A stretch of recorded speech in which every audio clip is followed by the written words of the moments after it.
Chapter 1234. The world of the 9 prefectures. The undulating sand dunes were dyed bright red by the setting sun, extending to the end of the world. It made people understand why this place was called Red Prefecture. Suddenly, a mirage appeared in the sky above the desert. There were only 2 colors, black and white, but it changed into a magnificent scene. It gave people the feeling that the boundless world was within it. Nearly 1,000 cultivators had gathered in this desolate and silent land, ranging from weak chi practitioners to powerful golden core cultivators. They were all looking up at the mirage in the sky, carefully guarding against each other. Not long ago, the news that the painting tomb was about to open spread. It even included the exact time and location. It caused a storm among the disciples of the painters of the world, and they all rushed to this desolate desert. There were also some cultivators who were not painters who wanted to try their luck. The 5 ultimate graves valued luck more than anything else. They might be able to sneak into the painting tomb, and it would be worth it even if they took 1 or 2 artifacts. However, it was also because of the widespread news that no one dared to act rashly. It was generally peaceful. As for whether there would be a bloody battle when the painting tomb truly opened, no one knew. Suddenly, a sandstorm rose in the desert. The fine sand was like a fiery red fog, blurring the mirage in the sky. A terrifying demonic aura instantly enveloped the desert. The cultivators looked back in fear. A hunchback elder suddenly appeared on the sand dunes in the east, staring at them indifferently. White Camel Sand King. Someone immediately called out the elder's identity, causing even more panic. Leave the desert. White Camel Sand King's voice was low and hoarse. It was as merciless as the desert. Someone tried to plead. Senior, this concerns the heritage of the painters. Please give us some time. We will leave after the painting tomb opens. Leave the desert. The sandstorm became more violent, covering the sky. The sand dunes wriggled as if they had turned into giants. They were about to stand up and crush the fool who dared to wake them from their sweet dreams. The cultivators were shocked. A demon king was not someone they could fight. However, the mirage in the sky, even though it was obscured by the sandstorm, it was getting clearer. It was as if it was close at hand. The painting tomb was about to open. Just when they did not know if they should retreat, a clear dragon roar resounded through the sky. Another demon monarch? The cultivators fell into despair. The White Camel Sand King slowly raised his head, and a black dragon descended from the sky, landing below the mirage. Fellow Taoist White Camel, they didn't mean to offend you, so why are you bullying them? A slightly plump old man with a ruddy complexion shook his hand and unfurled a scroll painting. The dragon returned to the painting and continued to swim. It turned out that this dragon with the strength of a demon king was actually just a painting. It reminded people of the Dragon King of the Sea of the past. In that case, what kind of existence would be able to wield such a painting? Grand Preceptor Dong. The cultivators were pleasantly surprised. They hadn't expected that the opening of the painting tomb would actually attract this person. That was right. How could he not know such an important matter? The Grand Preceptor was one of the 3 dukes, possessing an extremely great status in the imperial court of Great Xia. Even regular great cultivators had no right to hold the position. It had to be an existence that stood at the apex of this world. The current Grand Preceptor was this old man with the surname Dong. He was also a painter, and it was said that he had collected 100 wondrous paintings. Every single one of them possessed startling power. Just now, the roving dragon painting was only one of them. Just like how the schools of Buddhism and Taoism revered the left and right imperial advisors, the disciples of the school of painting all revered the Grand Preceptor Dong. The White Camel Sand King said nothing. There was only the howling of the sandstorm, and the sand dunes moved like waves. They surged towards the cultivators. The Grand Preceptor Dong smiled and extended his hand to unfurl another painting.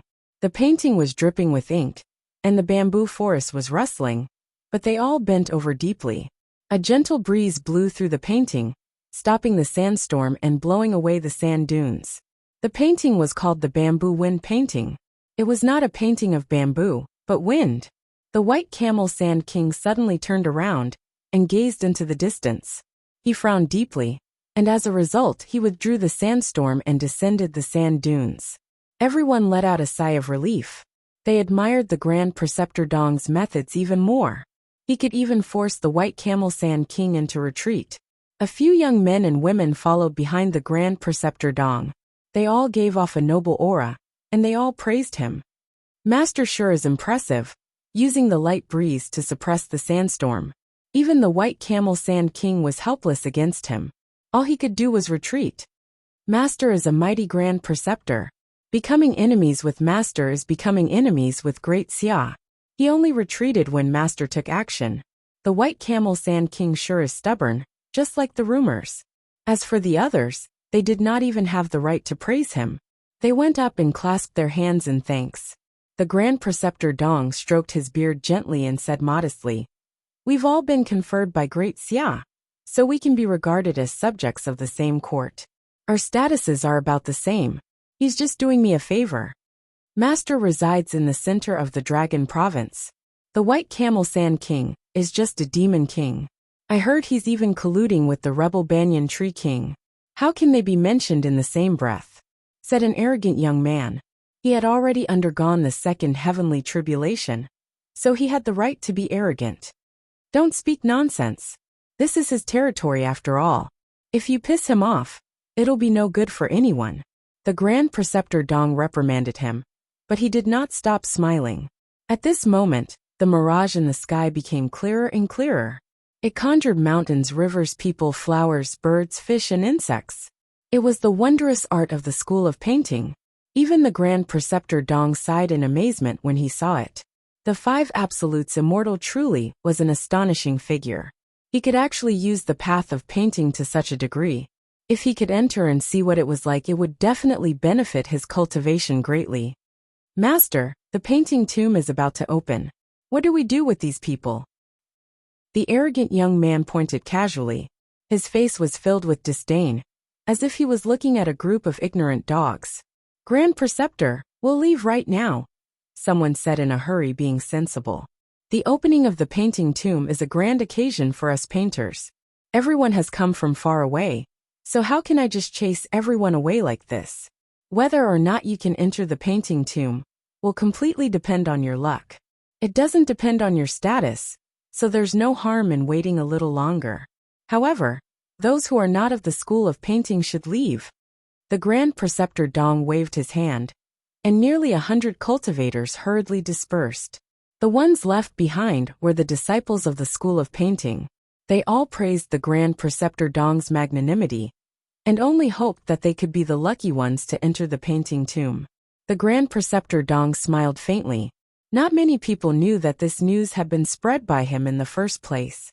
His goal was to gather the disciples of the school of painting and prepare to establish a large sect similar to the Spirit Kingdom Temple.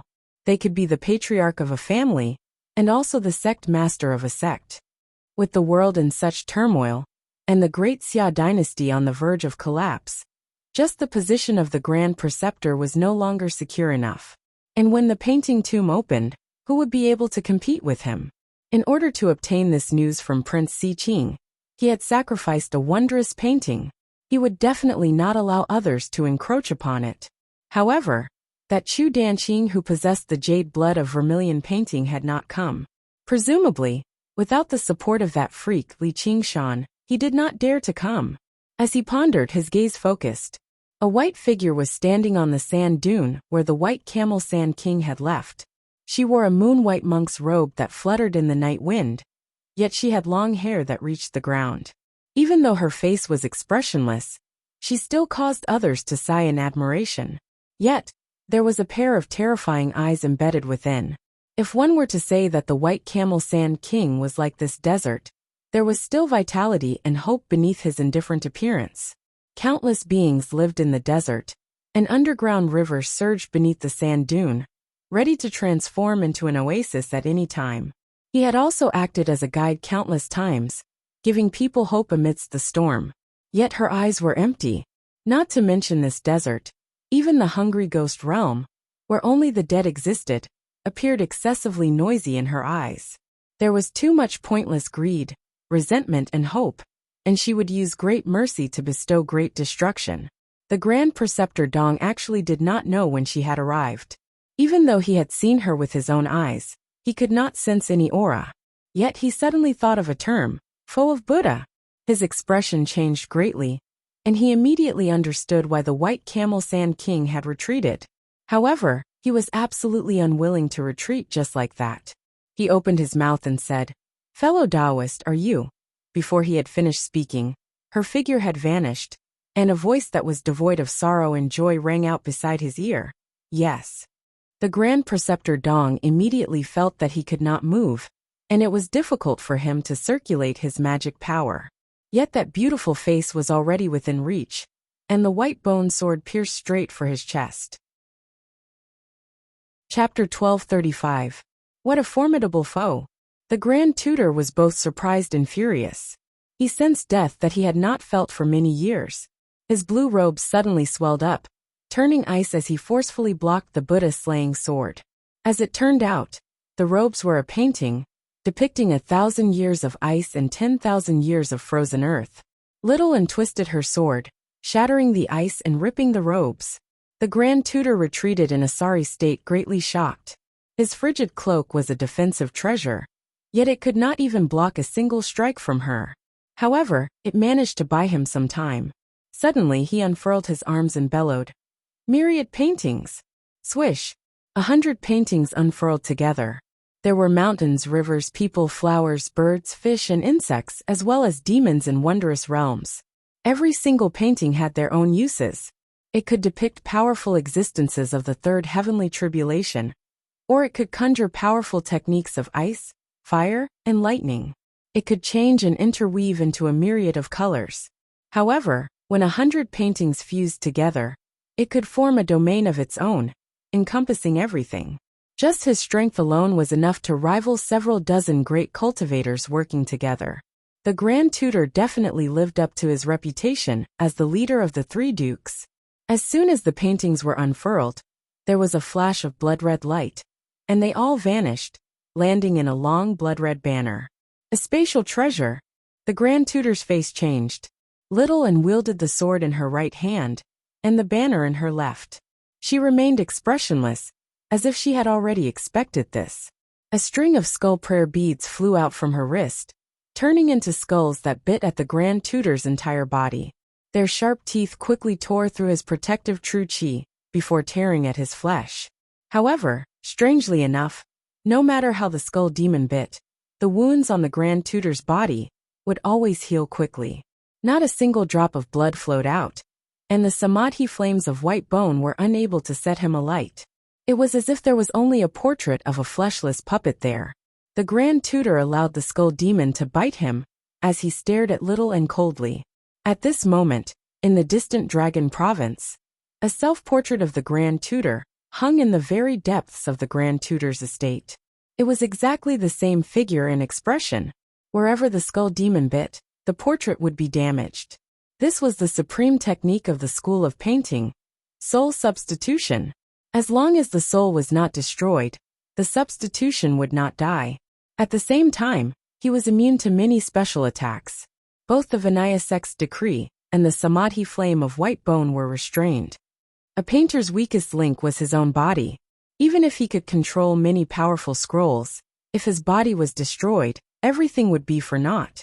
That was why he created such a miraculous spell. When the enemy wanted to win by assassination, he was about to crash into an iron plate and fall into a tight encirclement. You want to trap my 100 wondrous paintings with a mere magic treasure? Enemy of the Buddha, I will make you fall here today.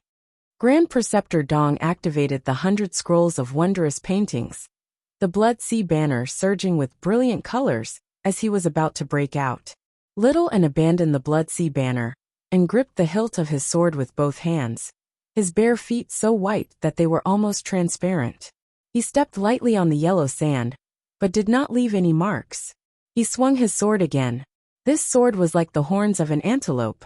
It was untraceable, as if it existed with the heavens and earth, without a trace of sharpness. Grand Preceptor Dong's brows furrowed tightly.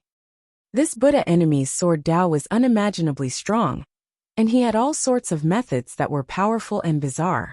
It was no wonder that he could create such monstrous evil in Pearl City. If he did not have the painted soul substitute, he would probably fail miserably in such an easy task today. But when he met those empty eyes, he suddenly felt an indescribable terror. There was definitely something wrong. If he wanted to retreat, he would be devoured by the skeleton demon. It was already too late. The edge of the sword slashed across his neck. A spray of blood flew, igniting into the samadhi flames of white bone and midair. A crack suddenly appeared on the self-portrait in the Grand Preceptor's residence. Originally, no matter how the skeleton demon bit, it would only damage the portrait, but this crack actually tore through the paper and landed on his neck. How is this possible? Grand Preceptor Dong's eyes were wide open, filled with disbelief. A deathly stillness consumed his entire body, and he could not help but cover his neck with his hands, kneeling on the ground like a mortal. He desperately wanted to escape his nascent soul, but there was a similar wound on the neck of the nascent soul in his body. Blood seeped out from between his fingers and landed on the yellow sand, creating a white flame. He raised his head with great effort. That beautiful face was still expressionless. The night wind lifted his white clothes and black hair, as if he was death itself. With a boom, pale white flames spread out, enveloping the entire self-portrait and instantly burning it to ashes. Everything happened in an instant. Before the others could understand what had happened, they saw Grand Preceptor Dong burn up, pale white flames gushing out from his 7 orifices. They were both shocked and terrified. Master! Grand Preceptor! Panting, Chu Danqing flew over the sand dune and cried out in alarm. Don't! Half a month ago, in order to enter the painting tomb, he had come to find Li Qingshan to escort him. Only then did he learn that Li Qingshan was no longer in this world. He was greatly disappointed, and had originally planned to come to the Crimson Province on his own. However, Little An had taken the initiative to accept this matter, because this was a promise he had made. On the way, they had not exchanged a single word. She was more unfamiliar than he had ever remembered. What her exquisite appearance brought him was not attraction but fear. He was even unable to form a portrait of her in his mind. His mind was completely blank, seemingly able to swallow up all color. A moment ago, she had suddenly sped up and he had a bad premonition. He had finally caught up with great difficulty, only to see this scene. Grand Preceptor Dong had an extremely high status in the hearts of the disciples of the School of Painting. Chu Danqing had once copied many of his paintings. Unless absolutely necessary, he would not be willing to make an enemy of him. He had not expected that she had already killed him. Little An grabbed back the Blood Sea banner and spat out 100 masterless paintings. The ownerless objects fell to the ground. With a casual wave of his hand, he swept all the cultivators present into the sea of blood. At the same time, he raised his white wrist, the skull prayer beads rising into the sky and scattering in every direction. The surging sea of blood swallowed up all the cultivators, only spitting out the talismans and artifacts on their bodies. The cultivators that Grand Preceptor Dong had scattered were all pierced through and killed by the skull prayer beads, burning into balls of samadhi flames of white bone. They were extremely dazzling on the approaching night of the desert. Thus no one survived. The desert recovered its silence, only the sighing of the wind. At some unknown time, a waning moon had risen into the sky, silently facing the setting sun. Chu Danqing stared dumbfounded at this scene and asked furiously, "What did you do? Why did you kill them? They were not a match for you at all." Little An suddenly turned her head, her empty eyes stopping all words. Chu Danqing's mind trembled as he suddenly understood. She really would kill him, just like how she had killed these people. The only thing that had connected them was a promise from Li Qingshan. Just at this time, as the light of the setting sun and the splendor of the moon intersected, the mirage in the air suddenly burst forth with magnificent colors, ever-changing and beautiful. The sun and moon shone together, the painting tomb opened. But this magnificent transformation was not reflected in her eyes in the slightest. Gazing into the depths of the endless night sky, she finally said, "You should go in." Chapter 1236. The moonlight was silvery, the vegetation was verdant, the lake was quiet, and vines grew. This might have been nothing special in the Mist Province or the Green Province, but it was an extremely rare sight in the Scarlet Province. Oases and deserts were often referred to as pearls, and this oasis was the largest pearl of the Scarlet Province, Pearl City. The domed palace with the distinctive characteristics of the Scarlet Province stood silently in the darkness. The lights of the past had been completely extinguished long ago, and the once bustling streets were covered in a layer of moss. There were neither cries of birds nor cries of insects in the surroundings. Only when the night wind blew up the wind chimes would they ring out clearly. The White Camel Sand King stood on the moss and stared at the wind chimes for a while. He could tell that they were originally camel bells, so he made his way into the depths of the oasis without batting an eyelid. He arrived in front of a magnificent door, crossed over the tall sill, and passed by a mottled plaque. The plaque was inscribed with the words "The King of Wei's Estate," in a flamboyant style, indicating the power this place once possessed. In the center of the estate was a great lake that radiated with dense spiritual qi. At the center of the lake was a small island with many majestic palaces built on it. This was originally the heart of the entire estate, or even the entire Scarlet Province, but now, it was enveloped by a towering tree. Aerial roots crisscrossed like dragons and snakes, and the shade of the tree was so thick that even the moonlight could not pass through. It was like a dark cloud had enveloped Pearl City. The White Camel Sand King crossed the surface of the lake and arrived under the tree. He knocked the tree with his walking stick. "Old friend, that little friend of yours is far too vicious. Have you come to complain to me?"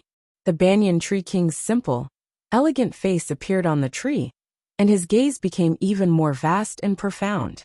"No, I'm warning you. Thank you for your warning, but she's no one's friend. I originally thought you could influence her a little at the very least if she fought for you.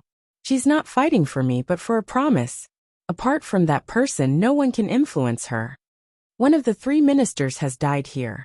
The Great Xia will never let this matter go. She's already killed a provincial lord, so why would she care about killing another grand tutor? From the moment I set foot on this path, the Great Xia would never let me go. I know you love life and hate death, but no matter how crazy and unreasonable her actions seem, they are all based on rational judgment." "Is killing them all rational?" the White Camel Sand King asked. He was born in the desert, living in the desert for a long time. They felt that life was not easy, and that was why they frequently lent a helping hand to mortals. Even the weakest of the outsiders wanted to give them a chance of survival.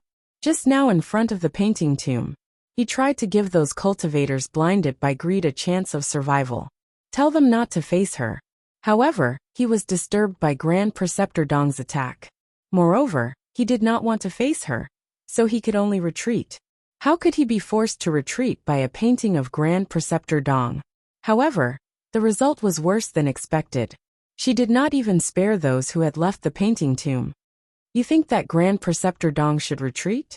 Do I need to say a few words to get them to disperse? What do you mean? Now she can solve all the problems without saying a word. Weighing the pros and cons is called being rational, as expected of someone who is about to become a god," the White Camel Sand King said indifferently. If the Banyan Tree King had not said it, he would never have imagined that someone would kill one of the 3 dukes of the Great Xia, just to say a few words. "There is no need to be angry. You know that I also cherish living things. This is just imitating her thinking. There are many uncertainties in the painting tomb, and Grand Preceptor Dong is the greatest potential threat. She wants to clear the area before the painting tomb opens, and the only choice is to ensure that those who have made a promise to Li Qingshan. As for the others, although the risk is not great, it is not as good as spending a little effort to avoid hidden dangers. I believe she has considered all of this. She does not trust you. The Tao she walks has always been like this. Perhaps I would rather she be trapped in the painting tomb?" The Banyan Tree King sighed. "Are you not worried at all that the entire 9 states has become like this? She is far more terrifying than the soaring Locust King." The White Camel Sand King was furious. He raised his cane and pointed it at the entire Pearl City. A fierce gust of wind stirred up the wind chimes, causing them to ring. A year ago, the Lord of the Scarlet Province refused to hand over the Scarlet Province cauldron. The Banyan Tree King commanded the other folk of the Mist Province, while Li Fengyuan led the winged folk of the city amongst the clouds. The White Camel Sand King also lent a helping hand, due to his friendship with the Banyan Tree King. The three of them formed an army and attacked the city with all their might. Only she never took action, guarding against any possible changes. Only when the city was breached did she suddenly take action, personally killing the King of Wei, his wife, and the 8 honored guests. Then she set fire to everything, sparing not even a single bird or insect. Afterwards, she moved to various parts of the Scarlet Province and destroyed all the sects that took part in the battle. Close to 20 great cultivators directly died to her hands, and the human cultivation community of the Scarlet Province had basically completely collapsed. The name of the enemy of Buddha shocked the world. Only when she emerged from the shadow of the Demon King of the North Moon did the world understand just how terrifying Great Beauty and Whitebone were. The Hawkwolf Guard declared her to be their greatest enemy, even more so than the Banyan Tree King. However, neither the Protector Hawk God nor the Skyfrost Wolf King ever appeared. Even when the White Camel Sand King ran into her in his territory, he would take a detour around her. This is my sin. If it weren't for this battle, the future expansion wouldn't have gone so smoothly. The Banyan Tree King closed his eyes. He had already taken over the Mist Province, the Green Province, the Scarlet Province, the Harmony Province, the Cloud Province, and the Thunder Province. That was equivalent to taking over most of the 9 provinces. A large part of the reason why everything had gone so smoothly was because of her deterrence. Even great cultivators felt fear. They had to weigh the pros and cons and consider the consequences.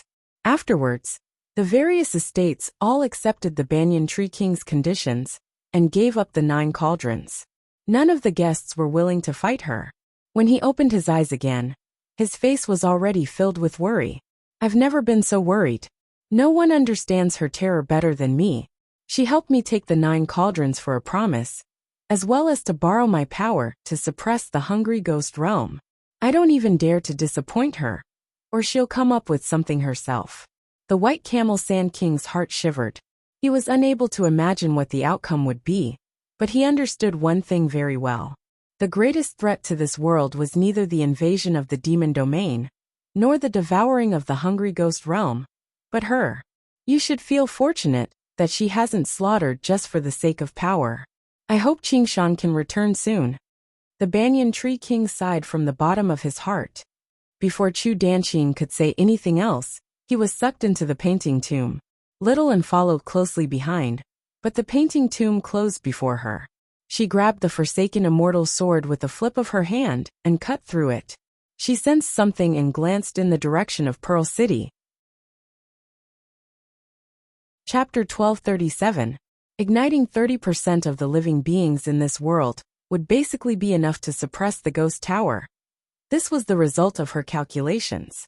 However, once she started doing this, the remaining 70% of living beings would definitely react violently. The Banyan Tree King had already occupied 6 prefectures and was determined to become the god of the 9 prefectures. He would definitely resist with all his strength, so it would be better to burn them all. The Banyan Tree King's body was incomparably huge, and his branches and roots were intertwined. He was almost invincible in the 9 prefectures, but the Buddha-slaying sword happened to restrain him, so it should not be too difficult to deal with. With his deduction ability, he should be able to realize this. She hoped that he would use all his strength to take down the ghost tower. Otherwise, when Qingshan returned, he would definitely be furious. But even if he was angry, he had to do this, because before he returned, she could not leave. In an ancient temple deep in the mountains, red leaves rustled and fell on the steps. This is the painting tomb. Chu Danqing stood in front of the temple, his heart filled with amazement. He suddenly turned around and was shocked to find that she was standing silently behind him. Her white monk robes matched the scenery of the ancient temple very well, but her expression would never match any scenery. The strange sword in her hand was even more inexplicably spoiling the scenery. My promise with Qingshan has been fulfilled. You have also obtained Grand Preceptor Dong's 100 strange paintings. There are many dangers in the painting tomb, So you should leave. Kiki little brat, you talk big. What danger can there be in this broken place? When you see that fake dragon and slash it a few more times, you will know who is in danger. The Forsaken Immortal Sword let out a sharp and strange laugh, completely breaking the quiet atmosphere. Chu Danqing's expression changed greatly. Little and lightly flicked the blade with her finger. The Forsaken Immortal Sword immediately stopped talking. When you safely leave the painting tomb, my promise will be fulfilled. Then all right. Chu Danqing stepped on the red leaves and walked up the steps. Little and followed closely behind. When she stepped on the first step, the steps suddenly dispersed like smoke. The red maple trees on both sides suddenly burst into flames, and the raging flames swept toward her. Just now, Chu Danqing realized that everything around him was actually a painting. The flames were also very close to him, but he did not feel any heat. Instead, his blood was faintly boiling. It was very comfortable. A single step separated them into two different worlds. He couldn't help but stop and look back worriedly. Little and stood firmly in the void, expressionless, as if he didn't hear anything. The light from the Forsaken Immortal Sword twisted and turned. The surrounding scenery immediately shattered. He couldn't touch her at all. The Forsaken Immortal Sword was the ruler of the Sword Catacomb. The Sword Dao was a Dao of slaughter.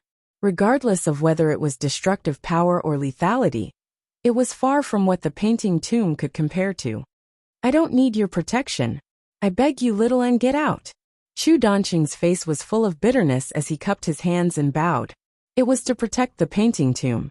Every flower and tree here was a famous painting, yet they were mercilessly torn to shreds. It really made his heart bleed. Little and said nothing, and had no intention of withdrawing. The painting tomb shook, and more sceneries joined the attack, but they were all shattered by the abandoned immortal sword. Sai, I'm afraid of you. Chu Danqing didn't dare to linger, and ran forward with all his might. Little and followed behind him at a steady pace. The abandoned immortal sword tore through all obstacles, and opened up a hole. In the depths of the meditation room, flowers and trees grew, setting off the snow-white painting wall. An ink dragon floated in the air, ready to fly. Chu Danqing saw it from afar and shouted, Master! Kiki, this blind old man, why don't we kill him? The abandoned immortal sword laughed strangely. Little and put it away. In front of the painting wall, the surrounding scenery suddenly stabilized and no longer attacked her. Chu Danqing knelt in front of the painting wall. The ink dragon lowered its head as if it was looking at him, but there was only emptiness in its eyes. The ink around him was very faint. Although the battle in the ink sea had not hurt his body, it had affected him greatly. He said in a low voice, Danqing, you're here. He then looked up at Little Anne. What do you have to say? There's only one question. Do you still want to be our enemy after you escape? Little Anne pressed down on the Buddha-slaying sword again. Saving an enemy to fulfill a promise was something that Li Qingshan would do, but she wouldn't. Besides, ensuring that Chu Danqing could safely enter the painting tomb would be considered fulfilling her promise. So this is your true goal? Chu Danqing stood up and blocked the painting wall, glaring at her angrily. Danqing stepped down. The Dragon King of the Sea ordered sternly, Yes, master. Even though Chu Danqing was unwilling, he could only step aside. If I say I won't, will you believe me? The Dragon King of the Sea said. Fellow Taoist disdains lying. Even if it's a lie, you'll keep your word, Little Anne said. So you want to force me to promise not to be your enemy? With a rumble, a bolt of thunder pierced the sky. Layers of dark clouds gathered, and a storm was about to come. Chu Danqing was very anxious. He knew that his master was proud and aloof, and would never be threatened by others. But he was no match for this enemy of Buddha, under such circumstances. He didn't expect his master to kill him despite all his efforts. Life and death are mortal matters. You can choose as you please, Dragon King. But I still hope to avoid a fight. Why? If I kill you, your disciple will seek revenge, and I'll have to kill him. But he's a friend of Qingshan. I don't want to do this, unless I have no other choice. In fact, there was another reason. The painting couldn't be eaten. The Dragon King of the Sea fell silent. The dark clouds grew thicker. Their eyes met, one blank, and the other empty. The blankness had a heart, but the emptiness was truly emotionless. Since there was a heart, It couldn't be without concern. For example, this disciple who was ready to risk his life for him, or the dream of flying in the sky and traveling the four seas. Emotionless was almost detached. The person was in the painting, but the heart was outside. The words didn't even seem like a threat, but the embodiment of some rule. The Dragon King of the Seaside. If Li Qingshan said this to me, I would fight him again no matter what. Qingshan wouldn't say such a thing. I will never be your enemy again. Little Anne nodded slightly. She waved her sword to break the painting tomb, and was about to leave. Wait, I wanted to give this painting to Qingshan as a thank you gift. Now I want to give it to you. Chu Danqing looked at her deeply, and handed over a scroll of painting. Unfolding the scroll, Little Anne's expression changed slightly. Like ripples on the surface of a lake, she stared at the painting without blinking. It turned out to be a painting of Li Qingshan. He stood there casually with his hands on his waist. His long black hair was loose, and there was a bright and proud smile at the corner of his mouth. Although it didn't contain any magic power, and was just an ordinary painting, Chu Danqing poured all his effort into it. It was vivid and lifelike, as if the real person was standing in front of him. I hope you won't forget him. Xiaowen returned to her senses, and gave a random response. She casually tossed down a pile of paintings, and drifted away into the crack. Chu Danqing looked at the hundreds of paintings on the ground, and was also dumbfounded. These were nearly 100 magic treasure-level paintings, and they were all thrown to him just like that. He couldn't help but smile bitterly. Was she learning from Qingshan to distinguish kindness and hatred clearly? He took a deep breath, and turned to face the painting wall. A brush was already in his hand. He condensed a drop of his heart's blood at the tip of the brush, and tapped it on the painting wall. The brush fell silently and he tapped it twice. With a boom, the painting wall shattered, and the ink dragon soared. The painting mound shook violently. All the scenery turned into rapidly spinning colors in a kaleidoscope, converging toward the vigorous and shocking dragon. Chu Danqing had exhausted all his effort in this one stroke. In a moment of dizziness, his figure fell straight down, landing on the great desert where the curtain of night had fallen.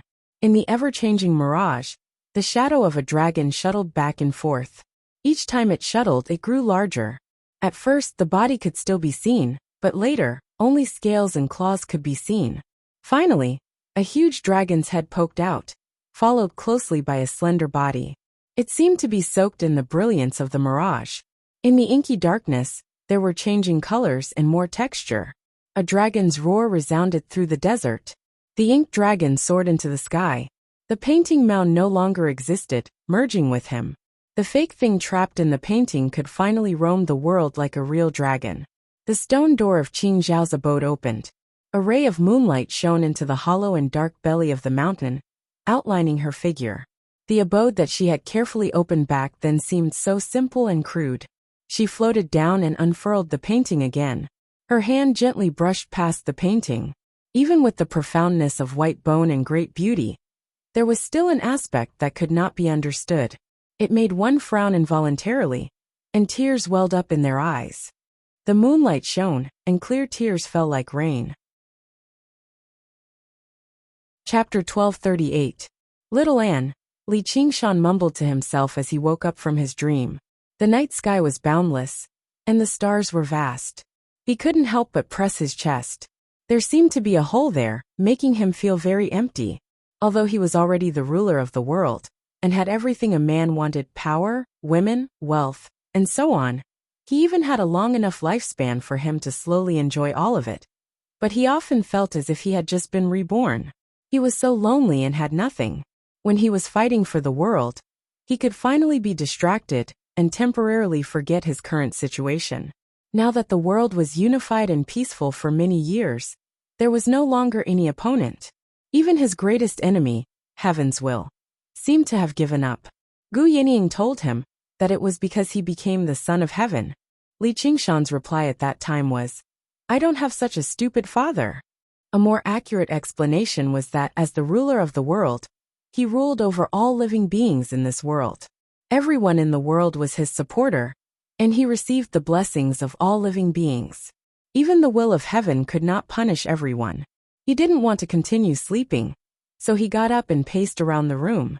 The ape demon couldn't make him happy either. Instead, it made him even more irritable. The most important person in his life, the most beloved dream, none of them were by his side. In the depths of the palace, light and shadow flowed. Fei Hong held the palace lantern and approached the bedchamber. She looked at his expression and asked carefully, "My king, why are you not happy?" "Fei Hong, I feel so lonely." Li Qingshan sighed heavily. He didn't hide his feelings with shrewdness. "Which princess do you want to sleep with you?" Fei Hong looked at his distressed expression and couldn't help but feel touched. "I don't want to see them. They all have more important things to consider." Li Qingshan waved his hand impatiently. Ever since he became the ruler of the world, those beauties started to look disgusting. For the sake of their families and sects, for power and resources, they used all kinds of schemes and tricks. He finally saw what was called a palace fight. They almost shed all pretense of cordiality between them. Those once innocent and adorable children became more and more obsessed with fighting, turning their innate talents into sharp fangs and claws. Other than themselves, who else was qualified to be their opponent? And that was only the tip of the iceberg. Sure enough, it was just as Gu Yinying had predicted in the past. When there were no enemies outside, the enemies all came from within. Conflicts and disagreements between the various clans were commonplace. Fortunately, Gu Yinying was handling all of this, or the country that had just risen up would have collapsed a long time ago. As for him, he simply slept on his own. Out of sight, out of mind, not giving anyone a chance to talk to him on the pillow. Fei Hong said, "What about choosing a new concubine for you? You'd better spare me. Besides, it's useless even if you find all the women in the world. Could it be that you want to change your taste?" Fei Hong lowered her voice. Li Qingshan slapped her on the head. "Change your head?" Fei Hong rubbed her head with a bitter expression. "Your Majesty, I have no other choice. If you have any other dissatisfaction, I can think of something else. It's too narrow here." Li Qingshan stomped on the ground. Fei Hong looked around the deep and vast palace. Even the palace lantern in her hand could not illuminate it. She said in surprise, "This is narrow. Forget it. You won't understand even if I tell you." Li Qingshan spun around on the spot irritatedly. His tail swayed as he moved. He was like a monkey in a small cage, scratching his ears and cheeks. His heart was beating like a monkey, and the world was like a cage. He suddenly stopped and said with a serious expression, "No, I'm leaving. It's midnight. Where are you going?" "I'm going back to Jiuzhou first and bring Little N with me. Then I'm going to kill my way to Brother Niu." Li Qingshan's eyes shone, and a smile appeared on his face again. Just thinking about it was enough to thrill him. It was much more interesting than ruling over this world. As he said that, he picked up a swaddle and strode out of the palace. Fei Hong's face was in a mess. What was going on? She could understand every word, but she couldn't understand a single sentence. Which Jiuzhou? Who was Little Anne? Where was the ninth heaven? What did Brother Niu do? When she ran out of the door, Li Qingshan had already disappeared. She could not help but shake her head with a wry smile. He was still the same. The moonlight was as bright as frost. Looking up at the bright moon, she could not help but think of that night many years ago. Unknowingly, so many years had passed. She was no longer that lowly concubine, but a powerful palace manager, a peerless master whose cultivation had reached the 9th level of the innate realm. With the passage of time, everyone had changed except for him. He was neither a wise king nor a ferocious devil, but a brave and stubborn child. She silently said in her heart, "I wish you a safe journey." It was obviously impossible for Li Qingshan to break through space and return to the 9 provinces with a tap of his left foot. He would directly go find Gu Yinying. As Gu Yinying was concentrating on revising the laws, Li Qingshan suddenly rushed in and pressed his hands on the long table. "I want to go back to Jiuzhou." Gu Yinying put down her pen and sighed in her heart. "Here he comes again." "Qingshan, didn't I say it before? It's not the right time yet. It's rare for us to have a world of our own, so we should train ourselves. You can also accumulate more power for the divine talisman of great creation." "I don't care. You brought me here. You have to take responsibility. Otherwise, you have to repay me with your body." Ouch. Li Qingshan stretched out his arms and grabbed Gu Yining's shoulders. A soul-deep pain came, and he could not help but cry out in pain. How is it? Gu Yining said with a smile. Over the years, she had made laws and was in charge of punishments. All death sentences had to be approved by her. She carried out the spirit of legalism in this lawless world, and at the same time, conformed to the will of the Naraka path. Her sensitivity to the scorching wind hell was getting stronger. The pain of hell became more intense. But the strange thing was that the pain she felt gradually eased, reaching a whole new realm. It was as if she was moving from a torturer to an executioner. She believed that if this continued, it would not take long for her to cultivate the illustrations of Naraka scripture to perfection. She would no longer encounter any bottlenecks, and all she lacked was a bigger world. However, she was not in a hurry to return to Jiuzhou, and it was fine even if she did not return. Naturally, she was not as anxious as Li Qingshan. Li Qingshan grimaced in pain, but he refused to let go. Don't think that this little pain can scare me. Either return to Jiuzhou immediately, or pay with your body.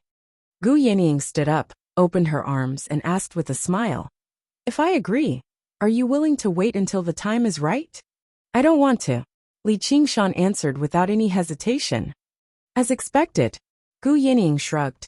All right, let's go back now. Li Qingshan felt strange that she agreed so readily. However, before we leave, there's one more thing I want to try. What is it?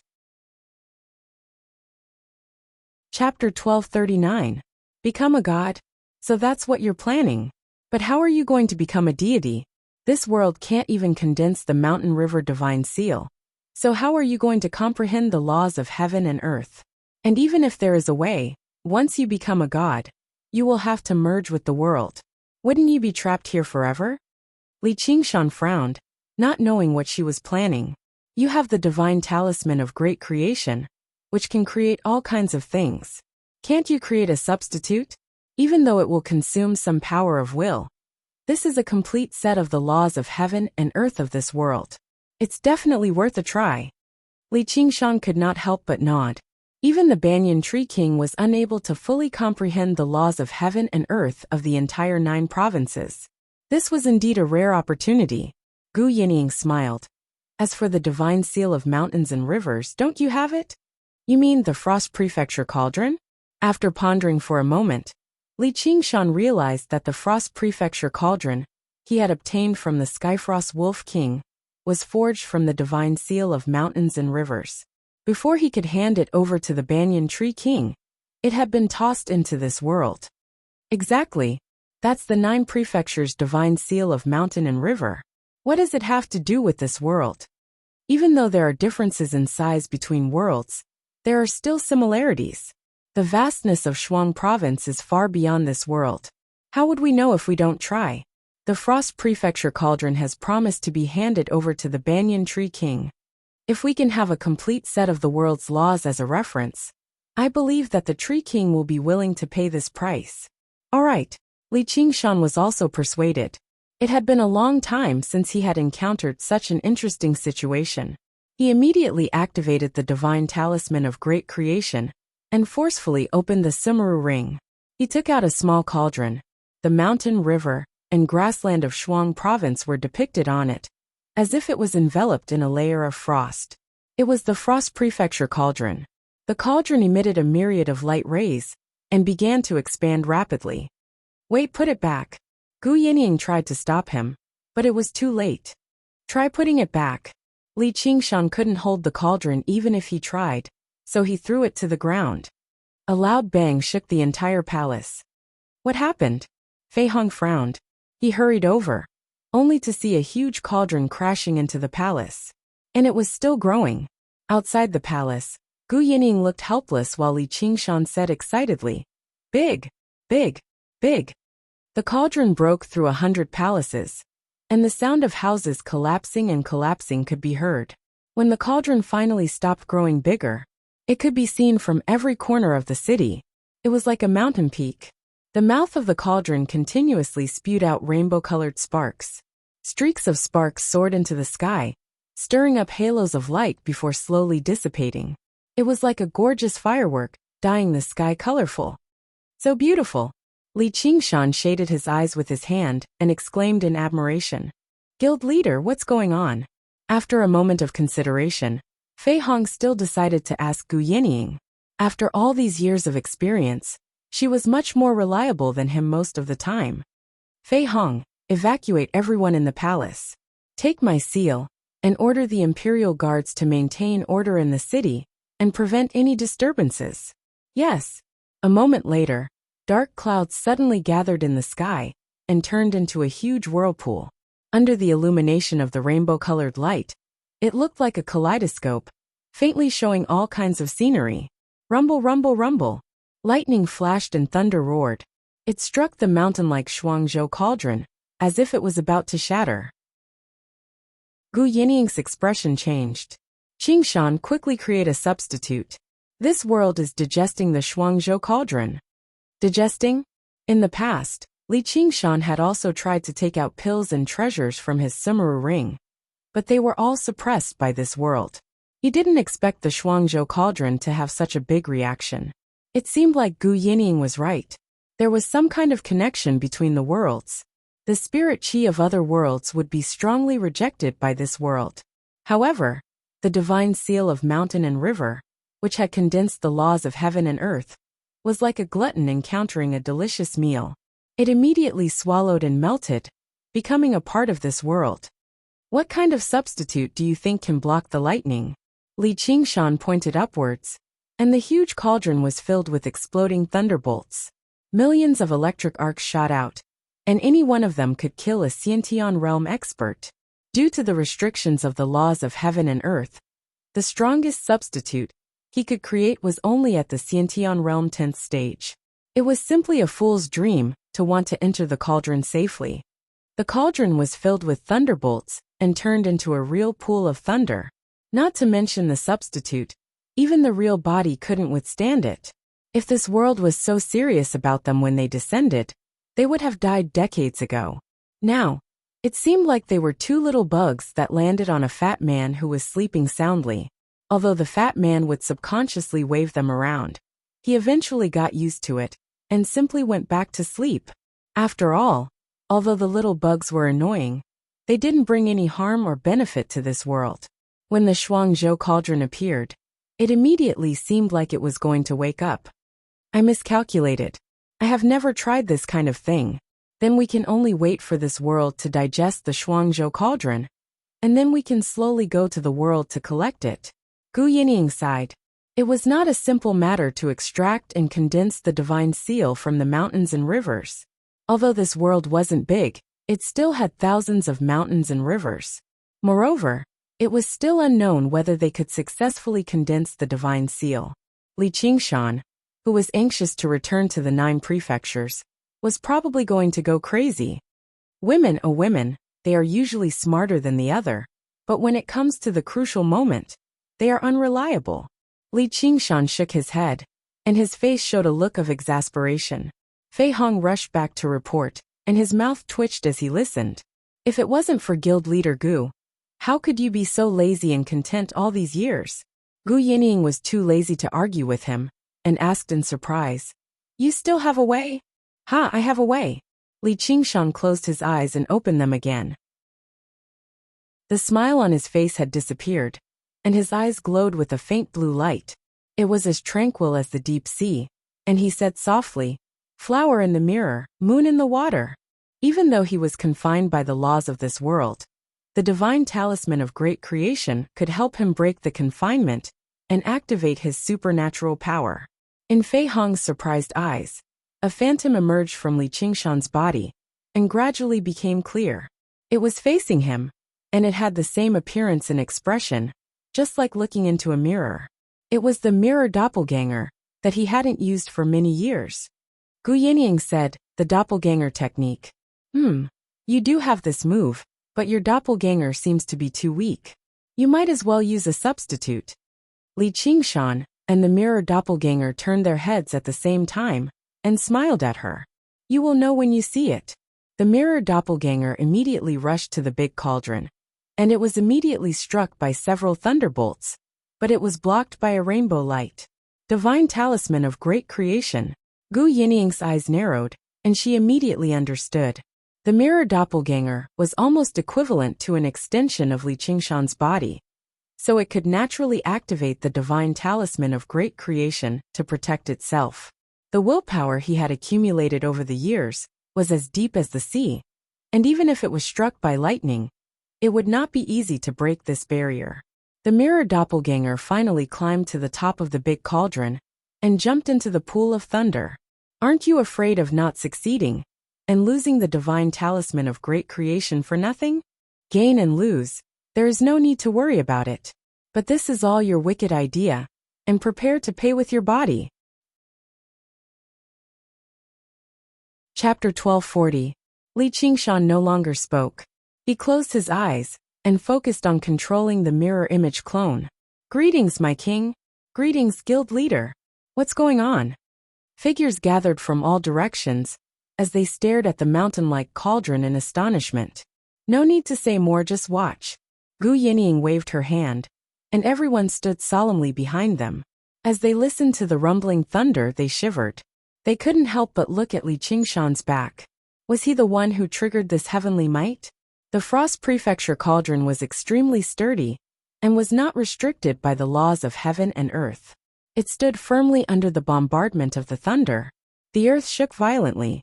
Suddenly, cracks appeared and lava gushed out. Scarlet flames rushed to the bottom of the Frost Prefecture cauldron. At this moment, besides Li Qingshan and Gu Yinying, no one else dared to stand in front of the cauldron. They retreated far away, still shaken to the core. The world seemed to have turned into a copper cauldron, using fortune as the work, the earth as the anvil, and the thunder as the hammer to refine the Frost Prefecture cauldron. A gust of hot wind blocked the splashing thunder and fire. Gu Yinying stared silently. Only now did she see the so-called heavenly might. However, it also revealed the laws of heaven and earth. Although she could comprehend the laws of heaven and earth through various objects under normal circumstances, she could only comprehend the surface. Just like when a person was angry or drunk, it was easier to reveal his true nature. This was indeed the best time to comprehend the laws of heaven and earth. She didn't know if Li Qingshan could grasp this chance to comprehend the laws of heaven and earth and become a deity of this world. However, becoming a deity with a clone, would it really not affect the main body? Time passed bit by bit. The power of heaven and earth was endless. The Frost Prefecture cauldron also couldn't hold on any longer. With a crack appeared at the bottom and quickly spread. Li Qingshan's expression changed slightly. A rainbow light burst out from the crack. Wherever the Frost Prefecture cauldron cracked, the rainbow light would shoot out, as if trying to repair the crack. But Gu Yinying could see it.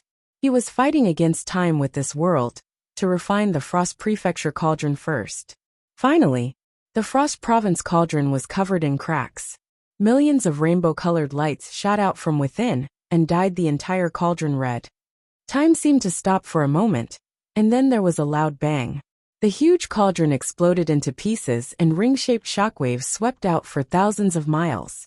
Circles of rainbow light expanded along with it, dyeing the sky incomparably beautiful. However, the fragments of the cauldron melted in midair like ice cubes, swallowed and melted by this world.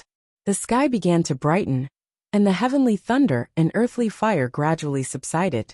The tens of thousands of palaces were burned down by the lava, and ashes fell all over the city. Fortunately, there were countless experts in the city, and reinforcements came in time. Only then did it not turn into a burning city. Above the ruins, Li Qingshan slowly opened his eyes, which were clear and bright. It was as if it could pierce through everything in the world. Gu Yinying asked, "How is it?" "It's hard to say, but the divine talisman of great creation has been lost. Hurry up and repay me with your body," Li Qingshan said. As soon as his mirror clone entered the Frost Province cauldron, he used the power of the divine talisman of great creation to power the spirit turtle transformation to derive the laws of the world. At the same time, he had to fend off the lightning and the roasting of the earthly fire. Afterwards, he had to fight against time with this world to refine the Frost Province cauldron. The power of belief he had accumulated over all these years basically flowed out like water. Fortunately, he had personally shattered the Mist Province cauldron in the past, and he had even eaten a fruit of wisdom, so he had quite a deep understanding of the laws of the 9 provinces. As a result, the refinement process was relatively smooth. In the end, he managed to refine the Frost Province cauldron first. However, the Frost Province cauldron was unable to endure the attacks of the heavenly thunder and earthly fire anymore. It shattered loudly, swallowed and melted away by the world. Even his mirror clone and the divine talisman of great creation were swallowed up together. Cut the nonsense. How is it? I don't know how to describe my current state either. On one hand, I'm standing here before you, and on the other hand, I'm roaming the world, existing with the world. I can dive into the deep sea, or climb to the top of a mountain with a single thought. Yep, there's a woman sleeping naked here. Not bad, but her stomach isn't too good. Li Qingshan was originally solemn, like an observer from beyond the mortal world. His final sentence immediately exposed his true nature. Gu Yinying shot a glance at him in exasperation. What else? I also see endless laws, but I can only walk around and look around. I don't seem to be a god. This was the first time Li Qingshan had experienced such a wondrous state in his life. He focused his gaze on Gu Yinying, but all he saw was a whistling, scorching wind from hell wrapped around a pale green feather. He could not help but feel rather disappointed. He had never thought this guy would have already cultivated the illustrations of the Naraka to such a level, basically existing with hell. Just by looking at his expression, Gu Yinying knew what he was thinking. Finally, she could not help but swing her iron fan and hit him hard on the head. Li Qingshan realized that he could not see Gu Yinying clearly, so he continued to roam the world. Unexpectedly, he was hit. He touched his head and said, "Why did you hit me? I didn't see anything." Gu Yinying looked at his angry and wronged face, and really had no temper. She sighed and said, "You're almost omniscient in this world now. This is already the ability of a god." Yep, that makes sense. After all, the time is too short. I still can't understand all the laws of heaven and earth, so it's naturally difficult for me to control the power of heaven and earth. Li Qingshan nodded and suddenly patted her head. Hey, it's not that I don't want to repay you. It's just that it's not time yet. Gu Yinying held her forehead and was speechless for a long time. She felt that in front of so many people, she really could not lower herself to his level. But will your clone really not affect your main body? Don't be assimilated by this world. After all, no matter how strong the power that he grasped in this world was, he could not bring it back to the 9 prefectures. If he was assimilated by the world, it would be much more terrifying than being rejected by the world. It's just a flower in the mirror, the moon in the water. Of course, it won't affect my main body. Sigh, you don't seem to be affected. Gu Yinying sighed in her heart. Who would continue to peep at a woman in this state? He had long been immersed in the endless mysteries of the laws of heaven and earth, and everything in the secular world was like fleeting clouds.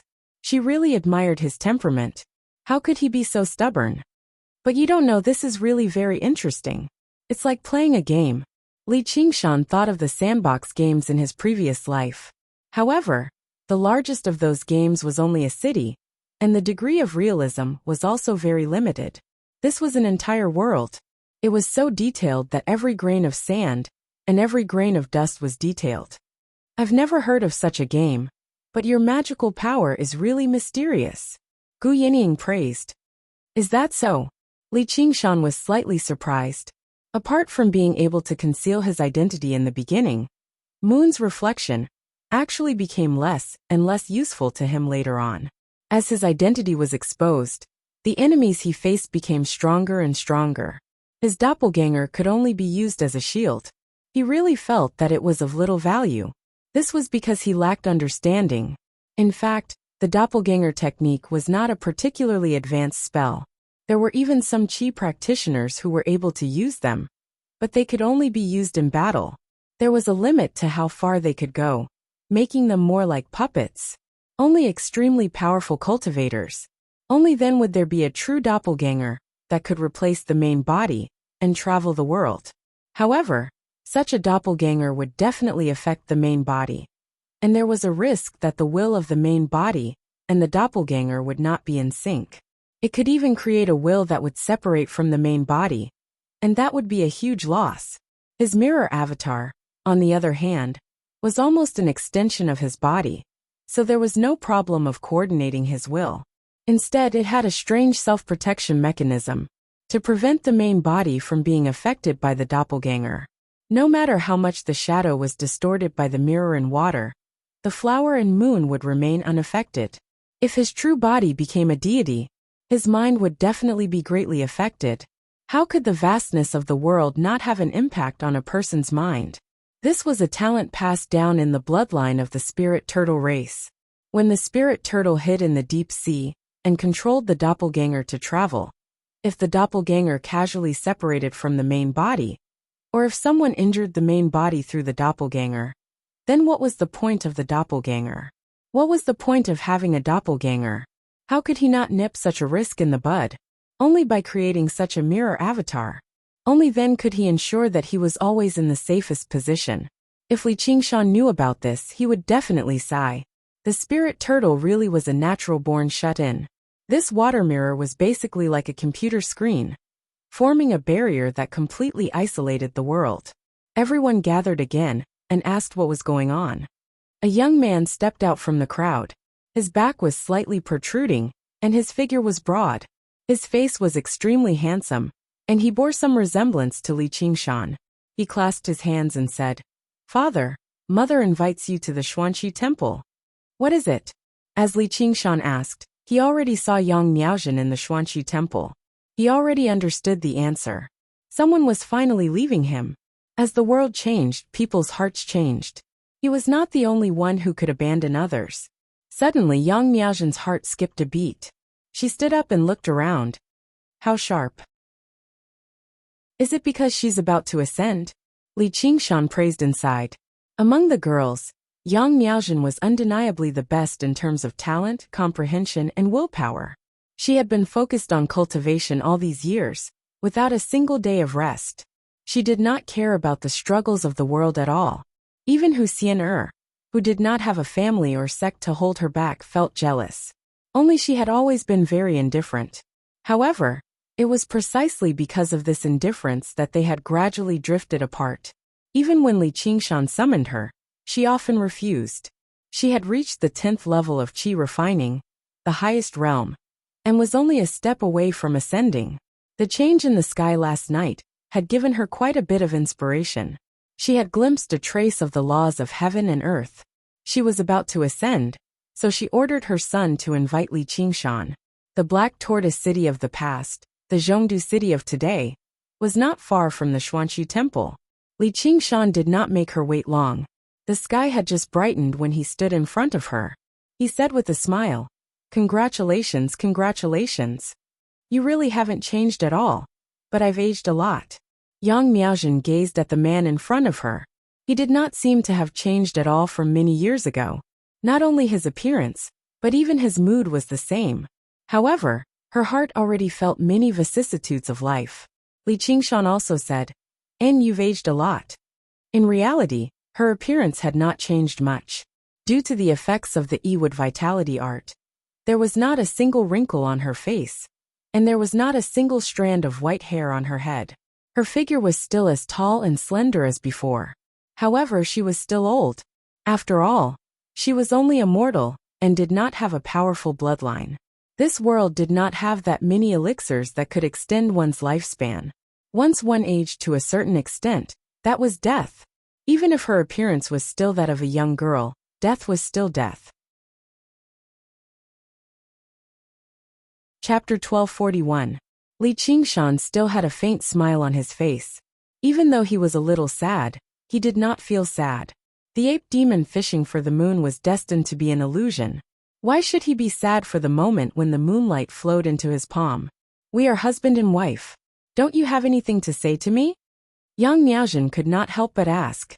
The man in front of her had once made her so infatuated that she even gave birth to a child for him. "I do have a lot to say to you, but we are not husband and wife. I wanted to leave you, but I didn't expect you to be one step ahead of me." "Not." Yang Miaozhen also felt a stab of pain in her heart. Li Qingshan said with certainty, "No. I once had a woman I wanted to marry, but in the end, I let her down. I thought I could take her to travel the world, but in the end, I realized that it was my wishful thinking. From that day on, I swore that I would never marry again, and I would never make any vows of eternal love to anyone. For people of my generation, the vicissitudes of life are too easy." Yang Miaozhen finally understood why he only had concubines, but never held any wedding. She originally thought that he was too jumpy, and could not stand these red tape. She sighed faintly and said, "I see. So that's how it is. I've never heard you say these words before." Li Qingshan said with a smile, "I am not stupid. Why do I have to say these annoying words? Why are you not afraid of annoying me today? No matter how indifferent you appear, I know that you are a person who values relationships. I am afraid that there is still something in your heart that you can't give up, and it will affect your ascension. After all, you are a woman. There are very few women like Gu Yinying. So do you like President Gu or me?" Li Qingshan shook his head. "Let's not talk about this. Sit down and listen to me. You've only just started after you've ascended." So the two sat opposite each other, one talking and the other listening. From the matters to pay attention to during the tribulation, to the cultivation methods after ascension, to battles between cultivators, Li Qingshan passed on all the knowledge he could possibly use to Yang Miaozhen, no matter how trivial it was. He was like a master passing down instructions to his disciple, who was about to leave seclusion. Yang Miaozhen asked from time to time. It was no longer a prince and a concubine, but a senior and a junior. The two cultivators were communicating. Unknowingly, the faint sorrow of parting had been completely washed away, and it was instead filled with yearning and hope for the future. 3 days later, thunder roared. Yang Miaozhen soared into the sky to resist the tribulation lightning. A moment later, the thunderclouds dissipated. Yang Miaozhen looked back at Li Qingshan, nodded slightly, and disappeared into the horizon. From then on, they were separated from the boundless void and separated in the vast sea of stars. It was likely that they would never meet again. It wasn't that they were fickle, but that they had greater pursuits and wished each other well. It was better than remembering a mound. Li Qingshan silently said, "Miaozhen, have a safe journey." He turned around and returned to Zhongdu City, using his clone to observe the heavenly tribulation of ascension. He had gained a better understanding of the laws of heaven and earth in this world. He needed to properly comprehend it. When he left this world in the future, it should be of great help. After devouring the Frost Prefecture cauldron, this world began to undergo subtle changes. However, these changes were not immediate. Instead, they were subtle. Perhaps one day in the future, the mountains and rivers of this world could also condense into the divine seal of mountains and rivers, or even evolve into a wider world. However, that was a matter for thousands of years later, and Li Qingshan finally did not feel bored anymore. In Zhongdu City, the palace that had been destroyed by the heavenly lightning and earthly fire was quickly rebuilt. It had a distinct Qingzhou style, especially a huge statue standing in the square with a long saber on its back, looking into the distance. It was the appearance of Li Qingshan. Passers-by who passed by had to pay their respects. Deep in the palace, Li Qingshan was lying on the bed with his head propped up. Snacks were placed all around him. There were peanuts, melon seeds, fruits, and pastries. He casually grabbed them and sent them into his mouth. There was a mysterious smile on his face, and he looked like he was daydreaming. His hand touched nothing on the plate and immediately shouted, "Fei Hong melon seeds." Fei Hong helplessly served the melon seeds and conveniently cleaned up the melon seed shells that were piled up on the floor. This was the confidential place where Gu Yinying worked. Ordinary maids did not have the qualifications to enter. Only she, the chief steward, was able to personally serve the chivalrous king. From that day onwards, Li Qingshan became even more lazy. In the past, he would often stroll around. Now he was practically lying on the bed without moving. He did not sleep for days and nights, and actually had a pair of dark circles under his eyes. He was the invincible chivalrous king with unparalleled martial arts. Ha ha ha ha. Li Qingshan suddenly burst into laughter, startling Fei Hong. However, she saw that his eyes were empty and not looking at anything. She could not help but sigh heavily. She looked at Gu Yenying, who was concentrating on handling official business, and asked, "Guild leader Gu, is His Highness really all right? You don't need to worry about him. He is currently comprehending the laws of heaven and earth." Comprehending the laws of heaven and earth? Fei Hong looked at Li Qingshan again and saw that the smile on his face had disappeared. Instead, it had become somewhat lascivious. In this world, no matter what one did, they could not do without comprehending the laws of heaven and earth. She had never seen someone who comprehended the laws of heaven and earth like this. She could not help but shake her head and leave. Without raising her head, Gu Yenying asked, "Qingshan, take a look at the southern part of the Southern Territory. I just received news that there are a few cave masters there who do not seem to be very peaceful." "Ah, wait a moment. Oh, I see them. The group of country bumpkins from the 72 caves have gathered a large group of natives for a meeting. They say that your new laws are too harsh, and they are thinking of ways to resist it. After so many years, there were no longer any organizations that dared to go against the world society. However, all kinds of opportunistic and covert actions were still unavoidable. The laws that were issued would often become unrecognizable when they reached the lower levels. Some people would even take advantage of the situation and damage the reputation of the world society. The reason why Gu Yenying arranged for Li Qingshan to stay here was to use him as a super monitor. There was nothing in the world that could be hidden from him. He could immediately understand the most real situation and then use targeted methods to amend the laws in a timely manner. At the same time, he would maintain the dignity of the laws and make them more compatible with the path of hell. Following Li Qingshan's comprehension of the laws of heaven and earth, it was no longer as simple as observing the present. It even included the past and the future. In the blink of an eye, he could know the cause and effect of a matter. He could even pry into the most subtle changes in people's hearts. He could also multitask and monitor the happenings in various places at the same time. This was indeed the means of the gods. However, he used this ability like a TV show. From the romance of the rich and powerful to the romance of the countryside, from the world of animals to man and nature, every channel was full of fun and required him to keep track of it. In addition, there were several those programs that he watched a lot as well. The only thing that made Gu Yenying feel fortunate was that he finally stopped making a fuss about returning to the 9 prefectures. Li Qingshan seemed to have sensed something and suddenly said, "Gu Yenying, once I understand the laws of heaven and earth in this world, we will return to the 9 prefectures. Don't even think about delaying it." "All right, please continue."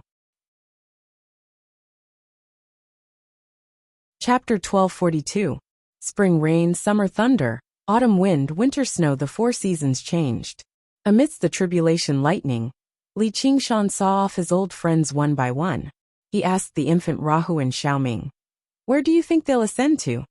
Luo Ho Xiaoming had become so small that he was even smaller than a newborn baby. Li Qingshan could carry him with one hand. His skin had also turned pink. Most of the time, his eyes were closed as if he was a sleeping baby. However, his brows were always furrowed, and his expression was sometimes twisted to the point of being ferocious. He was sweating so much that his swaddling clothes would be soaked in a second. It was as if he was in a nightmare that he couldn't wake up from. Li Qingshan would always wake him up at this time and ask him something. So Luo Ho Xiaoming opened his eyes. His eyes were as bright as rubies, but they were covered with a layer of mist. After a moment of confusion, he came back to his senses. His lips moved, and he answered vaguely, 6 paths of reincarnation. Just as I expected. Li Qingshan nodded. Not long ago, an Azura under his command ascended. Through the mirror image's perspective, he clearly saw a blood-colored vortex blossoming in the void and swallowing the Azura. Originally, he thought that ascending from a small world to a medium world, and then from a medium world to a great world. Now it seemed that this 6 paths of reincarnation was the final destination of all the worlds in the void, whether it was life or death. It was understandable. Of course, ascenders couldn't cross the void to another world. Only the 6 paths of reincarnation was connected to every world, and only then would there be the possibility of ascending. However, what kind of form the 6 paths of reincarnation existed, and was still something that Li Qingshan couldn't understand. But now he gradually understood this world. Luo Ho Xiaoming fell asleep again. His expression gradually became ferocious, even filled with terror. Azura had always been known for their bravery and fearlessness. But what could make this Azura's divine son show such an expression? His nightmare became deeper and deeper, so deep that even Li Qingshan couldn't wake him up anymore. His breath also became weaker and weaker, until it was almost non-existent. One day, after an extremely long slumber, so long that Li Qingshan thought he would never wake up again, he suddenly opened his eyes and bawled like an infant. He was filled with endless sorrow and bitterness. Li Qingshan was surprised. He picked up the swaddling clothes in a hurry, but he caught a whiff of blood. He opened the swaddling clothes and took a look. The tender skin cracked as droplets of blood dripped out, igniting red lotuses. His instinctive sense of danger made him let go of Luo Ho and Xiaoming, retreating far away. The red lotus flames actually gave him a feeling even more terrifying than Xiao and Samadhi flames of white bone. They seemed to possess a law that was even more profound and ancient than the laws of the world. It could not be defied, passing through all the worlds in the world. It was this law that backfired on this Azura's divine son, who once had supreme divine power. Gu Yinying, who was focused on revising the new law, was also stunned. She stared at the blooming red lotuses, and felt that even the law of the Naraka realm couldn't compare to the law contained in the red lotuses. Li Qingshan and Gu Yinying both held their breaths. After the red lotuses bloomed to their peak, they all began to wither. Little Luoho's crying stopped, and he spat out a red lotus. This red lotus was larger than all the other red lotuses, and its petals bloomed. It was as big as a wash basin, and there was a baby lying within it. Surprisingly, this baby also looked like little Luoho, and he had a happy smile on his face, without a hint of sorrow. Looking at the bottom of the lotus, little Luoho had already turned into ashes. The last lotus flower also slowly withered and finally dissipated. All of this happened in just a moment. The baby crawled up from the ground and looked at himself with a satisfied expression. He put his hands on his waist and proudly showed off the little elephant under him. In that moment, he washed away all of his melancholy and dejection. He pointed at Li Qingshan arrogantly. Li Qingshan, get me something to eat. I want fresh milk and grapes. Li Qingshan and Gu Yinying looked at each other. They still didn't understand what was going on. There seemed to be some shocking change happening to Luo Ho Xiaoming, but it only looked like he had become more arrogant. Li Qingshan said tentatively, "Little Ming." Ming is Ming, but remove the word little. From today onwards I am Luo Xiaoming. Okay, little Ming. It's Luo Ho Xiaoming. Luo Ho Xiaoming's expression darkened. No problem, little Ming. Bastard. Luo Ho Xiaoming glared at Li Qingshan. His eyes were full of fighting spirit, just like a real Azura. Li Qingshan slowly approached him and squatted down. He tentatively extended his right hand and curled his middle finger. What are you trying to do? Don't you dare. Luo Ho Xiaoming's body swayed as he tried to avoid Li Qingshan's hand. Pa! Li Qingshan flicked Luo Ho Xiaoming's forehead. Luo Ho Xiaoming fell to the ground, his face red with anger. Li Qingshan scratched his chin and chuckled. I thought you suddenly gained some amazing ability, but it turns out you're only SOSO. Luo Ho Xiaoming sat on the ground. Li Qingshan, I definitely won't forgive you in the future. Li Qingshan slowly curled his middle finger. Luo Ho Xiaoming decided that a wise man knew better than to fight when the odds were against him. Li Qingshan ordered someone to bring fresh milk and grapes. Luo Ho Xiaoming immediately ignored everything else and started to eat and drink. Gu Yinying asked curiously, Little Ming, what kind of fire is that just now? Luo Ho Xiaoming said angrily, Red Lotus karmic fire. Then he said seriously, we have to leave this place quickly. Why? Li Qingshan raised his eyebrows. This was really the case of the eunuchs panicking instead of the emperor. Have you noticed any changes in me? Luo Ho Xiaoming clenched his fists. You're growing up. Gu Yinying keenly noticed that Luo Ho Xiaoming had more hair on his head, than when he was born from the red lotus karmic fire. His speech was also clearer. But Li Qingshan noticed even more. Originally, although Luo Ho Xiaoming was not rejected by this world, he was not accepted by it either. But ever since he was reborn from the red lotus karmic fire, the heaven and earth spiritual qi had been gathering towards him. It was simply unstoppable. That's right. If this continues, it won't be long before I face the first heavenly tribulation. I can't ascend in this world, or I'll return to the Azure realm, Luo Ho Xiaoming said. Different from Li Qingshan, who was a half-baked god of the world, he was a natural god and was born in this world. He was a child of destiny protected by this world. Even if he was isolated from the heaven and earth spiritual qi, just eating and drinking would allow him to grow rapidly. He would grow stronger with every passing second, until he reached the limit of what this world could contain. Yes, your mother is looking for you everywhere. You can't just walk right into her trap. Li Qingshan agreed. He asked Gu Yinying impatiently, Gu Yinying, are you coming or not? Aren't you going to understand the laws of heaven and earth? I'm almost done. I can study the rest when I return to the land of the 9 prefectures. Aren't you afraid that you'll lose your connection with your doppelgangers? Foolish woman, don't underestimate my talent. All right, then let's go. But smart man, where is the land of the 9 prefectures? Chapter 1243. Li Qingshan glared at Gu Yinying angrily with his thick eyebrows raised. He clenched and then opened his hands as he stared at her slender and beautiful neck. Strong winds blew in the sky, dark clouds rolled, and thunder rumbled. His anger had changed the color of the wind and clouds. Gu Yinying knew that he was truly angry. She hurriedly explained, when we came here, we only relied on the rock feather to make decisions. We randomly chose a small world in the void. It's not easy to return the way we came.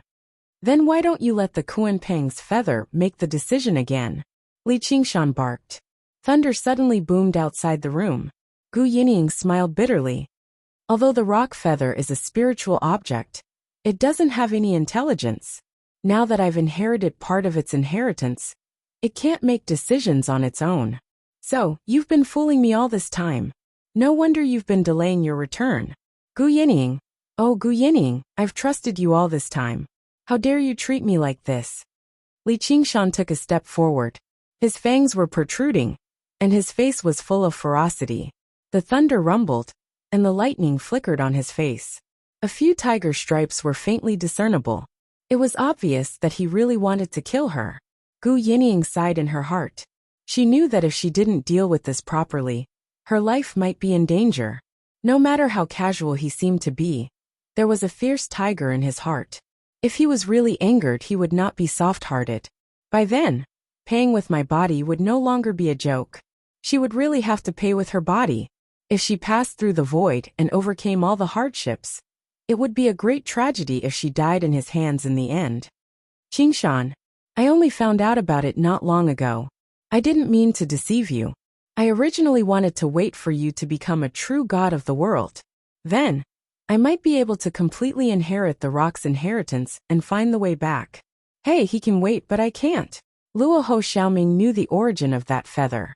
He knew that with Gu Yinying's cultivation base, it would take more than 8 to 10 years for her to inherit the inheritance. Not to mention in such a world. Shut up. Li Qingshan shouted. Luo Ho Xiaoming shrugged. He had learned this action from Li Qingshan, indicating that it didn't matter at all. In any case, as long as he didn't return to the Azure realm, he could just go to a bigger world. As for Gu Yinying, perhaps it didn't matter if he returned to the 9 regions or not. Only Li Qingshan had to go back to find Little An. Luo Ho Xiaoming continued. Even if there's a path, it's still not enough. I also advise you to stop looking for your original world. You have no idea how many dangers there are in the void. Last time, it was the Kunpeng's feather that helped you choose the best route. Was this still the best route? You should learn to be smarter. Little Ming, you asked for this yourself. Li Qingshan reached out and grabbed Luo Ho Xiaoming. He aimed at his butt and slapped him hard. Outside the door, torrential rain poured down. Luo Ho Xiaoming cursed and struggled with all his might. As a dignified divine child, When had he ever suffered such humiliation? Gu Yinying didn't know whether to laugh or cry. She recalled what Li Qingshan had said before. Beating a child on a rainy day is nothing to do anyway. Her heart was filled with regret for both of them. If it weren't for her, Li Qingshan wouldn't have landed in this world. And Luo Ho Xiaoming had completely taken the blame for her, bearing Li Qingshan's monstrous anger. The wildflower saber and the slingshot named Little Ya were quietly placed on the bed. They even talked to each other and felt deeply ashamed. These two people were too shameless. This was their first confrontation, and it ended with Li Qingshan's complete victory. However, Luo Ho Xiaoming also cursed all 8 generations of his ancestors. At this moment, he was staring at Li Qingshan with murderous eyes. Li Qingshan completely ignored him. He took a deep breath and regained his composure. His eyes were tranquil and distant. At crucial times, women really can't be relied on. Yes, children can't be relied on either. Gu Yinying pinched the bridge of her nose and was speechless. Actually, this had nothing to do with men or women, old or young. Crossing the void with the cultivation of a level 3 heavenly tribulation, and traveling back and forth between 2 incomparably distant worlds, was like asking a child to cross a desert without any preparation. All he could rely on was that Kunpeng's feather. Moreover, he couldn't completely control this only means of transportation. We'll leave tomorrow. I'll deduce the route. Qingshan, you know it's impossible for you to deduce it. Gu Yinying frowned. No matter how much she believed in Li Qingshan's methods, she still had basic common sense. The distance between these 2 worlds was probably millions of miles. Moreover, it wasn't a straight line. Who knew how many twists and turns it contained information that was even more complicated than the laws of this world. Once we leave this world, my power will recover, and I can start to deduce. Although I can't deduce the entire route at once, I can use the changes in the celestial bodies to reduce the difficulty of the deduction. Li Qingshan's expression was calm. He spoke as if it was an extremely ordinary matter, as if he was just walking while searching for the route.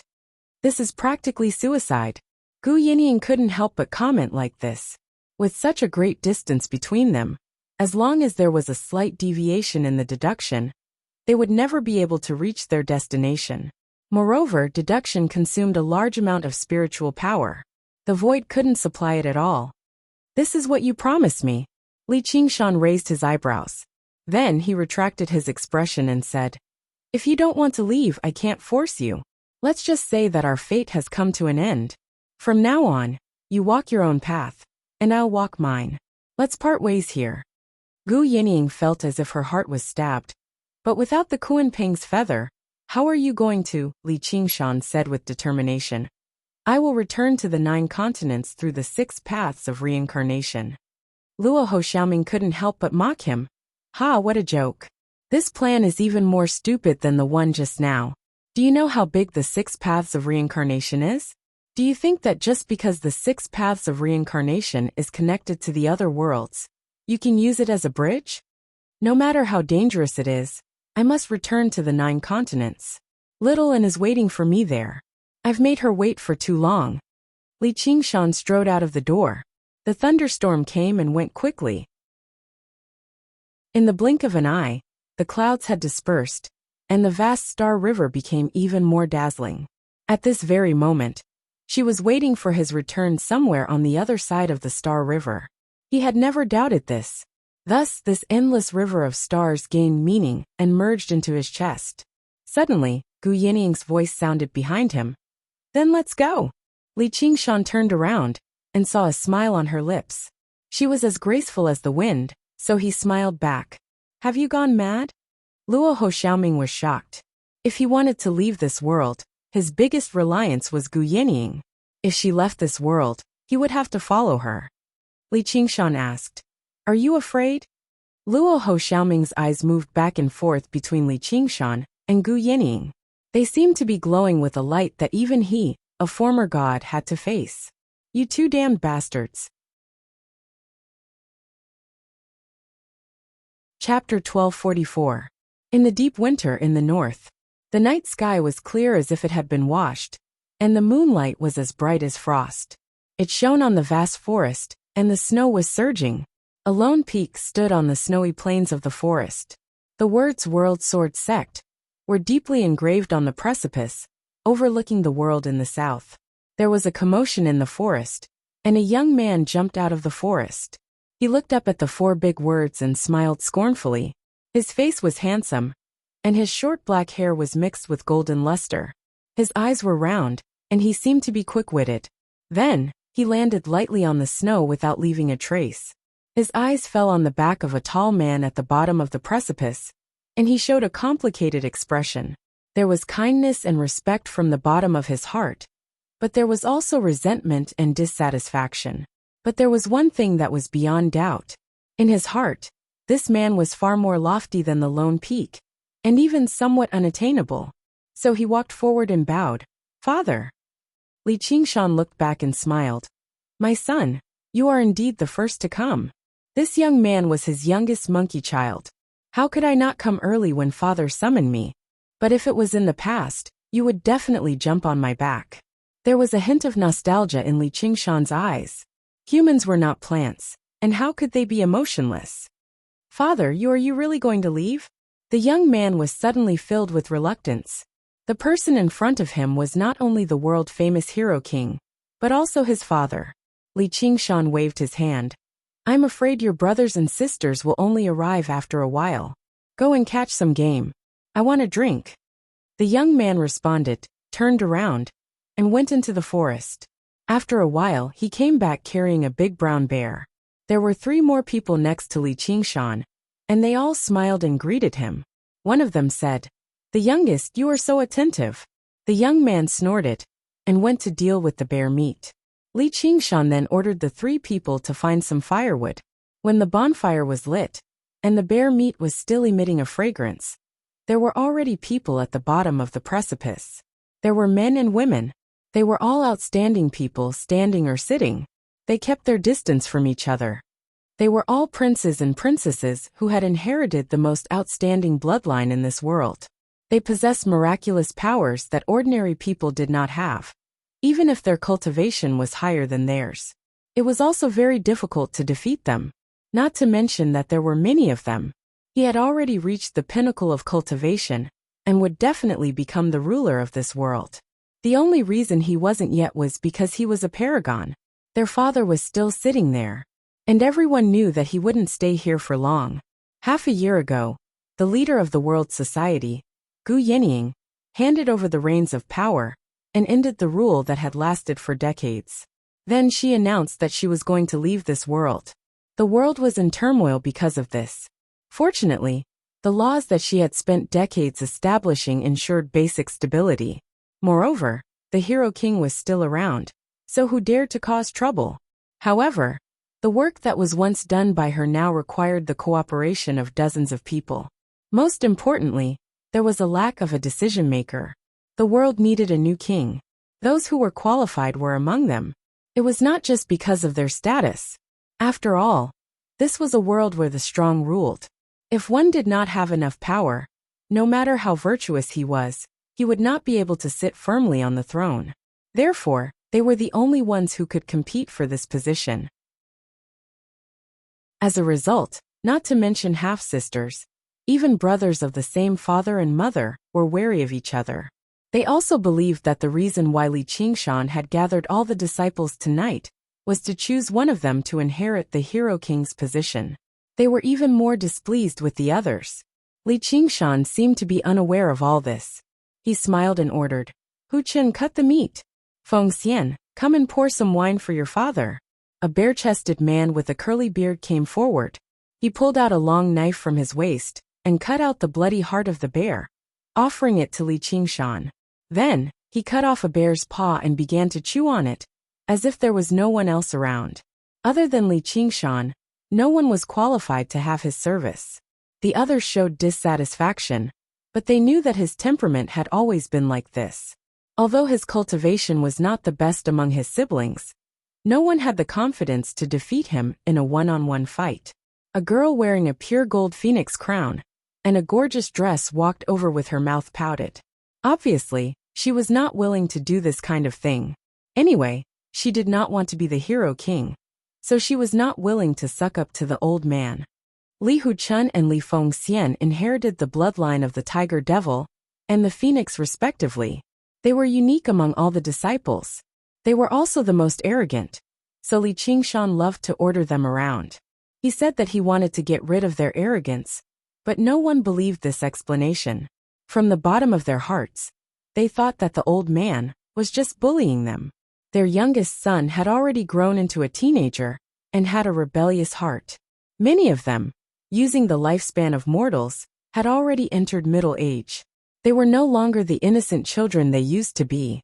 Even if it was Li Qingshan's orders, they would not obey him from the bottom of their hearts. Of course, this was exactly what Li Qingshan wanted. Loyal ministers and filial sons were the most boring of all. He shook his head with a smile and bit off a third of the bear's heart. He chewed carelessly a few times before swallowing it all in one gulp. He drank all the alcohol in the goblet. Guanyin, divide the meat. Yes, father. The young man who had once helped young Miaozhen pass on the news walked over. After a moment of thought, he divided the bear meat piece by piece with his fingers like a knife. None of them were dissatisfied. Clearly, this was not just because he had thought it through thoroughly enough. There was no dispute over the division. Li Guanyin was the only one who had inherited the spirit turtle's bloodline, as well as the only one who had no interest in the power of the world. Instead, he was very similar to his mother Yang Miaozhen. He was completely focused on the path, and he possessed the spirit turtle's forbearance and cunning. As a result, he was the only one who did not have any enemies, even though he was not very old among the disciples. Li Qingshan glanced at the disciples. Apart from the three of them, most of them were monkey cubs.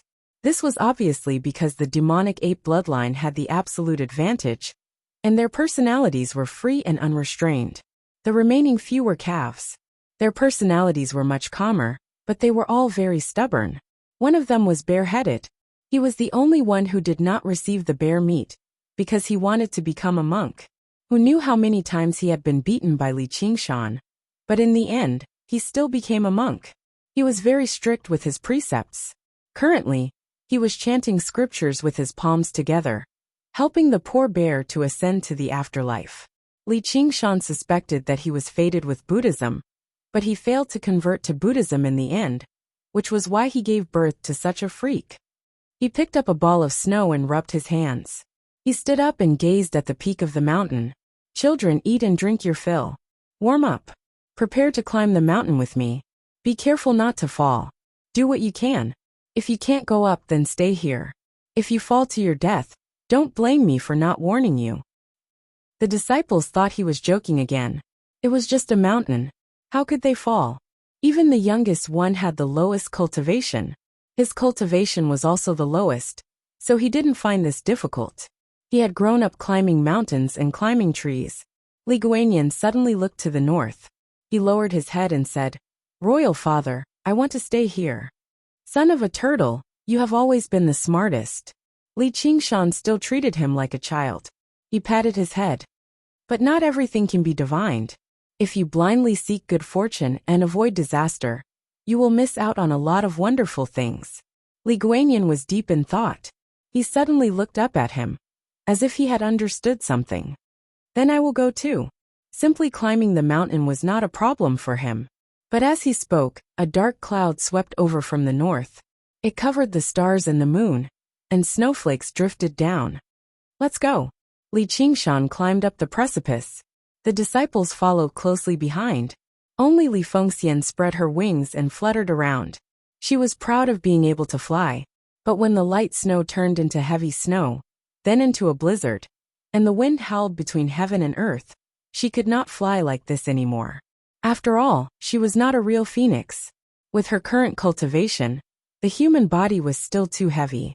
She could only climb the rock wall in a sorry state. She shouted at Li Qingshan, "You must have divined it correctly." Li Qingshan laughed loudly. He opened his arms to the sky. Let the blizzard come more fiercely. As if the heavens heard his voice, the wind became more and more violent. The sea of trees rose and fell violently. Snow was no longer falling. Instead, it rolled between heaven and earth.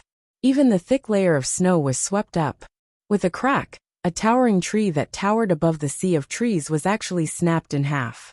It was swept up by the wind and landed dozens of miles away, facing the might of heaven and earth. Even the princes and princesses were as insignificant as mortals. Not only did it make climbing extremely difficult, the plummeting temperature made it even worse. Originally, no one cared about the cold. With their physiques, they were almost impervious to heat and cold. None of them wore winter clothes. Just now their breaths turned into ice. They knew how powerful it was. They could only use a breath of true energy to resist the cold, but it was quickly consuming their true energy. Li Qingshan purposefully chose the most dangerous path. He even purposefully took a winding path. Everyone believed that this was a test. Even if it was not for the power of the world, for the dignity of the princes and princesses, no one gave up. The team gradually stretched into a long, winding line. The lips of the youngster at the end of the line were blue from the cold. His hands did not listen to him. The figures of his elder brother and sister were blurred in the wind and snow. He could not see his father walking at the front. He looked down. Other than the wind and snow, he could not see anything. He did not know how high he had climbed. If he fell, he would definitely be smashed to pieces. He could only grit his teeth and continue to climb. In an instant, all the figures in front of him disappeared. Other than the howling of the wind and snow, he could not hear anything else. It was as if he was the only one left in the world. The blood in his body seemed to be about to freeze. Suddenly, a rock that he was holding loosened and fell. This was a common thing when climbing. However, his stiff body did not allow him to change his movement. He lost his center of gravity and fell straight down. Ah! The youngest! Li Fengxian suddenly looked back. She opened her wings and jumped up. She grabbed the youngster and tried to return to the rock wall. However, in the snowstorm, she could not even fly alone, let alone carry another person. Like a kite with a broken string, she was whirling in the wind. Both of them were about to fall. Another figure jumped out of the rock wall and shouted, "Monkey fishing for the moon!" This was not the name of a powerful move. It was the name of the game that all monkey children played when they were young. The story of the monkey fishing for the moon was told by Li Qingshan to each of them. 7 or 8 figures jumped into the wind and snow. The first person felt his legs tighten when he grabbed Li Fengxian. Finally, a long human ladder was formed, swaying in the wind and snow. Li Huchen roared and pulled out his sword to cut the wind. The bald prince and several other brothers tried their best to pull everyone back. They kept chanting Buddha's name, Amitabha, Amitabha. When the young man came back to his senses, he felt a few strong arms pressing him tightly against the rock wall. A wave of genuine qi entered his body, and many concerned faces appeared in front of him. For a moment, he couldn't tell whose arms they were. A warm feeling welled up in his chest, and tears rolled down his cheeks, which immediately froze into ice. Just now, when he jumped out of the cliff, if anyone hesitated for a moment, he would have fallen down. "Idiot, why are you crying? You don't know to call us when you can't hold on anymore?" Li Fengxian said. "Li Yuanfei, just now, you are in front of the youngest. You don't know to take care of him." "Madam, I can't hold on anymore. How can I take care of him? Speaking of which, if I didn't react fast enough, you would be dead." Li Yuanfei looked wronged. Just now he jumped out and shouted monkey fishing for the moon in the air, gathering all his brothers. Ha ha ha ha. Clear laughter rang out from above. Everyone raised their heads and saw Li Qingshan standing on the rock face with his arms crossed. It was like nothing had happened the entire time. He even said complacently, "How's that? It's all thanks to me teaching you this move." Everyone stared at him angrily. Li Qingshan beckoned to them. "Come on. Whoever reaches the top first, I will give him the title of Hero King." They looked at each other. In this snowstorm, each other's faces became clear, and a long-lost friendship surged in their hearts. Li Guanyin said, "Let me bring up the rear." Li Fengxian said, "I will go with you." "What Hero King? I don't care." As a result, they formed a new group. The strongest took turns to lead the way, digging holes in the cold, tough walls that they could climb through. They no longer pursued Li Qingshan at full speed. Instead, they climbed straight towards the top of the mountain. Li Qingshan smiled and shook his head. With a leap, He shot to the top of the mountain and disappeared into the snowstorm. As he disappeared, the snowstorm began to lessen. All the princes and princesses were certain that the violent and abnormal snowstorm just now was definitely his doing. Although they did not know how he controlled this vast power of heaven and earth, they were certain that it was so. And because of this, they had a belly full of anger. Perhaps in the hearts of all children, their fathers were omnipotent. But most children would find that this was not the case when they grew up. But Li Qingshan still retained this feeling. No matter how easygoing he was still like a mysterious mountain that stood far away in the sky. One could only look at him from afar, but not approach him. Chapter 1245. I still need to focus on my cultivation. I don't have time to deal with all these things. The old man is obviously fooling us again. We can't let him succeed. They all stepped back and refused to go up. Among the chatter, someone said, "Just let the youngest do it." Everyone agreed. Let the old man be proud. We'll let the weakest and most useless one be the hero king. Li Yuanfei, you're the weakest and most useless one. Let go of me. I don't want to be the hero king. Thus, the young man was passed up hand by hand, and he was the only one who objected loudly. But his body was stiff. He couldn't resist. He was sent to the edge of the cliff. He was so anxious that his face turned red. At this time, a big hand reached in front of him. He looked up and saw Li Qingshan's smiling face. Okay, I promise you. If you don't want to be the hero king, then so be it. Li Qingshan glanced down again. Haha, old man. A bunch of fools. But according to human standards, he was indeed more than 100 years old. Everyone cursed in their hearts. We've been fooled by the old man again. When they climbed up the cliff, even Li Fengxian couldn't care about his image anymore. He lay on the ground and panted. Li Qingshan stood on the side of the cliff with his hands behind his back. He looked through the broken gate tower. The ape deity villa had been eroded by wind and snow for decades. Even the broken walls were hard to recognize. This was the place where he started in this world. Now it would be the end. My children, I'm leaving. The princes and princesses were shocked. They knew this day would come eventually. But when it really came, they still felt it was too sudden. Maybe they had an illusion that this man would always be like a mountain, standing in the distance until the end of time. They couldn't help but feel all kinds of feelings in their hearts. Li Guanyin sighed and stood up. He cupped his hands and said, "Father, you still have many things to settle. This world. What does this world have to do with me?" Li Qingshan blinked. For a moment, he looked even younger than the children. Maybe some prisoners would fall in love with the cage. But he wouldn't. He wouldn't be locked up for 100 years or 1,000 years. Amitabha, you are the hero king. Everyone felt that he had a responsibility to the world. Even though he had not done anything serious over the years, the title of knight-errant king was enough to subdue all the evildoers. It was even more effective than Gu Yinying's strict laws. I am the hero king, or your king father. I have many other identities and titles, but I'm actually Li Qingshan. Now Li Qingshan is going to do what Li Qingshan wants to do. Li Qingshan clapped his hands. What lord of the world? What great power of the world? They were all discarded like a pair of worn-out shoes. Lightly and quickly, he walked towards the gate of the villa. Gu Yinying was waiting for him there. Amitabha, father, please stay a little longer. Your sudden departure will cause chaos in the world. You put Amitabha first, then why are you begging me? The world is not the world of the hero king. Nor is it the world of the world society, but the world of the people.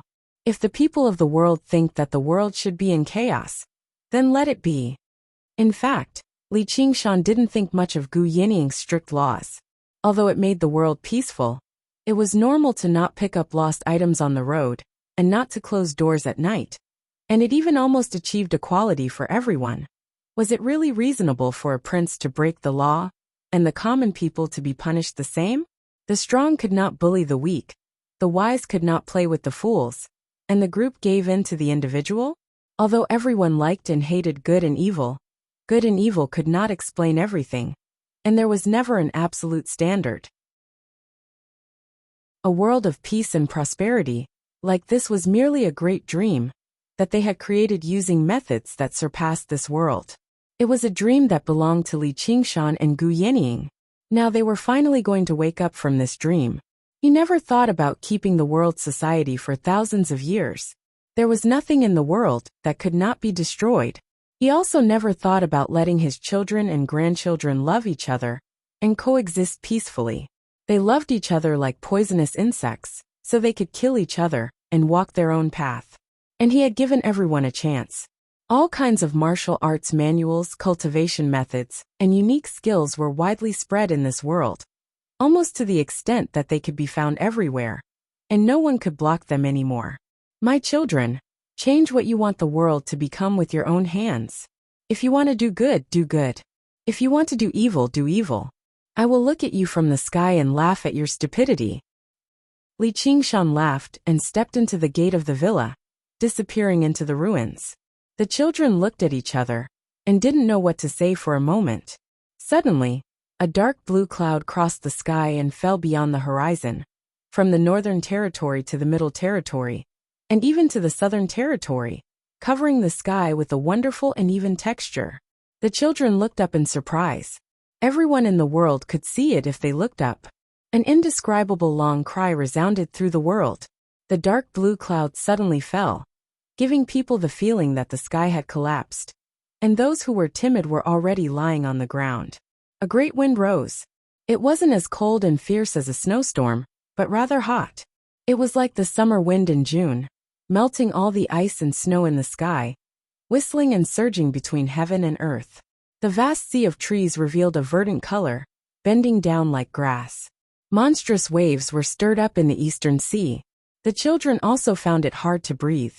The dark blue cloud was about to press down on their heads, but it suddenly rose up. In the blink of an eye, it shrank 100 times. Just now, they could see clearly that it was a giant bird. They couldn't help but widen their eyes, feeling extremely shocked.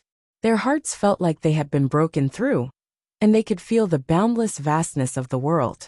Unknowingly, tears streamed down their cheeks. But there was no sadness or joy in their hearts. Every feeling became incomparably insignificant, and they didn't know why they were crying. A great wind rose, and the rock soared. In the blink of an eye, the rock flew far away. The stars shone brightly, and the jade sky was clear. The children stood on the cliff for a long time. Just now, they came back to their senses and felt a little dispirited. Things that they had thought to be incomparably important suddenly didn't seem worth mentioning. "Father has left," Li Guanyin said. "Has he really left?" The youth asked in a daze. "Didn't he say that he would watch over us from all over the world?" Li Yuanfei patted his shoulder casually.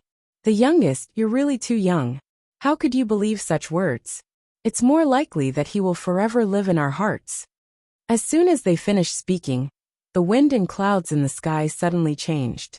Wisps of clouds appeared, forming a large smiling face under the moonlight. It looked like a child's scribble, but it vaguely resembled Li Qingshan's appearance. Li Yuanfei stammered, It can't be a coincidence, right? How annoying." Li Fengxian lowered his head, but he couldn't help but smile. The youth suddenly looked up and shouted, "Father, just watch carefully. We definitely won't let you down." Chapter 1246. An endless starry sky came toward them, and the stars drew billions of lines. Suddenly, the rock folded its wings and stopped steadily in the void. Li Qingshan lay on the back of the rock and couldn't help but look back. The small world had been left far behind, turning into a shining star that was tens of thousands of miles away. He looked into the depths of the void. It was dark and deep, and the stars were shining brightly. He immediately understood that every star in the void was a world, and every world had countless stories happening. "Qingshan, can you still sense your doppelganger?" Gu Yinying's voice sounded in Li Qingshan's mind, and it seemed to have become much larger.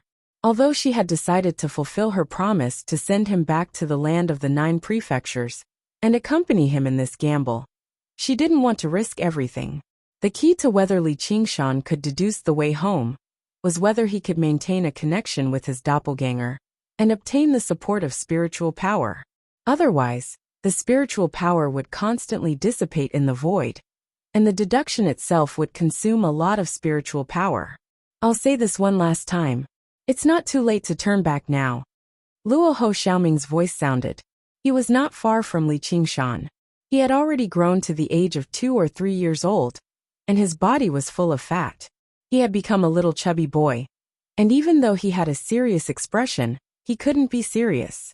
Of course I can sense it, and it's very strong. Li Qingshan heard the conversation of the children on the cliff, and even controlled the clouds to draw a self-portrait. The mirror doppelganger didn't let him down. In this way, he had the support of an entire world on his way home. Strangely, time flowed much faster in the small world than in the void. Everything seemed to be in fast-forward mode. In the blink of an eye, the clouds gathered and dispersed, the sun moved, and the moon rotated. The children were scattered all over the world, doing their own things. Originally, he wanted to find some time to let his doppelganger descend and give everyone a scare like a king. Now, it seemed that by the time he had time to do this, the 2 words chivalrous king would have become a distant legend. But this was also good. Let them go their own way, and I will also go my own way. That's good. Let's start the deduction. Gu Yinying gently flapped her wings again. He felt an unprecedented power surging within him. Although that wasn't her own power, and it would take years for her to recover once it was used up, it was believed that one day, she would transform into a real Kuanpeng. At this very moment, the Kuanpeng feather resonated with her heart. It had reached an unprecedented level. Since he was a bird, he had to fly. The Kuanpeng had the form of a big fish. But just like how butterflies were transformed from caterpillars, every moment they swam in the deep sea and crawled on the ground was for the day they could spread their wings and soar. Only then can I be considered to have returned my true colors. Blindly hiding and enduring silently was not the true heart of the Kuanpeng. To her, this journey was not only for a promise, but also for a greater experience. Li Qingshan nodded and tried to stretch his limbs. Without the restraint of the miniature world, the ox demon, tiger demon, spirit turtle, and phoenix all awakened, opening their eyes again. In that moment, all of his strength recovered, dyeing his dark golden eyes. They were no longer crimson either. Instead, they had become pitch black. He almost could not help but cry out, "I, Li Qingshan, have returned." However, as he powered the spirit turtle's method of sea suppression, his mind calmed down again, like the deep sea. He silently sensed his current state first. The ape demon transformation was only at the first layer, so it did not affect the balance of the 9 transformations of the demonic and divine too much. However, it was no longer as smooth and free as before. However, this was a brand new power after all. Blindly pursuing balance was pointless. Only by constantly surging with new power could he reach unprecedented heights. At this moment, he suddenly felt a sense of worry. As with the complete recovery of the spirit turtle transformation, his connection with his mirror clone had become even stronger. He could control it even more freely now. This was not a problem in itself. It was just like how after training, a person would definitely feel like they could control their body more freely and nimbly. However, if there was stronger, would there also be weaker? If he really pulled the distance to 1,000,000 kilometers, 10 million kilometers, or even 10 million kilometers, would he really be able to maintain contact? He would not change his decision to return home because of this, but he did not hide this fact either. He passed it on to Gu Yinying and Luo Ho Xiaoming. Gu Yinying said, "Little Ming, what do you think? If your clone originates from the spirit turtle clan in Ruin's End, then it really is extremely powerful. I've heard that some spirit turtles can allow their clones to wander through the 6 realms of Sasra. However, you have to understand that while the 6 realms of Sasra are not small, they can't compare to the entire space. All powers have their limits. There's no such thing as omnipotence. I can't be certain how much distance will affect your ability either. For now, all you can do is continue advancing and verify it with practice. It's best if you can deduce the approximate distance from the world of the 9 prefectures during this process, and then make a decision."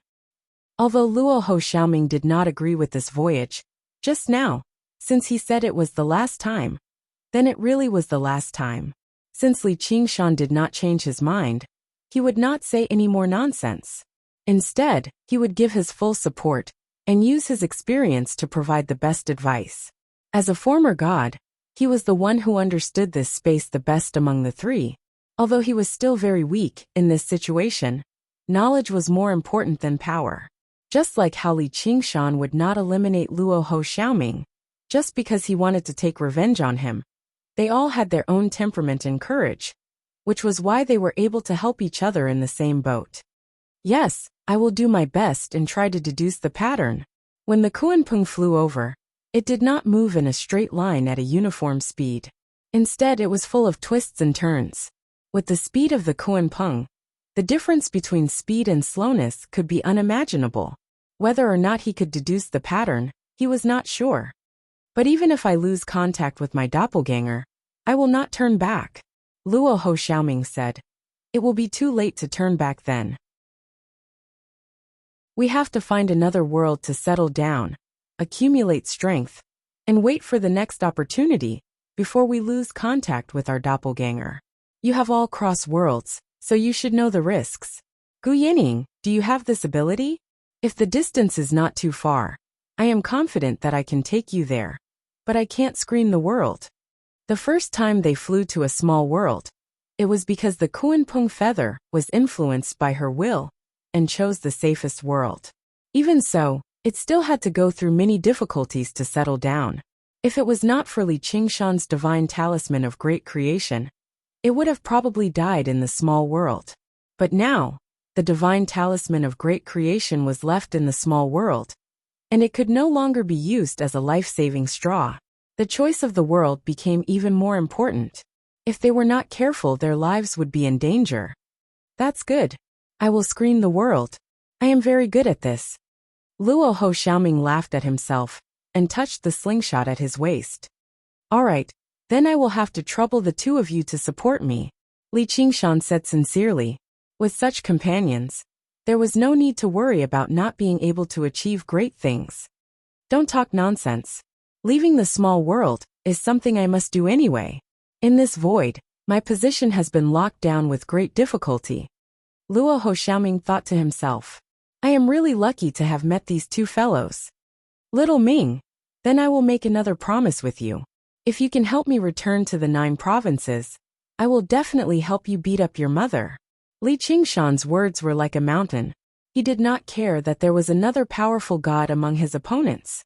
Anyway, he already had a 500-year promise with Qiongqi. There was no need to worry when there were too many debts, and no need to bite when there were too many gods. Luo Ho Xiaoming was stunned. He frowned and said, Why do these words sound so strange? Haha, as long as the meaning is right. A mother who only wants to kill her own son. She is worse than a beast. I might as well kill her to my heart's content. Li Qingshan and Luo Ho Xiaoming had been together for dozens of years. He believed that he had some understanding of Luo Ho Xiaoming's temperament. Although he did not know how Luo Ho Xiaoming had created such great evil karma, to the point of summoning the rebound of karmic fire, he was definitely not an evil person. In other aspects, there was nothing to say. He was definitely a friend worth befriending. Luo Ho Xiaoming looked deeply at Li Qingshan. Friend. That was something that he had never had before. In the past, who had the qualifications to be his friend? Li Qingshan did not say anything else. He closed his eyes and concentrated on deducing the path. In order to deal with the risk of losing contact with his doppelgangers, he had to deduce the longest path here. When he first arrived, the spinning sea of stars once again reflected in his mind. Then it gradually slowed down and corresponded with the stars in the sky. Although it was only a miniature world, the spiritual energy it possessed was definitely as vast as the ocean. It did not seem like he had to worry about it running out. However, in space, the spiritual energy dispersed far too quickly. Before long, it had to stop and wait for the spiritual energy to slowly recover. He could not help but feel rather envious of Gu Yining and Luo Ho Xiaoming. Gu Yining had transformed into a Kuanpeng, so she did not rely on her own power at all. Meanwhile, although Luo Ho Xiaoming had not even undergone a single heavenly tribulation, his power did not disperse. Instead, it could absorb power from space. He was currently focused on cultivating Can I lock up my spiritual energy? However, even the spirit turtle can't do it, let alone the ox demon and tiger demon. But hold on. Li Qingshan thought of something. He pressed his hand against the top of his head and murmured, Ape Demon's Air Assimilation. This was the name of his #1 ability of the ape demon. Originally, the ape demon transformation was too weak, so it was greatly suppressed by the other 4 transformations. One could imagine a scene like this. Oxen on the left, scarlet tiger on the right, spirit turtle on the bottom, and a phoenix on the top. Meanwhile, a pitiful ape was squeezed in the middle, scratching its ears and cheeks anxiously. Now that it had finally broken free, it extended its long arms and locked down the space. In a split second, Li Qingshan felt that he had been isolated from the vast space. As expected, his spiritual energy was no longer dispersed, although he could not move at all in this situation. And maintaining the ability also required a certain amount of spiritual energy. It was still much better than his current situation just now. After all, he did not need to move his body to perform the derivation. He only needed to think, so the efficiency was much higher. Luo Ho Xiaoming could not help but open his eyes and glance at him. He really did have various powerful bloodlines. It was strange that he could actually fuse them into one body. If he really was that legendary ape that could lock down the space with this ability, it would not be difficult for him to roam the space when he fully matured. Chapter 1247. An azure trail was reflected in the Kunpeng's deep and sharp eyes. It spread its wings that spanned thousands of miles and flapped them with all its might. There was no wind in the void, but the edges of its wings created ripples that distorted the dark void. In an instant, it became in existence like a gale. It followed the azure trail and disappeared into the endless void. The river of stars spun and flew. In this endless void, even the Kunpeng was as insignificant as a ring. However, it was free and unfettered, like a fish returning to the ocean. If it was trapped in a small world, it would feel cramped even when it spread its wings. Even in the world of the 9 provinces, it would not be able to travel to its heart's content. Gu Yining was completely immersed in the joy of flying. Yes, this was what she had been searching for all this time. Endless freedom. Only the azure trail was a kind of restraint. It often made her feel the urge to leave the track. She needed to exert all her mental strength to suppress this feeling. The trail continued to extend, but the process was very slow. It was far from being able to keep up with the Kunpeng's speed. Li Qingshan stood on the Kunpeng's back. He opened his eyes wide and focused his mind. Through the flowing river of stars, he continuously verified his deductions and made further progress. However, he could not use the ape demon absorption to prevent spiritual energy from dispersing. Thus, the efficiency of his deductions was naturally not high. Fortunately, up until now, there had been no problems with the path he had deduced. It corresponded to all the stars, which made him heave a sigh of relief. In the end, after some calculations, he decided to stop deducing. He only verified his deductions so that he could better accumulate spiritual energy and prepare for the next deduction. On the other hand, Luo Ho and Xiao Ming were completely immersed in cultivation, spending every minute and every second. Every minute and every second seemed to be growing. Li Qingshan was a little envious of their freedom. He preferred the feeling of having one's feet on the ground. Perhaps it was because he was too used to the nourishment of the power of the earth. Once he left the earth, he would feel empty. Stop! Luo Ho Xiaoming's voice suddenly sounded in Li Qingshan's mind. The Kunpeng retracted its wings and stopped in the void. What is it? Li Qingshan asked. I want to go through the tribulation. As soon as Luo Ho Xiaoming finished speaking, a clap of thunder rang out in the void. A bolt of lightning tore through the darkness and shone into Li Qingshan's eyes. He sighed in his heart. This heavenly tribulation is really everywhere. What was supposed to be a terrifying calamity now seemed very familiar.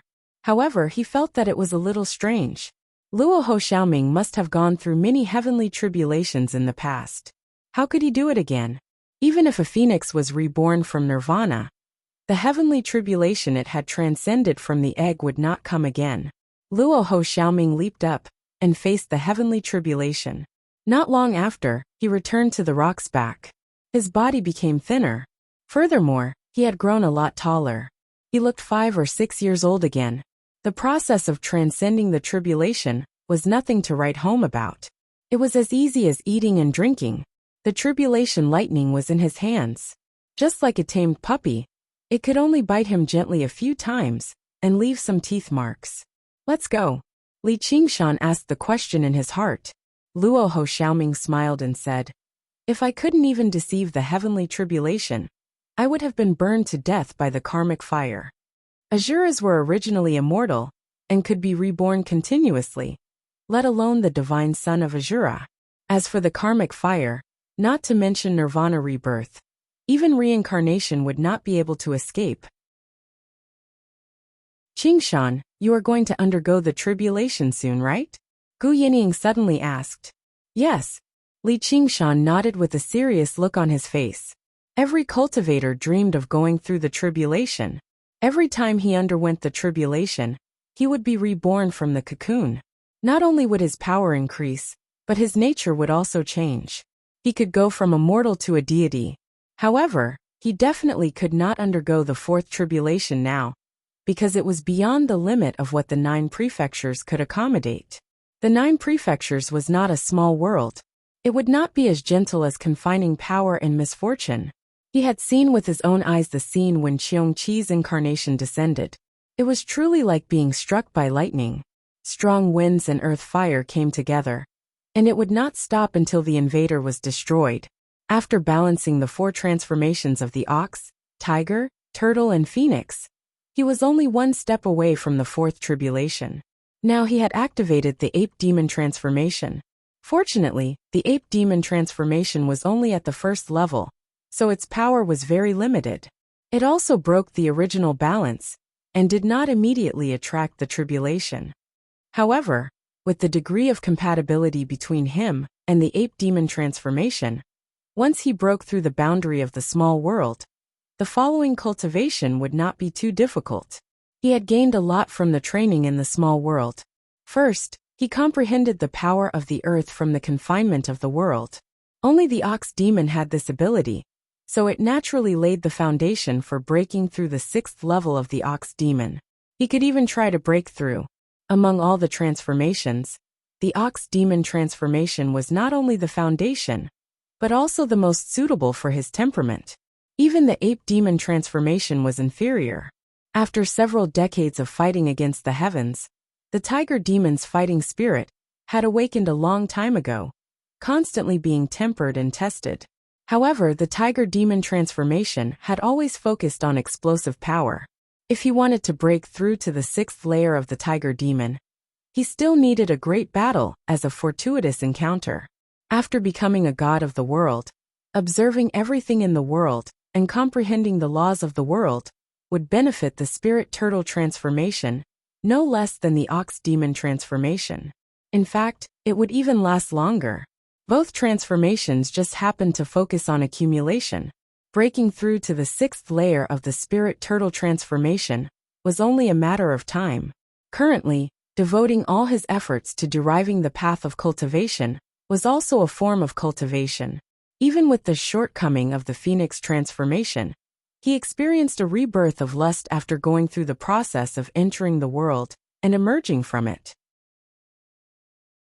It could be said that all of the transformations were restless, wanting to push Li Qingshan to a higher realm of cultivation. If he could find a world comparable to or larger than the 9 provinces, he could immediately undergo the 4th heavenly tribulation and become a demon emperor. Don't worry, I'll suppress my strength. If it really doesn't work, I'll just undergo nirvanic rebirth again. As soon as he returned to the 9 provinces, he would undergo the tribulation immediately and ascend with little An. Even if he did not want to return to the 9 provinces, space was definitely not a good place for undergoing the tribulation. Just the issue of spiritual energy dissipating would greatly affect the success rate of undergoing the tribulation.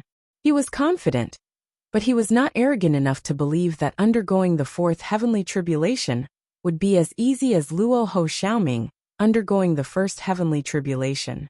The Kuan Peng spread its wings and took off once more. Afterwards, it paused 2 more times, so that Li Qingshan could calm down and deduce his next path. Although his connection with his mirror clone had indeed weakened, he could still control it with ease. It was as if he did not have to worry about losing contact at all. Everything went unexpectedly smoothly. Li Qingshan had already begun planning what he would do after reuniting with little Anne. He had to help the Banyan Tree King become a god of the world first, and then he would go to the Dragon Province and kill the Crown Prince of Xiqing. Qiongji should be fine, and who knew how Ru Xian was doing? Just as he was thinking, he suddenly sensed the power of the earth that he had not felt in a very long time. However, as far as the eye could see, the closest planet was over 1,000,000 kilometers away. Apart from worlds, was there land in the endless space as well? The Kuanping suddenly slowed down. The mountains blocked its path. Chapter 1248. Millions of mountains stretched across the void. They were of different shapes and sizes. The big ones spanned tens of thousands of miles, and were comparable to small worlds. The small ones were only the size of a fist. There were so many that one couldn't even see the end of them. They all floated quietly, silently watching the tiny Li Qingshan on the back of the rock. Li Qingshan frowned. This wasn't the case when he came. Otherwise, with the huge body of the rock, he would have to go around. But the path he deduced was to go straight through. Are you sure there's no mistaking your deductions? Gu Yinying asked. Yes, Li Qingshan said. These millions of mountains seem to have appeared out of thin air. Look carefully. Is there a star missing? Luo Ho Xiaoming said. Li Qingshan closed his eyes and opened them again. There is one missing. Could this be? It's just a destroyed world. Luo Ho Xiaoming said softly. He looked at his hand and his face darkened. What destroyed the world? Li Qingshan felt a chill in his heart. He looked at the millions of mountains cautiously. It was as if there was a terrifying monster hiding behind one of the mountains. Don't worry. It's most likely a natural death. Luo Ho Xiaoming held his chin and observed. Natural death? Li Qingshan muttered to himself. He had experienced 2 worlds. Although they were different in size, they gave him the feeling that they had existed for a long time. He didn't think that he would see the death of a world with his own eyes. All things come and go. Even a world can't exist forever. It has its own birth and death. In this void, there are stars falling every moment. There's nothing to be surprised about. But that planet was very far from here in the first place. Li Qingshan frowned in confusion. That's why I'm sure it's a natural death. The death of a world isn't a sudden explosion. Instead, like everything else, it gradually collapses and disintegrates. It usually lasts for a long time. Once it can no longer be anchored in the void, its power will shoot out in a random direction. Who knows where it will go? I see. Li Qingshan sighed. Although this was a coincidence, in such a long journey and such a vast starry sky, it really couldn't be considered a coincidence. He stared at the incomparably huge corpse. He discovered that it was not stationary. Even the largest mountain was moving slowly, and no one knew where it would stop. The strong wind reverberated between the mountains, as if the world was breathing heavily. The magnetic field fluctuated between strong and weak, changing constantly. It was like a soul that refused to disperse. One of these 2 objects was originally high up in the sky, an underground place. At this moment, they blended together and became exceptionally chaotic. Countless meteorites flew in all directions. The smaller the meteorite, the bigger the meteorite. On the contrary, the might of the attack was even greater. Even a grand cultivator would not be able to match up to it. After all, it was the power of heaven and earth. Even the remnant power was not to be underestimated. Looks like we can only take a detour. Gu Yinying asked. But Qingshan, once you deviate from the path, can you still find the right path? This detour will take us tens of millions of miles. This decaying world was clearly not a small world. The thick earth had completely collapsed and spread out, filling up the void for millions of miles. A simple detour would take tens of millions of miles. It's hard to say. Li Qingshan shook his head slightly. Along the way, he had been constantly locating the position of the stars. It was not because he had nothing better to do, but because he had to constantly correct the path according to the star chart. If he took a detour like this, all his previous efforts would be wasted. There were no obvious coordinates in the void, and the stars all looked the same. He might not be able to find the right path, and be completely lost in the void. I can shrink my body and go through it, Gu Yinying said. Little Ming, what do you think? Li Qingshan asked. No matter what, we must use the fastest method to leave this area as soon as possible. Luo Ho Xiaoming's expression was solemn. Why? It's best that you don't know. Little Ming Luo smiled, causing people to shudder. Then let's go through it. Gu Yinying took a deep breath. The Kuan-Peng gradually shrank until its wingspan was only 3,000 meters. If it was placed in another world, it would still be a huge creature. However, in the vast void, it was even more minuscule. It spread its wings and flew towards the mountains. At that moment, she wielded the power of the Kuan-Peng. She fought against the omnipresent power of magnetism, while gathering strong gales to deflect the meteorites flying towards her. However, the most dangerous thing was not the meteorites, but the large and small fragments of space. They were like broken glass, and were almost completely transparent. Even the Kuan-Peng had to dodge carefully, and its speed was greatly affected. Luo Ho Xiaoming's expression became more and more solemn, but he did not say anything. He stared at the surrounding scenery in a daze. When he approached a mountain that stretched for thousands of miles, Li Qingshan closed his eyes and reached out his hand. However, he did not feel the power of the earth. Was it because it was too small and could not be considered the earth? However, the largest mountain here was only this size. It was not easy to find such a large mountain in the 9 states, and it clearly included the part that originally belonged to the underground. He could clearly feel the power of the earth, and it was getting stronger and stronger. It was like a call. He could not help but be curious. What was waiting for him in front? Look over there. Gu Yinying's words broke the silence. Li Qingshan and Luo Ho Xiaoming followed her line of sight, and saw a huge building that was chiseled into the mountain. Although the style was different from the 9 states, and it was badly damaged, they could still see the majestic atmosphere. This is definitely not something that mortals could build. It must have been a large sect. Li Qingshan sighed. The pavilions of mortals could not have been preserved at all. Even cultivators ended up like this, let alone mortals. I can still see the layout of the protective formation. It seems to have been swallowed by the magma. There's someone there. Oh, it's a stone statue. Gu Yinying vaguely saw a figure at the top of the mountain. She flew closer and realized that it was a stone statue. It was in the shape of a woman, with eyebrows and hair. It was very lifelike. It's not a stone statue. It turned itself into stone in an attempt to escape. What a fool.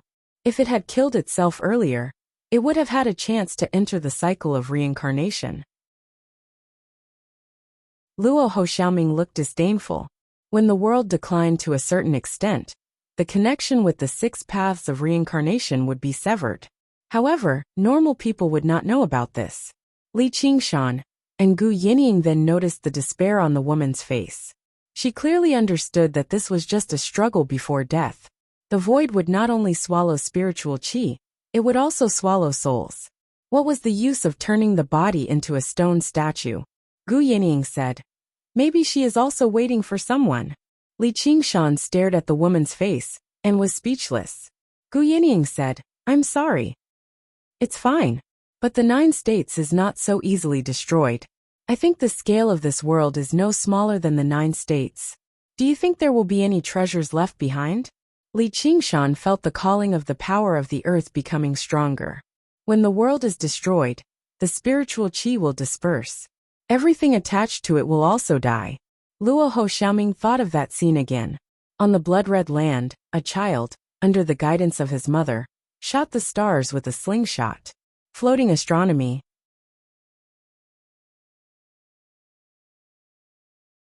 Chapter 1249. Luo Ho Xiaoming's face was pale as he pressed his chest. He had already sacrificed all his strength to resolve the karmic backlash, but this memory could not be erased. Even though it was a small world, there were trillions of living beings in it. The destruction of the world and the death of all living beings without any reason or value. all because of his unwarranted malice. Even the 12 demon gods of the demon domain would not do such a thing. They would only expand the demon domain, spread their ideology, and invert good and evil. This kind of evil, even the demon gods could not compare. It was so huge that it did not feel real. It was just like the fall of a star. But the Azura path was not the demon domain.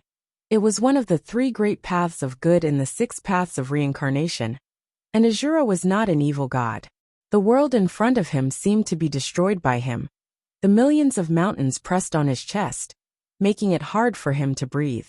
"Little Ming, what's wrong?" Li Qingshan asked in surprise. Luo Ho Xiaoming waved his hand weakly. Li Qingshan arrived before him in a single step and threw a punch. Boom! A flying meteorite shattered, almost smashing Luo Ho Xiaoming into meat paste. With his current condition, even if he did not die, he would be heavily injured. Li Qingshan was also shocked. He took half a step back. He felt his blood boil. The power of these meteorites was too strong. He lowered his head and asked, "Are you okay?" Luo Ho Xiaoming thanked him with difficulty. At this time, Kuan Peng had already left the mountain. It went deeper into the mountains. There were floating mountains all around. The astral wind and the magnetic force became more chaotic and violent. Kuan Peng also had to constantly change its posture, flapping its wings, controlling the astral wind, and resisting the magnetic force. He controlled the atmospheric winds to fend off the magnetic field. He no longer had the time to pay attention to Li Qingshan, Rahu, and Little Ming on his back. Li Qingshan lifted Luo Ho Xiaoming up, opened the wings of wind. While absorbing the astral wind, he dodged back and forth on Kuan Peng's back.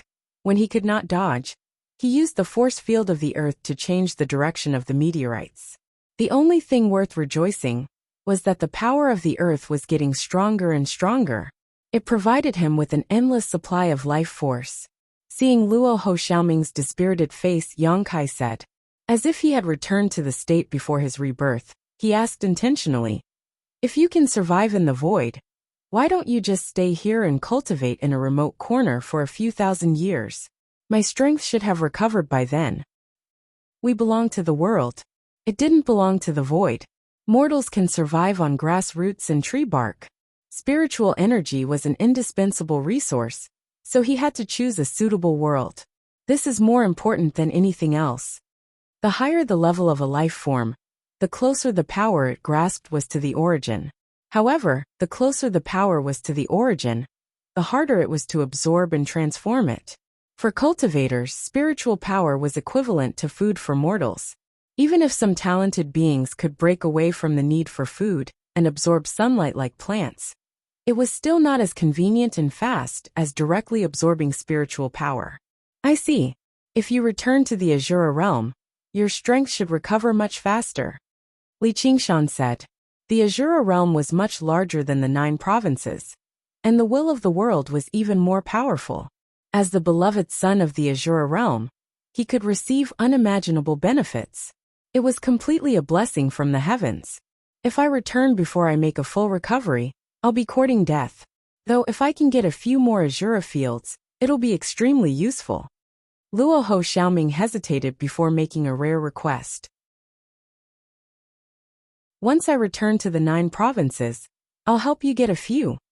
Li Qingshan generously accepted the request at the expense of others. He was going to the Dragon Province to kill Crown Prince Si Qing anyway. When the time came, he could teach the old and young a lesson along the way. Getting a few Azura fields back would be a piece of cake. Luo Ho Xiaoming thought about it. But it's not like there's no treasure here. Since atmospheric winds and magnetic fields still exist, there might be heavenly wind marrow and earth fiendish magnetic poles. They can be used to forge innate arcane treasures. These world fragments are extremely valuable as well, but it's a pity that we can't collect them right now. Innate arcane treasures. Li Qingshan was greatly interested. Heavenly wind marrow. Does it really exist? I'd always thought it was a legend, and I even went out of my way to search for it. Gu Yinying was extremely interested as well. Her jade folding fan from the past was already unusable, and she just happened to be lacking a new fan. These 2 items exist with the world, like the bloodline beneath the skin. They'll only appear when the world collapses, and the outside world collapses. Obviously, they won't be found normally. But once the bloodline is extracted, the world will decline even faster. Then aren't we in a treasure trove? This world is already dead anyway, so we can search for the corpses. Li Qingshan's eyes shone brightly. He felt like while the space was dangerous, it did not necessarily lack fortuitous encounters. But I'd advise you not to deviate too much from the path, and you shouldn't stay here for too long either. This isn't a safe place. Luo Ho Xiaoming did not say anything in the beginning, because he did not want them to stay for too long. He muttered to himself, perhaps there's something like that in such a large world. Something like that? There's no need to think about it. There are still traces of heavenly wind marrow, an earth fiend magnetic pole, and there are many of them. Those things don't have any aura at all. And even if there's only a tiny bit of them, we can only have a chance to discover them by shattering these mountains, or there might not be any at all. But if we can find one, it'll be worth it. It's a pity that we're too weak now. When Luo Ho Xiaoming talked about the heavenly wind marrow and earth fiend magnetic pole, he still appeared abnormally calm. He had shattered countless worlds, so he naturally would not be too interested in these common goods. But when he mentioned those things, he still revealed a hint of interest. Li Qingshan said anxiously, you said it was so lively, but what exactly is it? Gu Yinying suddenly reminded him. Be careful in front. A large number of meteorites whizzed over big and small, numbering in the tens of thousands. If the larger ones landed in the 9 provinces, they could directly flatten the Great Buddha Mountain. Killing a few grand cultivators in small chunks would be as easy as pie. The area they covered was so large that even the Kuan Peng could not dodge. It could only gather astral winds and prepare to face them head-on. Li Qingshan's expression was solemn. He crossed his arms in a circle, fully activating the earthly force field. Invisible gravity pulled and pulled, sending some meteorites flying far away, and some smashing into each other. Not only did it protect him and Xiaoming, it also protected the Kuan Peng beneath them. Luo Ho Xiaoming sighed. If I didn't see it with my own eyes, I really wouldn't believe that this is something a demon king can do. Li Qingshan looked at his own hands. Although the ox demon divine art had always been smooth, this time, he had really exceeded his usual level. It was most likely due to the influence of that earthly force. He suspected that it was what Luo Ho Xiaoming was talking about, so he spoke of the power he had sensed. You can actually sense the life soil of the 9 heavens? Luo Ho Xiaoming was astonished. Just how many divine arts and techniques did he have? The earthly force was a type of source energy. Life soil of the 9 heavens, what is that? After such a long time, Li Qingshan finally heard the 2 words 9 heavens again. Floating astronomy.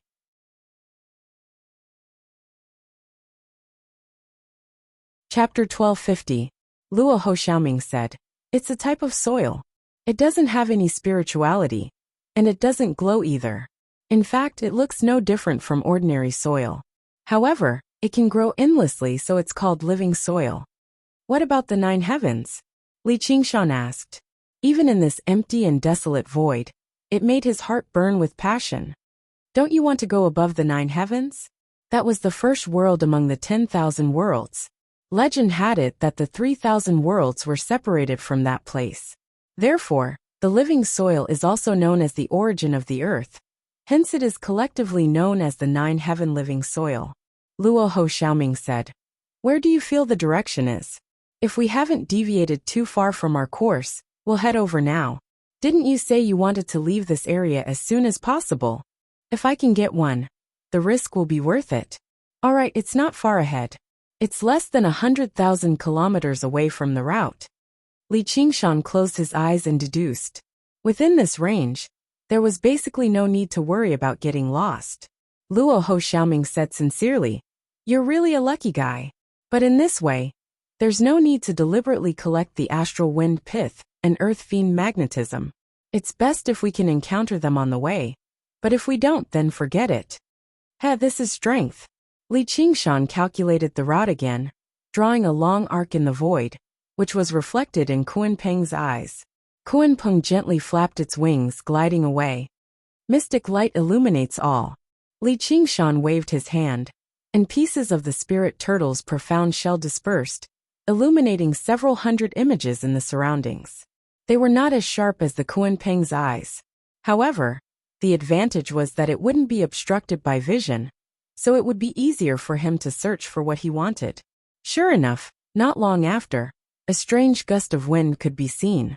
It did not dance about wildly like the usual gust of wind. Instead, it maintained a certain shape, like a slender snake, with a faint silver luster. If one were to observe it carefully, they would discover that it was the source of the howling gust of wind in the surroundings. Celestial wind marrow. But how do I get it? Gu Yinying asked. Ordinary astral winds were hard to control, let alone this astral wind marrow. I wonder if the Simera ring can hold it. Do I have to swallow it directly? Luo Ho Xiaoming snapped. Then our journey ends here. Your Simera rings are too low level. It was impossible for it to contain the astral wind essence. If you can trust me, I will. You can use my Qingquan bag. As he spoke, he patted the cloth pouch on his waist. The cloth pouch looked very ordinary, with a red circle as a seal. It looked like a child's money bag. Li Qingshan remembered that he had taken the bullets from it. There must be a lot of good stuff inside. Li Qingshan rubbed his hands, looking like he was ready to kill and rob. Luo Ho Xiaoming couldn't be bothered with him. Qingshan, stop messing around. Quickly draw the heavenly dipper wind marrow over. While urging, Gu Yinying ordered the Kunpeng to temporarily hide in a hollow of a mountain to avoid the shooting meteorites. Apparently, she was really tempted. All right. Li Qingshan stretched out his hands in the direction of the astral wind marrow. The earthly force field once again displayed its miraculous effect. The astral wind marrow couldn't escape the formless gravitational force. It flowed like a fish on a hook and was pulled over. Even the astral wind marrow was affected. The Kunpeng was only a phantom, after all. There was a limit to the amount of astral wind it could control. Now that they had this shield, they didn't have to worry anymore. Originally, getting close to the center of the violent astral winds was already a difficult thing. After all, the rock was only a shadow, and there was a limit to the astral winds it could control. Now with such a shield, there was nothing to worry about. Luo Ho Xiaoming opened the Qingquan bag. Li Qingshan waved his hands forcefully, and the astral wind marrow flowed into the bag. He let out a sigh of relief. This is indeed good stuff. I wonder what the earth fiend magnetic force looks like. Luo Ho Xiaoming opened his heaven and earth pouch, and Li Qingshan waved his hands forcefully, and the essence of wind of heavenly strength flowed into it. He let out a sigh of relief. It really is good stuff.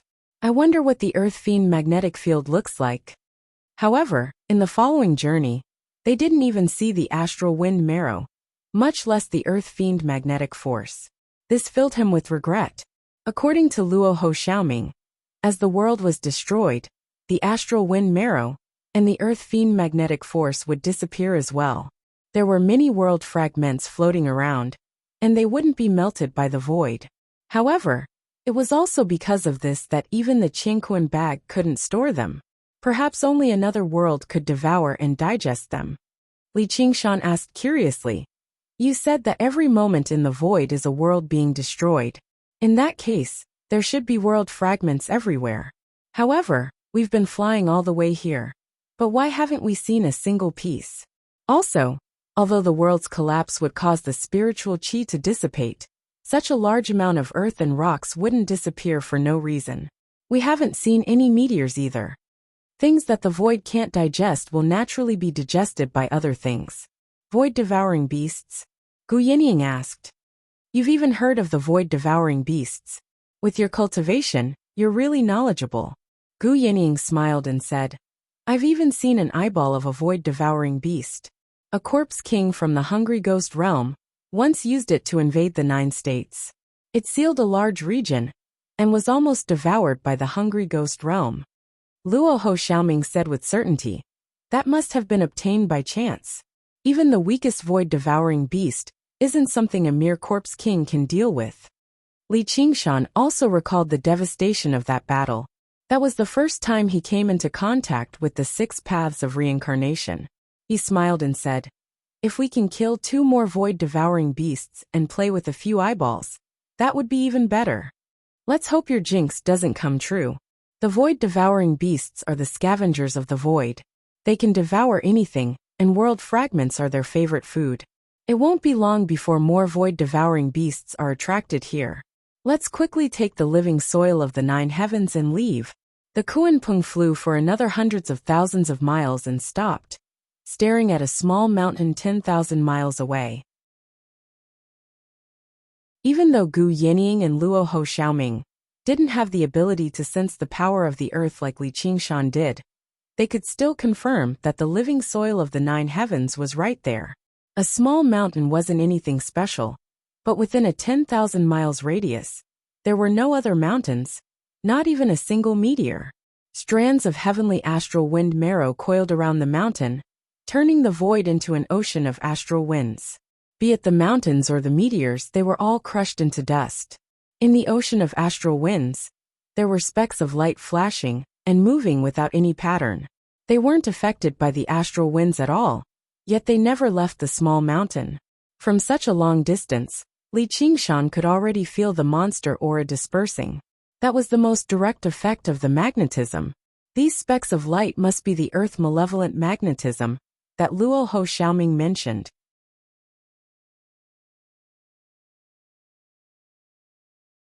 Chapter 1251. Great Harvest. Li Qingshan whistled, but he immediately found it troublesome, as there were no mountains nearby that he could hide in.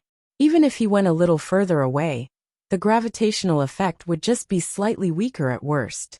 However, the Earth's fiend magnetic field was extraordinarily difficult to deal with. Even from such a great distance, it could disperse demon chi slightly. If he drew closer, wouldn't the effects be even greater? Sigh, looks like I can only take it slow. Even if it was for the living soil of the 9 heavens, he could not give up now. He was just about to let Gu Yinying fly to the nearest mountain. Luo Ho Xiaoming said, "How long are you going to do this? Do you really want to wait for the void-devouring beasts to swallow us all? Then what do you think we should do? We can't just give up like this, can we?" Li Qingshan could clearly sense that the living soil of the 9 heavens calling out to him might just be an illusion. However, there was one thing he was certain of. This living soil of the 9 heavens would be of great benefit to the ox demon transformation. He was truly unwilling to give up just like this. Here. Luo Ho Xiaoming handed the cosmos sack to Li Qingshan. Li Qingshan took the cosmos sack and said in shock, "For me? Scram. I'll lend it to you." Haha, how petty. Li Qingshan injected demonic chi and could immediately control the cosmos sack. Clearly, it was Luo Ho Xiaoming who had made things easier for him. Although he did not say anything, he was rather moved. Only with such trust could he live up to the words, "We're in the same boat. Let me teach you how to use it," Luo Ho Xiaoming said slowly. Li Qingshan nodded as he listened. This cosmos sack was a divine weapon. It was definitely not as simple as an upgraded Simera ring. It was like a small world of its own. He tossed the cosmos sack high up, and it rapidly expanded in the air. In the blink of an eye, it was hundreds of li wide. And this was with Li Qingshan's power being limited. Otherwise, it could be even bigger. There was no way to know where its limits were. Open! With a shout, Li Qingshan opened his Qingquan pouch wide like a man with a big belly opening his mouth. He took a deep breath, and the astral winds that filled the sky rushed over with a whistling sound. Wisps of heavenly astral wind marrow entered his pocket. However, the earth-fiendish magnetic fields were not affected at all. They continued to move about randomly in the void space. Their nature was completely different from the heavenly astral wind marrow. They looked like solid objects, but they weren't affected by the astral winds at all. They flickered with light like ball-shaped lightning bolts. Luo Ho Xiaoming said, "Use your gravity." "I know." Li Qingshan opened his arms, activating the earthly force field. He locked onto the earth-fiendish magnetism field one by one. However, things did not go as smoothly as he had imagined. Although the earth-fiendish magnetic forces were attracted, they were clearly more unwilling to leave that small mountain. Just like that, they fell into a stalemate. It was unknown how long it would take to pull them over. Li Qingshan closed his eyes and sensed the existence of the small mountain. In the cold and empty void, there was a kind of motherly warmth. He said quietly, Please lend me your power. The strong gravity released by the small mountain suddenly weakened, while Li Qingshan's earth force field kept growing stronger. Instantly, those earth-fiendish magnetic fields shot over like arrows leaving the bowstrings. They all fell into the Qingquan pouch. The red string tightened, and the pouch's mouth was sealed. It gradually shrank and fell into Li Qingshan's hands again. The pouch bulged like it was filled with wind, and Li Qingshan handed it over to Luo Ho Xiaoming. It seemed to be just an ordinary money pouch with a few ingots of silver in it. Luo Ho Xiaoming reached out his hand and took it. He then hung it around his waist, looking as calm as ever. The void was cleared up, but a great number of broken pieces of worlds were still floating in the air. They were much denser than any other places they had been through so far. Unless Kuan Peng shrunk his body even more, he still wouldn't be able to approach the small mountain. Li Qingshan gave it a try. Although the earth force field could also affect the broken pieces of worlds, it couldn't even store them in the Qingquan pouch, because the nature of the broken pieces of worlds was definitely not weaker than the Qingquan pouch, and might even be more powerful. However, there was no need to feel pity. Just collecting so many heavenly wind marrow and earth-fiendish magnetic fields was already a great harvest for this journey. But the best was always at the end. 9 heaven living soil, here I come. Li Qingshan spread his phoenix wings and said to Luo Ho Xiaoming, lend me some wind. Luo Ho Xiaoming opened a small opening in the Qingquan pouch, and a gust of strong wind blew out. Li Qingshan's wings of wind stretched out for thousands of meters, and he flew up with the wind. There was no resistance in the void, and his speed was extremely fast. He activated the earth force field, and his speed instantly increased by a few times. At the same time, he kept changing his body shape, dodging the broken pieces of worlds. It was his first time flying so fast with his own power, and he could somewhat understand Gu Yining's pursuit. However, what he yearned for was not the sky, and he hated the silence of the void even more. Feeling the call of the earth, he was like a child throwing himself into his mother's embrace, flying toward a small mountain. Luo Ho Xiaoming said, he won't crash into the mountain and die, right? Gu Yining said, I don't think so. From their point of view, Li Qingshan was practically crashing into a small mountain. It was only when he was within 100 miles that he suddenly spread his wings and changed his stance, but his speed was still extremely fast. In the instant he was about to crash into the mountain, he threw out a punch with all his might. The small mountain collapsed soundlessly, and Li Qingshan went deep into the belly of the mountain through the cracks. When he reached the center, he finally saw the legendary 9 heaven living soil. Sure enough, it was as Luo Ho Xiaoming had said. There was nothing special about it at all. It seemed like an extremely ordinary piece of yellow-brown soil. It did not give off any spiritual qi at all, let alone glow. Moreover, it was only the size of a fist. However, in Li Qingshan's heart, the tiny piece of soil was even vaster and heavier than the millions of mountains. Only when countless rocks were piled together could they be called a mountain. Only when endless soil was deposited together could they be called the earth. However, on the tiny piece of soil, every single bump was like a mountain, and every single depression was like an abyss. It seemed to be the origin and symbol of the word earth. No matter when, where, how big or small it would not affect its essence at all. Li Qingshan slowly extended his hands, approaching the living soil of the 9 heaven. Brother Ox's figure suddenly appeared in his head, and the scenery before him changed. From when he first practiced the fist technique in Crouching Ox Village, to the various cultivation experiences afterwards, the first layer, the second layer, all the way to the 5th layer of the Ox Demon, he went through every single ability of the Ox Demon transformation in a single moment. He actually felt like he had mastered them all. He could not help but say sternly, the Ox Demon's great strength sinks in the mud. The 6th layer of the Ox Demon transformation no longer posed any obstruction to him.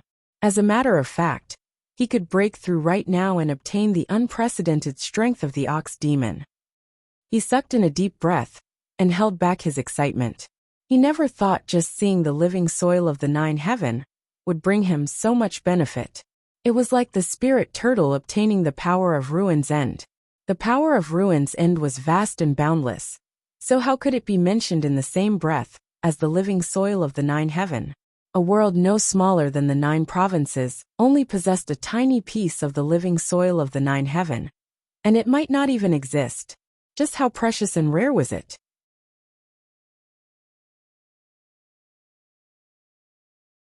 Chapter 1252. Li Qingshan couldn't help but clench the living soil of the 9 heavens tightly. His entire body was trembling slightly. That power didn't fill up his body and make him feel like exploding. Instead, it was boundless and thick, wrapping him gently within it. The living soil of the 9 heavens didn't need to be refined, nor could it be refined. If he wanted to use it, the power would be used by him. If he didn't want to use it, the power would still be here. The spiritual power contained in any spiritual stone would be exhausted, but its power was endless. Gu Yinying stared at the small mountain. Even though the Kuanping had extremely strong eyesight, it was still as small as a grain of sand from thousands of miles away. She worriedly said, "Little Ming, why isn't he out yet? Could it be that something happened to him?" Luo Ho Xiaoming said meaningfully, "You care about him a lot." "Yeah." Gu Yinying smiled, not trying to hide it. "Be careful not to damage your Taoist heart because of your personal feelings. Thank you for the reminder. I've been careful to control myself. However, if my Taoist heart is strong, even if it's just a small personal feelings, I'm still lacking. I hope I can be like him in the future." Gu Yinying smiled. "That's true. I really wonder who taught that guy." Luo Ho Xiaoming thought about Li Qingshan. That guy was simply full of personal feelings. He never saw any feelings as an obstacle. Sometimes he was even so optimistic that he was almost naive. Yet he was still able to advance bravely. He wasn't very smart, but he was able to see through everything. Luo Ho Xiaoming couldn't help but admire him. However, there was one exception. Their current journey was simply too personal, and they couldn't let go of things. He didn't know what kind of charm that little one had. He was able to make a person like him unable to forget him. I think it must be someone from above the 9 heavens. Gu Yinying felt that her horizons had broadened a lot during her decades of association with Li Qingshan and Luo Ho Xiaoming. She was no longer limited to the small 9 states. Her identity as the daughter of the Eagle God was not even worth mentioning. Luo Ho Xiaoming joked, "It just so happens that if he dies, we won't have to go to the 9 states." "No, I still have to go back to the 9 states." Gu Yinying was determined, whether it was for the promise or for her personal feelings. The destination of this trip would not change. At least let him rest in peace. "All right then, let's wish fellow Taoist Li a long life." Luo Ho Xiaoming shrugged his shoulders, but this was also within his expectations. If he didn't have this bit of persistence, how could he be qualified to be in the same team as him? Look, he came out. He seems to be very happy. Li Qingshan's figure leaped out of the crevice of the small mountain and stood there, roaring in his heart. "You two bastards! Are you done yet? You're the ones who are dead. You're the ones who can rest in peace. You're the ones who can live to 100 years old." Although they were separated by a great distance, their thoughts were connected, and they could even sense the strong emotions in their hearts. Otherwise, how could Gu Yinying see whether Li Qingshan's expression was happy or unhappy from such a distance? Gu Yinying said, How is the 9 heaven life soil? Is it as amazing as the legends say?" Although the life soil of the 9 heaven has many wondrous uses, it's not that easy to use. Luo Ho Xiaoming said, "The closer a power was to the origin, the harder it was to use it. This was common sense in the world." You guys better watch carefully." Li Qingshan spread his legs, his left hand at his waist, and his right hand tightly grasped the life soil of the 9 heaven. He raised it up high with all his might, shouting in his heart, "Please bestow me power, I am Qingshan." A formless and powerful force instantly spread out in the void. The mountains trembled, not to mention the small meteorites. Even the fragments of the world started to move, gathering toward his palm. Originally, although the fragments of the world were also being pulled by gravity, the effect was many times weaker. In an instant, his palm seemed to become the center of the void universe. Even the Kuan Peng had to flap its wings to resist this gravitational force. This, not only was Gu Yinying speechless, even Luo Ho Xiaoming was dumbfounded. How was this still a monster king? Could it be that the greatest use of the life soil of the nine heaven was to bestow power? It wasn't used to build a paradise or something. No, that was impossible. The origin of the world had no will at all, and it was even more impossible for it to bestow power. This must be it. He's just shouting casually, "Don't take it seriously," Gu Yinying said. Lil Ming's emotions were far too intense, such that even she could hear it. She had known Li Qingshan for many years, so she clearly understood his style. Fine. Luo Ho Xiaoming couldn't help but smile bitterly. Perhaps he was the only one who could use the power of the life soil of the nine heaven in such a simple and violent manner. Perhaps the life soil of the nine heaven had been prepared for him. His power had increased by more than 10 times. He had never heard of a cultivator with 3 heavenly tribulations who could have such power. Even he, the godchild of Luoho, didn't have such a method in the past. But what is he trying to do?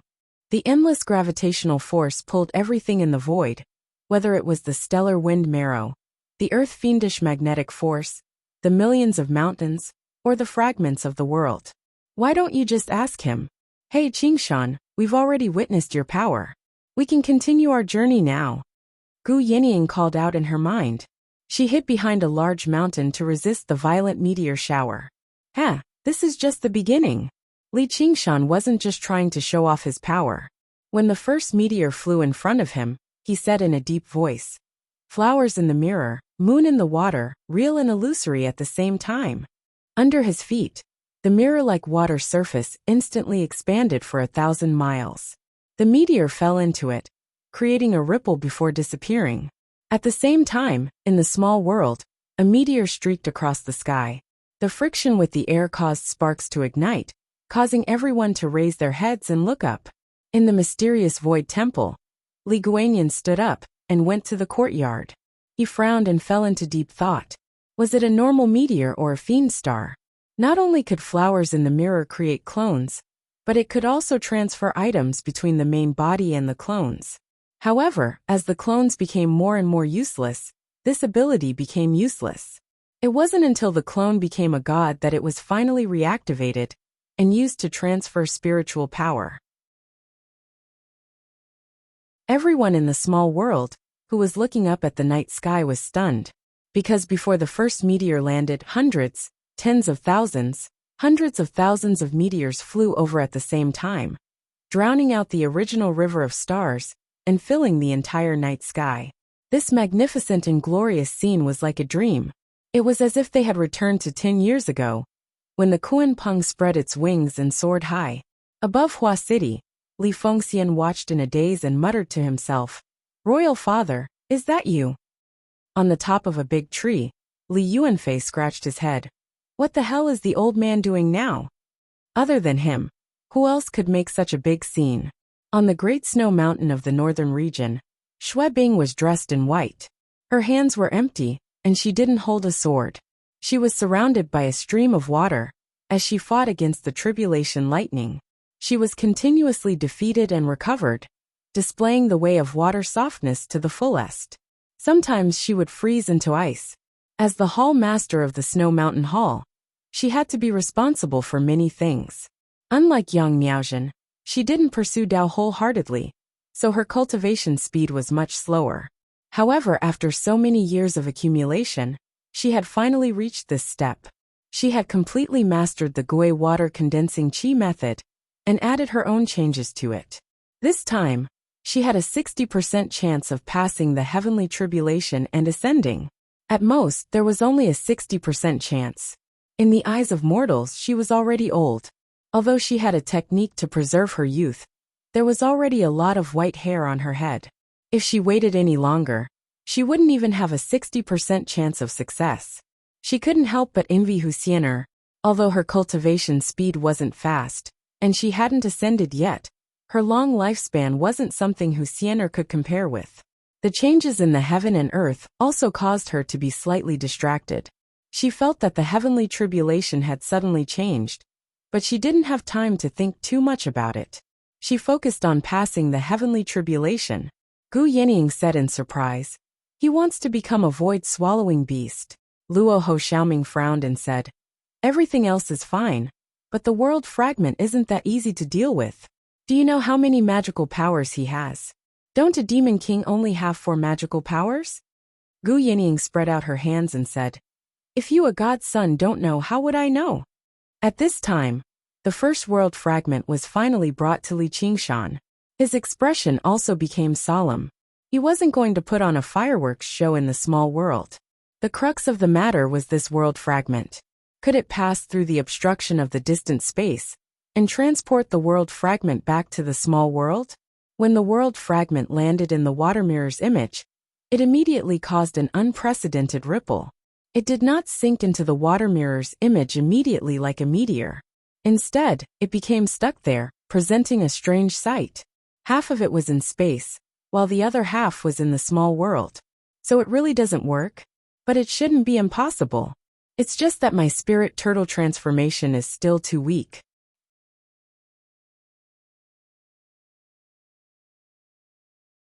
Chapter 1253. But at this moment, a tremendous suction appeared in the miniature world, swallowing the fragment in a single gulp. Even Li Qingshan, who had already become a god of the world, failed to sense it. This was an instinctive desire from the world. Just like how no matter how intelligent a person was, it was very difficult for them to control themselves. Their bodies could not lie. Li Qingshan had only become a god of the world recently, and he had used a trick to infiltrate the world's will. Although the miniature world was Li Qingshan's body, he was like a vegetable.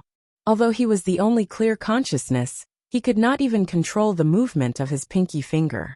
Otherwise, it would not be as simple as making the snowstorm grow, or writing in the sky with clouds. It could move mountains and fill oceans. The fragment of the world completely fell into the miniature world, and was immediately devoured and digested. The laws of the world immediately changed slightly, affecting the entire world. Afterwards, it developed an even more intense desire. It was even more obvious than when it devoured the Mist Province cauldron.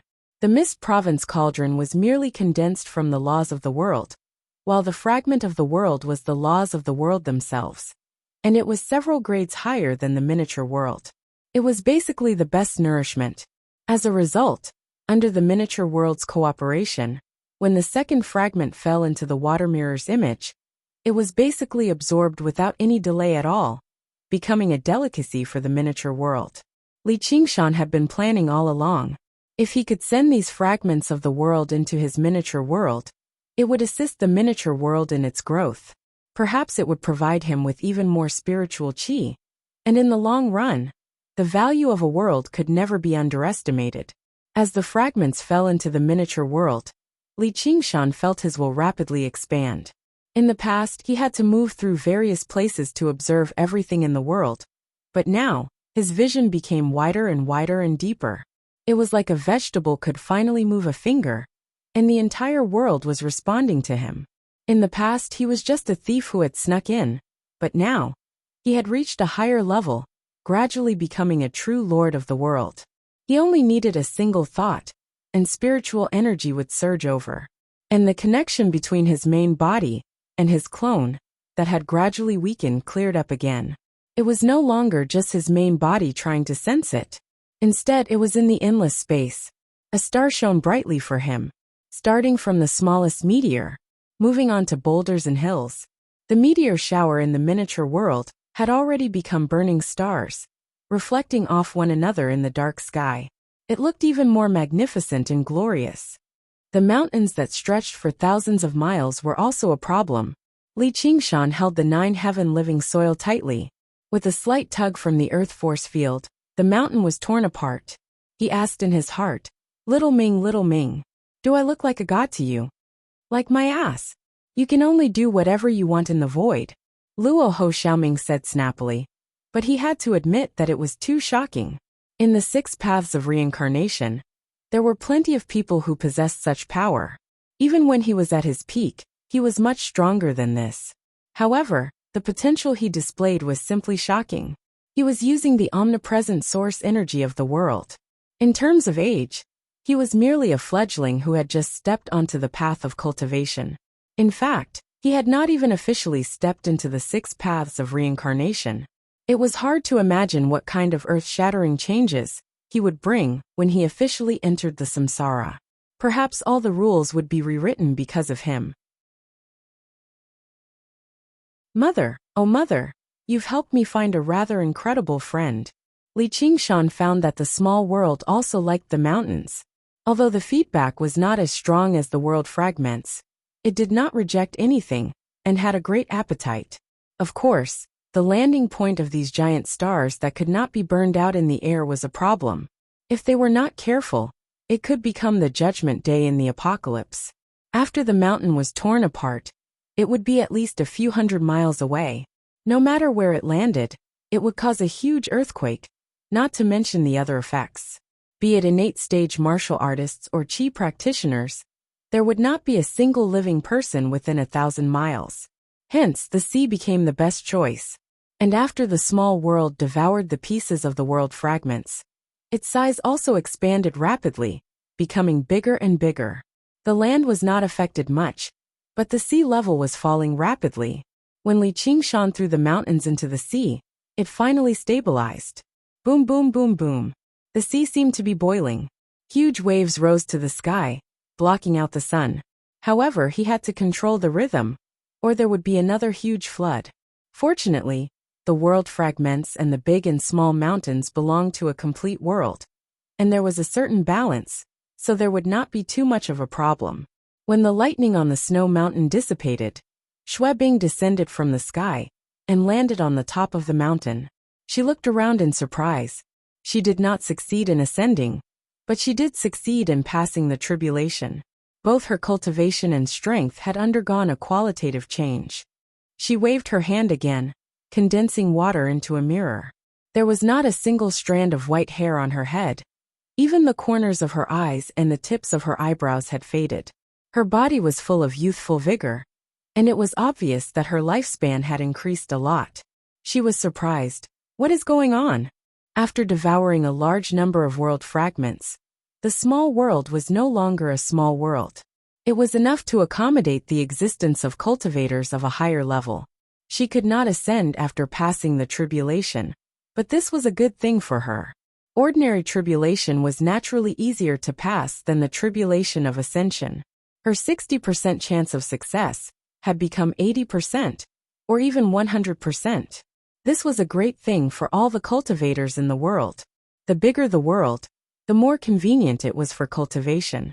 From this day onwards, the structure of the world would change. The foundation establishment cultivators, who had passed the tribulation, would become the masters of the world, and the martial arts world would become an old dream.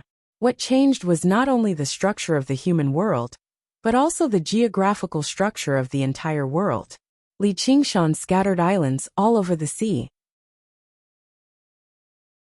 It was not that he particularly liked islands, but the moon's reflection could only pass through things of this size.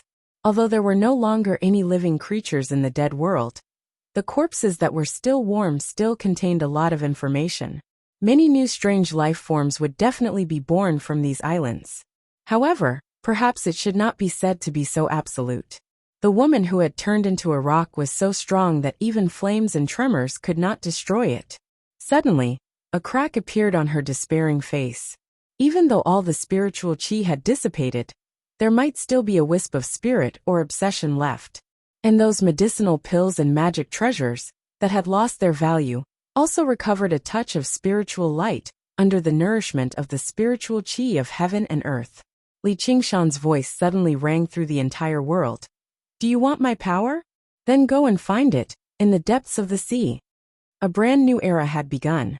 The Hero King had never left. Floating astronomy.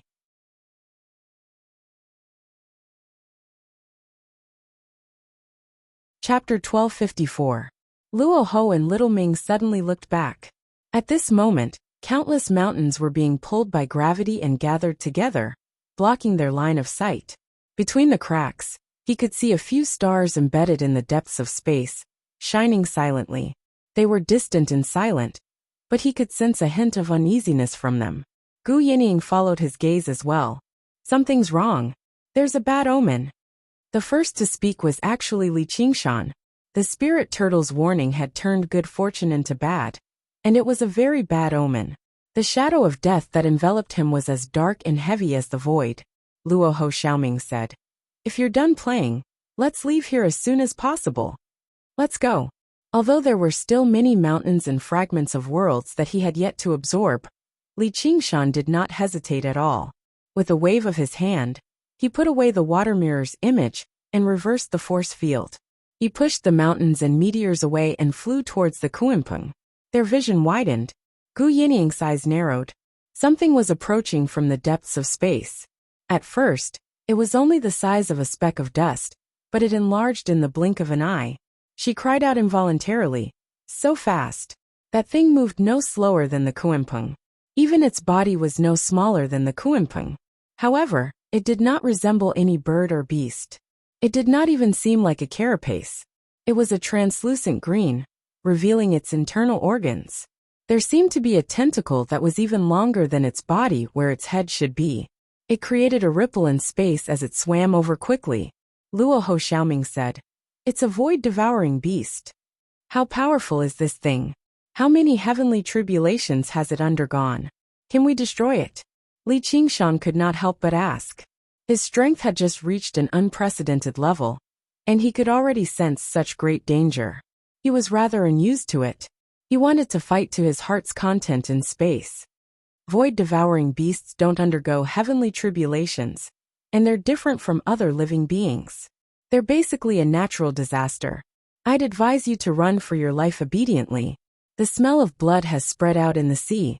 It won't just attract one shark. As soon as Luo Ho Xiaoming finished speaking, void-devouring beasts appeared from all directions. Every one of them had a different shape. Some had a round body with countless short tentacles. Some looked like a yellow jellyfish. The head was uneven. There were 7 or 8 long legs growing out from the bottom. Some of them had no stable shape, and were constantly changing like liquid. They were simply ugly monsters that were beyond imagination and nightmares.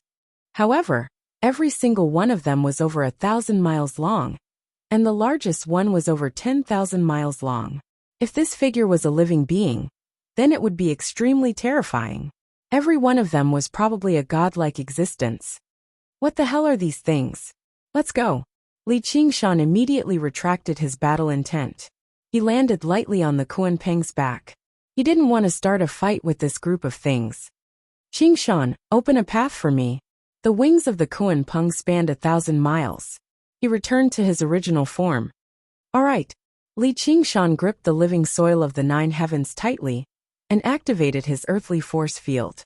Like a gale sweeping away fallen leaves, he swept away the layers of mountains and meteorites, clearing all obstacles. At this moment, the void-devouring beasts had already gathered. They were like ants attracted by breadcrumbs, fighting to devour everything in the air. The mountains that stretched for several thousand miles were devoured by 2 void-devouring beasts in a few moments. The spatial fragments were the main focus of their fight. Li Qingshan couldn't help but rejoice that he still had the spirit tortoise to foretell good or bad luck. If he had been slightly slower, he would have been trapped inside.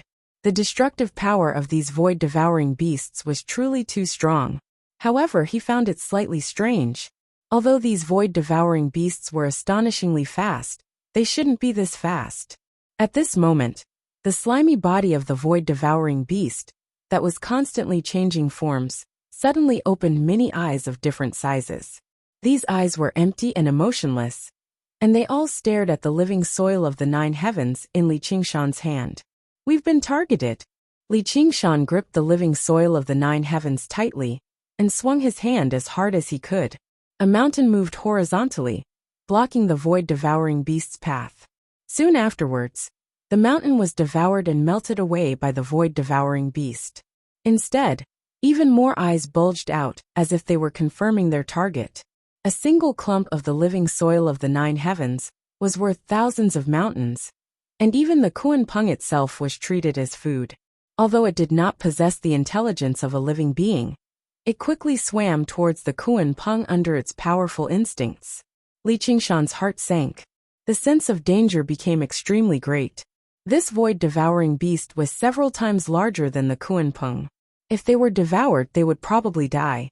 Yinying, don't be afraid of the obstacles up ahead. Speed up and shake it off. The Kunpeng flapped its wings and took off without any regard. As Li Qingshan cleared the obstacles up ahead, he powered the earthly force field and tossed all the rocks behind him, creating an obstacle to stop the void-devouring beast. The void-devouring beast pursued relentlessly, swallowing all the mountains and rocks it encountered. It actually did not slow down at all, and instead gradually closed the distance between them. Luo Xiaoming opened the Qingkuan pouch. Strong winds roared out. The Kunpeng rode the wind and flew even faster. In the blink of an eye, it flew past the mountains and saw the boundless dark void again. The two colossal beings, one in front and one behind, were engaged in the most primitive chase through the void at an unbelievable speed. They were only several tens of thousands of kilometers apart, which would be considered a great distance in any world.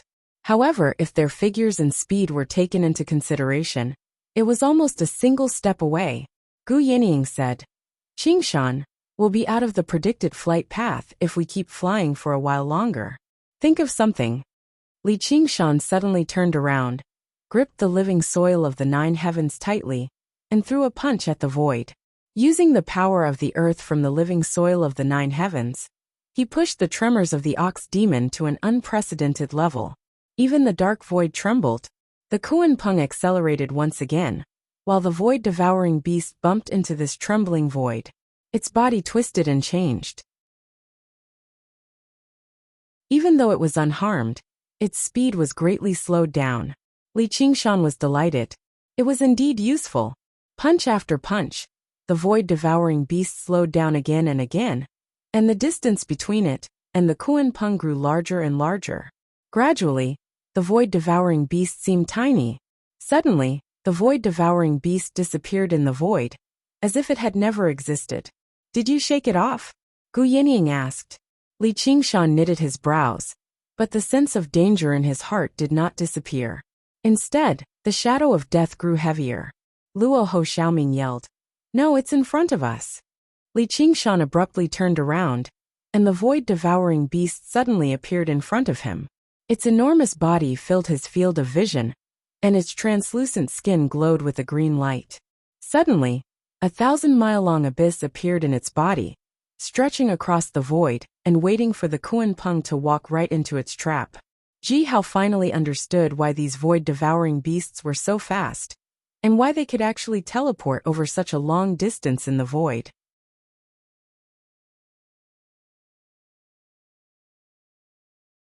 Chapter 1255. The tower pierced through the layers of clouds and reached the sky. The sun shimmered in the aura of death.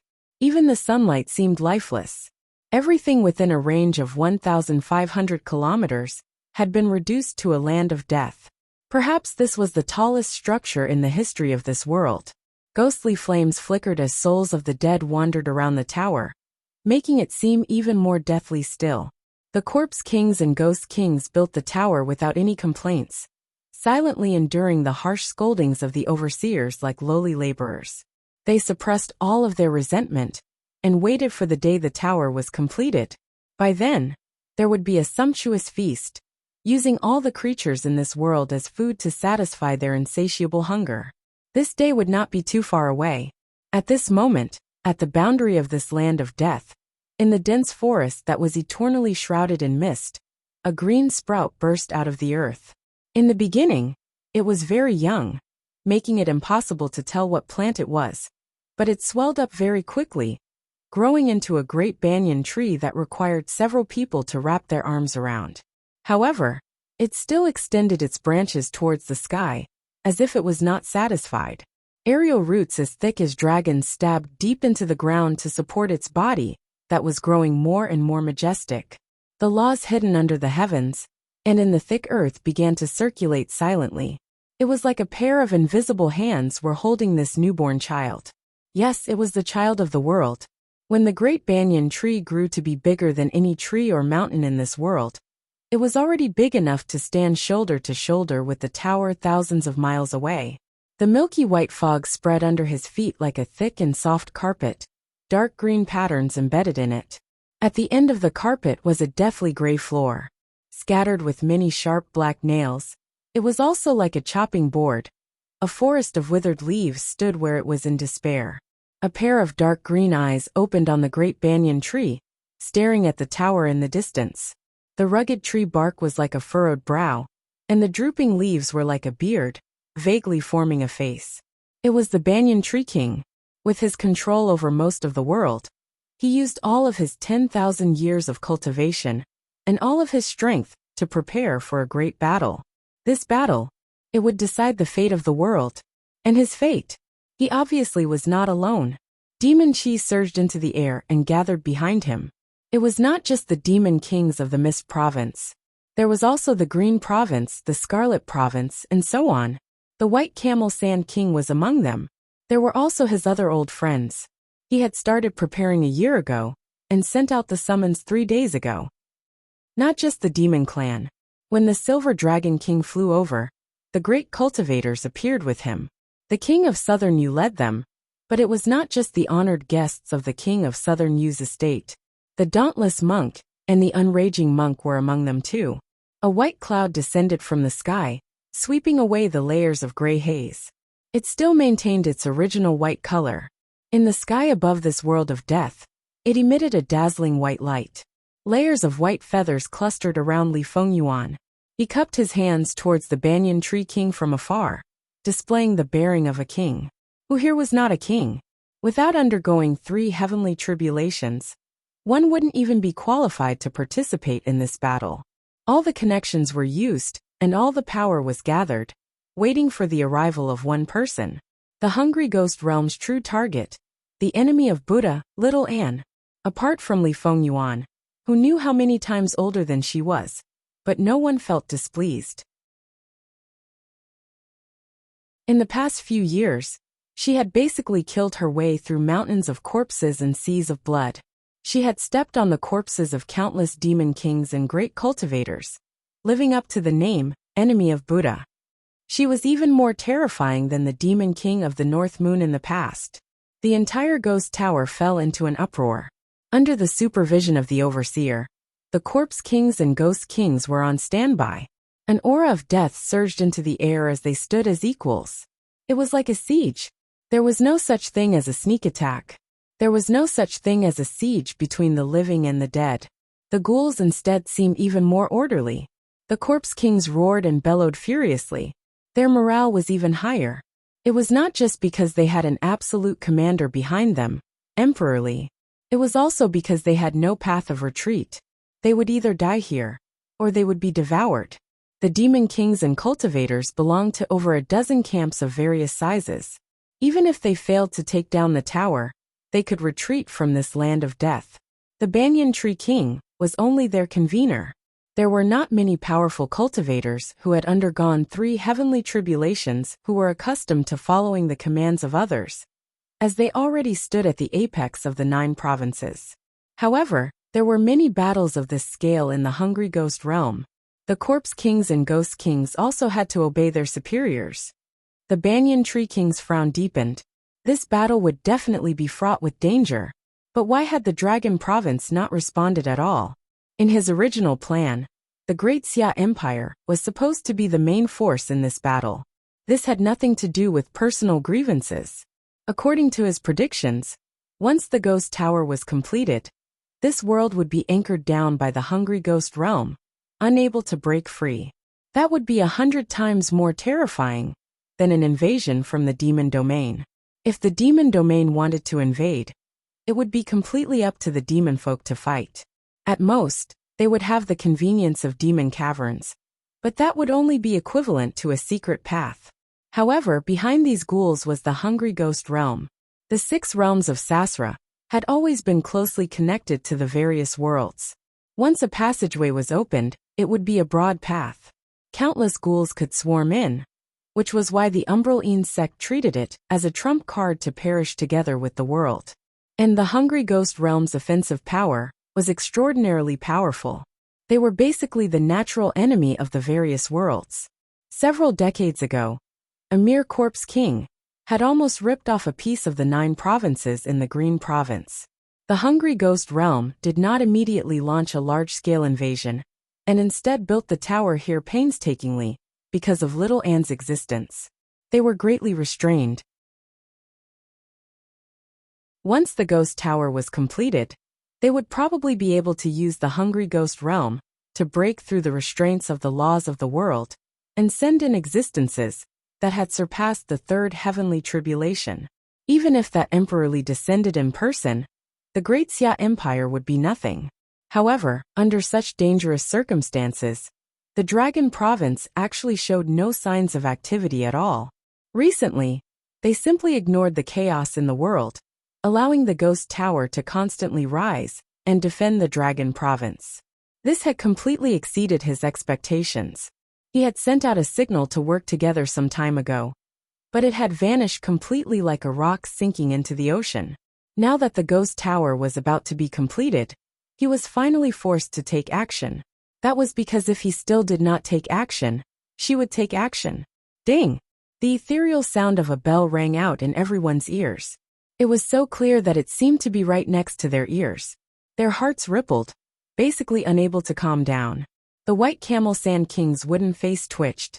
Before Pearl City was burnt down, this was the first bell that rang out. Even if everyone present had never heard the bell in person, they had heard of the legend. She's here. Ding! The entire ghost tower fell into an uproar. The impact was far greater than the cultivators and demon kings. The overseers swung their whips and maintained order, but fear flashed through their eyes. Clearly, they knew what they were about to face. Their morale immediately plummeted. When the white sacred flames descended, the hungry ghost realm would be annihilated. They had come here to end a legend, or to bear witness to a legend. Drifting astronomy.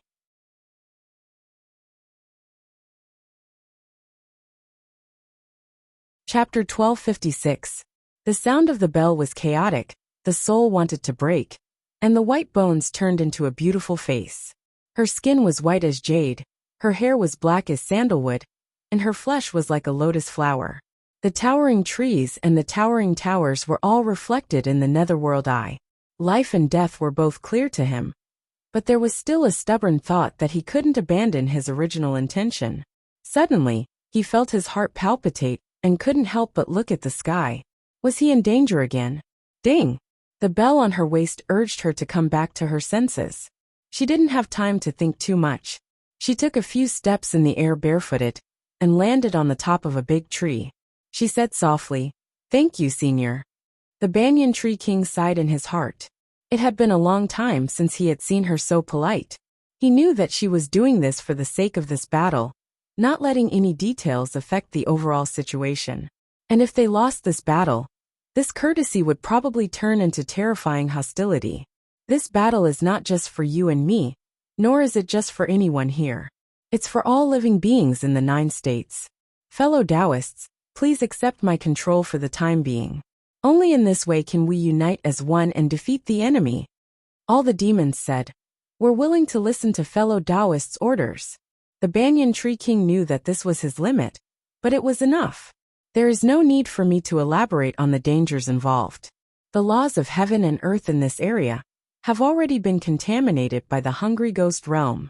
Your Majesty, please use the Silver Dragon King to test it out first. All right, the King of Southern Yu said.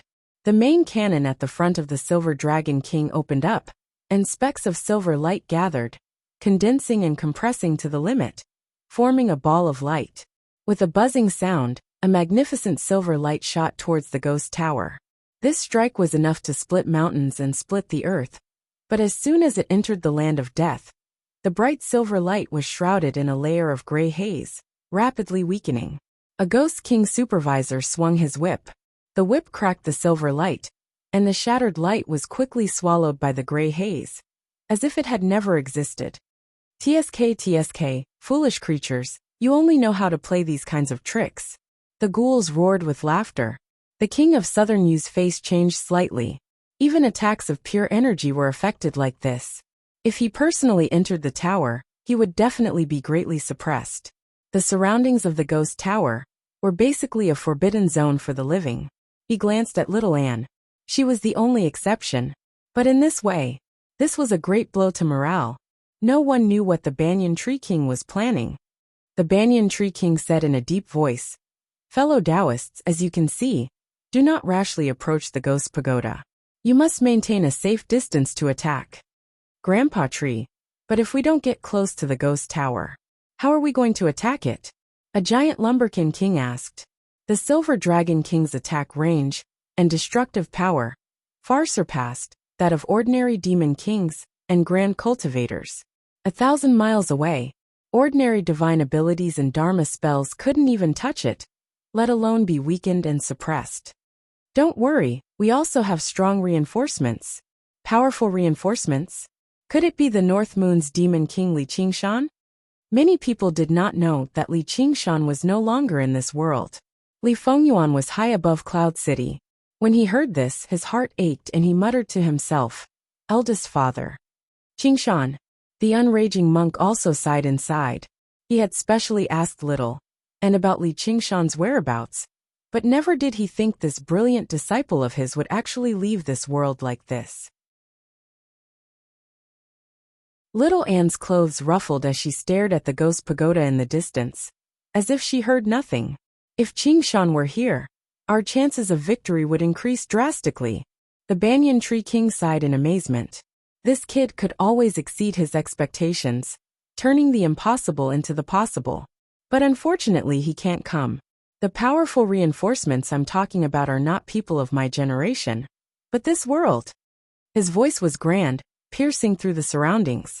Countless branches and roots formed a pair of arms, extending towards the sky and throwing themselves into the whistling atmospheric winds. It truly stood tall, but it was like the people of ancient times who prayed to the heavens for rain. It was filled with piety and reverence. The heavens seemed to be moved by this sincerity. The winds whistled down and dispersed the dark clouds in the sky. Immediately, the sky was clear, and the sun shone down.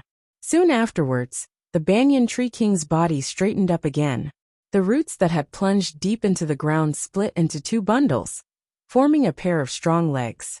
Afterwards, he pulled his legs out and strode forward, stepping into this land of death. Boom! The ground shook, splitting open into ravines. The invisible fiendish magnetic field surged, purging away all the ghostly miasma. Even though the ghost pagoda was not built on the ground, it seemed to waver before the might of the world. Gazing at the towering treant, the ghouls could no longer laugh. He definitely had not come to throw his life away. They also sensed the hostility of the entire world. Everyone, human and demon alike, was stunned by the Banyan Tree King's power. Perhaps he could no longer be called the Banyan Tree King. How could a demon king describe such power? Even the Banyan Tree King himself was using such great power for the first time. This was no longer his own power. This was the world's unwillingness to be devoured by the hungry ghost realm, as well as its hatred towards all external invaders. The world of the 9 prefectures was far larger than a small world, and the will of the world was even stronger and more powerful. The Banyan Tree King had borrowed the wrath of the world, and used the might of the world to destroy the geographical advantage formed by the ghost pagoda. Boom! Boom! Boom! The Banyan Tree King walked towards the ghost pagoda step by step. Every step he took covered a distance of 10,000 zhang. Wherever he stepped, plants would grow crazily, flowers would bloom, and the distorted laws of heaven and earth would return to normal.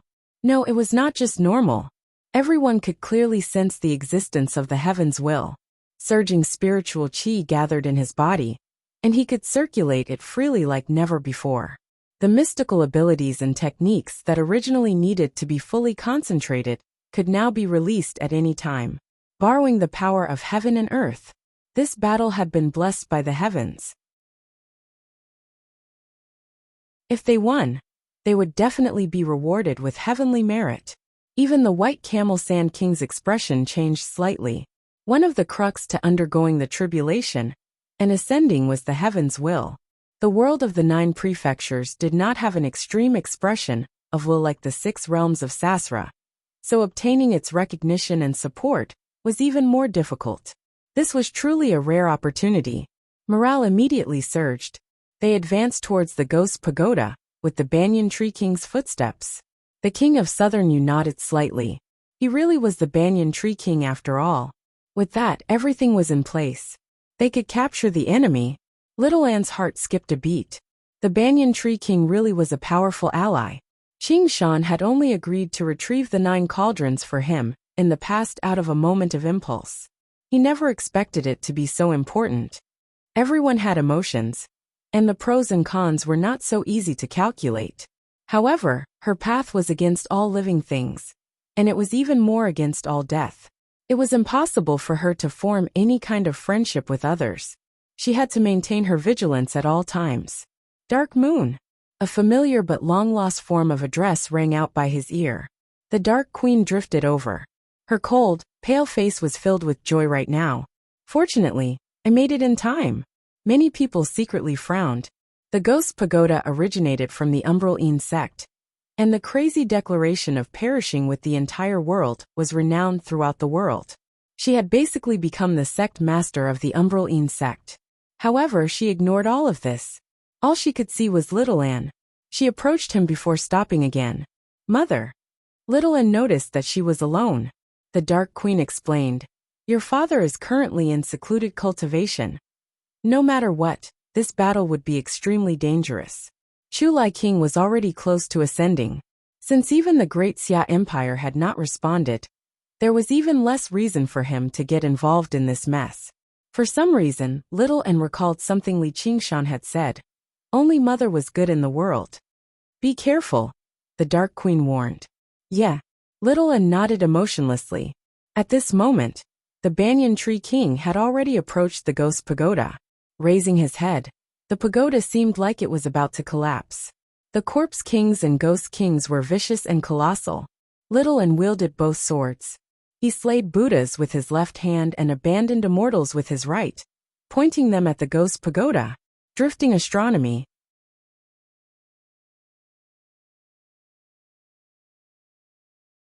Chapter 1257. The Banyan Tree King finally arrived in front of the sky-reaching Ghost Pagoda. The land of death within a radius of 3,000 li had turned into a grassland filled with blooming flowers. Only the area within a radius of 100 li around the Ghost Pagoda was still covered in thick gray haze, making it seem even darker. Although 100 miles wasn't too far, it still had a huge impact.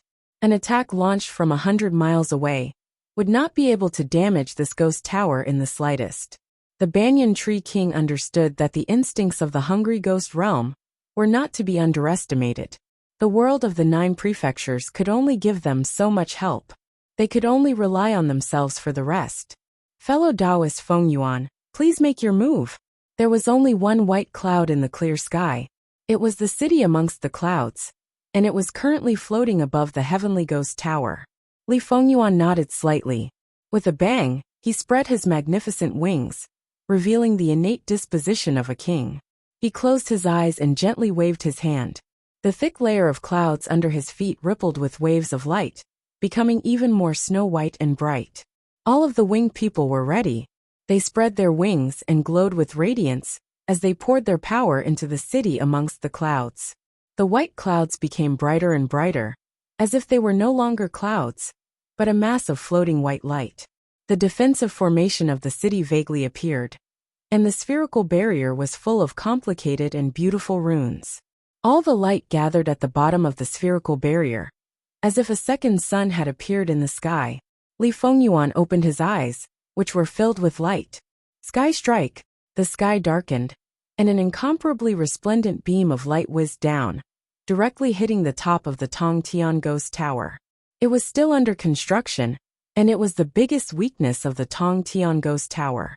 The light beam pierced through the layers of death chi, and continued to descend.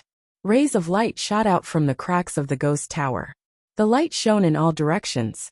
The white bones at the top were vaporized by the light, and the ghost tower was shaved off layer by layer. A corpse king that was thousands of feet tall stood at the top of the pagoda. Its reaction was slightly slower, and a large part of its body was cut off by the white light, falling straight to the bottom of the pagoda. The king of Southern Yu gazed at the magnificent sight through the porthole, and sighed emotionally. It really is the holy land of the feather people after all. Even the full-powered strike from the Silver Dragon King pales in comparison. It was said that the original flying dragon ship had been inspired by the city amongst the clouds. Now it seemed that it was still far from that. The mutants are indeed magical. Your Majesty is too greedy. The winged men had existed for tens of thousands of years, but there was only one city amongst the clouds, and there were many more Dragon King warships. This attack seemed to have gathered the power of all the winged people in the world, and there were many who had gone through 3 heavenly tribulations. Of course they can't be compared. There were many great cultivators here. However, it would directly accuse the king of Southern Yu of being greedy. He was not from the Mist province, but the abbot of the Chan monastery of Devanaga, the dauntless monk. The Tong Tian Ghost Tower was built in Qingzhou, and it was the only remaining branch of the 3 great sects in Qingzhou. Naturally, he had to make a move. Otherwise, once the Hungry Ghost realm successfully invaded, the Chan monastery of Devanaga, that had only just established its foundation, would face a great calamity again. Even though the war between the Green Province and the Mist Province had already been reconciled, it was inevitable that they would still find each other to be an eyesore. This was probably the so-called discrimination due to geography. The king of Southern Yu smiled like a young man. Dauntless Abbot, may I ask where Chu Lai King is?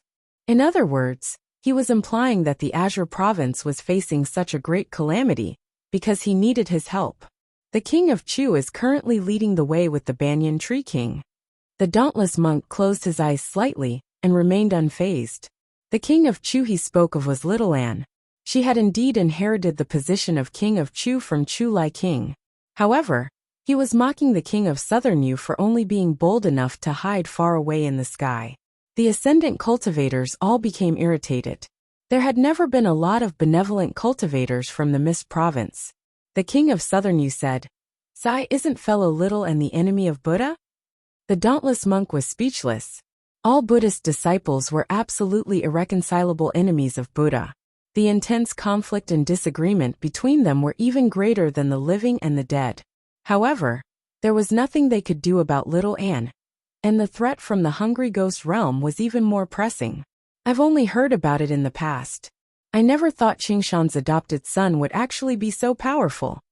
The unraging monk sighed aloud, resolving the awkward atmosphere. Since the king of Southern Yu had gained the upper hand, he did not press the issue. The phoenix is obviously extraordinary, and among the 7 great other folk, the feather folk represent Yang. Their power happens to counter these ghouls. With his assistance, our chances of victory have increased by 20% at the very least. It's a pity that Qingshan isn't here, or who knows how much higher our chances would be. The unraging monk said. Perhaps he just happens to be able to make it. Let's hope that's the case. Everyone prepare for battle. As he said that, an extremely thick aura of death surged up from the bottom of the sky-reaching ghost tower, stopping the pillar of light. The grassland that grew endlessly approached 5 kilometers away from the tower. The Banyan Tree King stood opposite the tower, within arm's reach. The Banyan Tree King's legs turned into roots again, digging deep into the earth before extending his arms. The dragon-like aerial roots were like blood vessels and muscles, swelling up even more. However, as soon as he approached the sky-reaching ghost tower, the green leaves on his arms all withered away, and the aerial roots rapidly shriveled up too. The laws of death of the Hungry Ghost realm invaded them, covering them with a layer of deathly gray. But compared to the mountain-sized arm, this was only a minor ailment. Crack! The whip tore through the air like a command. Wisps of black smoke and willow. The wisps and thorns shot towards the Banyan Tree King's colossal body at the same time, all targeting the same location. Under the Ghost King Overseer's command, all of the Corpse Kings and Ghost Kings fired simultaneously. Hee, let's teach this damn tree a lesson. A streak of silver light shot out from the side, dispersing the volley of ghouls. The Silver Dragon King's figure appeared from behind the Banyan Tree King. All of the great cultivators appeared, gathering into a strand of spiritual chi that rushed into the air. They unleashed everything they had in their lives to attack the ghost tower. With a caw, a large yellow bird landed lightly on the Banyan Tree King's shoulder and let out a melodious cry. The cry was somewhat similar to little Anne's chaotic soul bell, but it was filled with vigorous vitality and surging deathly aura. A large, colorful snake coiled around the tree, opened its bloody mouth, and shot out 2 streams of venom from its sharp teeth. It was blocked by a corpse king's corpse wall and dissolved into a cloud of deathly aura. In an instant, a group of demons gathered, huge beasts circled around, and demonic chi surged. Between the sky-reaching ghost tower and the towering tree, light and shadows intertwined. They were only separated by 5 kilometers, but they were divided into 2 worlds.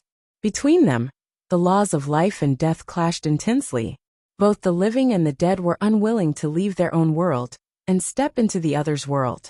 Even the banyan tree king was rooted in the 9 provinces, his arms tightly grasping the sky-reaching ghost tower, pushing it with all his might. The white bones that formed the tower groaned. Some of the tiny bones fractured, rumbling like a world collapsing. However, the white bones that were as thick as mountains only twisted slightly. Clearly, that alone was not enough to make the tower topple over. Formation scrolls appeared one after another. They were the true backbone of the sky-reaching ghost tower. Someone had to venture in and destroy the structure of the ghost tower. And out of everyone present, only a single person could transcend life and death. Little Anne's 2 swords flew backwards like wings, stepping on the banyan tree king, and rushing towards the ghost tower. Her figure seemed so insignificant, but it was still as vast as a firefly in the darkness. Once she moved, she immediately attracted everyone's attention. The Ghost King's supervisor barked, "She's here." Who said they can kill her? They'll definitely undergo the 4th heavenly tribulation. No, the 5th heavenly tribulation, and become a sovereign. The Corpse King and Ghost King roared out.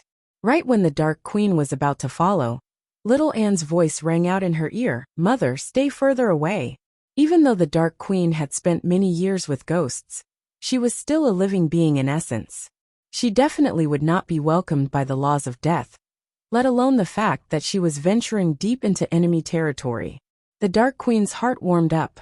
She understood she was already much more powerful than herself, so she would only drag her down if she followed along. As a result, she halted her steps and controlled the void-bellied Ghost King to follow her. But she was also filled with worry. The Corpse King that had most of its body cut off fell into the gate of hungry ghosts and sank into the depths. It gathered the chi of death in a hurry to repair its body. Actually, he originally had the opportunity to dodge that strike, but the battle was far too dangerous. If it was a demigod that could control the laws of the world, then so be it. When the hungry ghost realm devoured worlds, it never cared about these tiny obstacles. What mattered was that woman called Little Anne. If legends came to an end so easily, they would not be legends anymore. He would be better off avoiding this battle. He sank straight into the very depths of the gate of hungry ghosts. Suddenly, the top and bottom reversed, and the familiar hungry ghost realm appeared before him again. Dark clouds that never dispersed enveloped the barren land, piling up layers upon layers of bones. However, before he could admire it, a black shadow enveloped him, strangling his body inch by inch. He was unable to fight back at all. "Emperor Li, I'm heavily injured. I can't fight anymore." The Corpse King called out, only to discover that there were many Ghost Kings and Corpse Kings in the surroundings. There were even a few Ghost Emperors, all of them staring at him, either viciously or coldly, but none of them had any intentions of entering the mouth of hungry ghosts to assist the ghost tower. He immediately understood that his judgment was correct. He was just bait, hanging on the hook, waiting for the fish to eat him. With the Corpse Kings and Ghost Kings as bait, the sky-reaching ghost tower as the hook, and the world of the 9 provinces as the water, he was fishing for a legendary fish. Who else could the person holding the pole be apart from Emperor Li? He said coldly, "How dare you play tricks like this on me?" "I didn't." Before he could even finish his sentence, the Corpse King's colossal body fell to pieces. The ghouls in the surroundings scrambled for food, like a pack of starving wild dogs. Only the Ghost Emperors did not move. Devouring the Corpse King no longer brought them much benefit. They were reluctant to embarrass themselves before Emperor Li. A Ghost Emperor asked respectfully, "Emperor Li, Why don't you wait for the Fong of Hungry Ghosts to be completed and devour that world first? The Fong of Hungry Ghosts, the true name of the sky-reaching ghost tower. The invaded world was like being pierced by the sharp teeth of a hungry ghost, unable to break free. Her strength is already close to ascension. Before the Fong of Hungry Ghosts is completed, there is no guarantee that nothing will go wrong. Compared to her, that world is nothing. You are not strong enough to hear the voice of the hungry ghost realm. What it wants to eat the most this time is not that world. I have never felt it so eager, not even when it was devouring the great world. This battle concerns the rise and fall of our mystic Yin lineage. We must not let our guard down. Yes.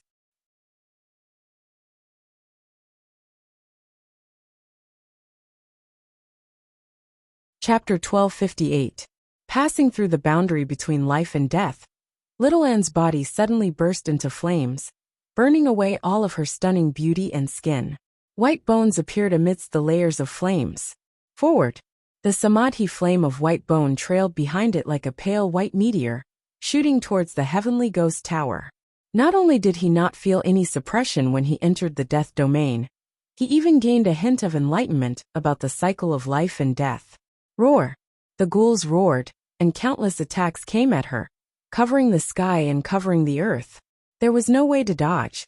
The reinforcements from the great cultivators and demon monarchs weren't slow either. The two forces clashed in midair, and spiritual light and shockwaves swept out in all directions. The color of blood circled around Little Anne's body, drawing all of the shockwaves into the blood sea banner. It was instantly torn apart, and could no longer be used. In a war of such scale, the power of an individual seemed so insignificant.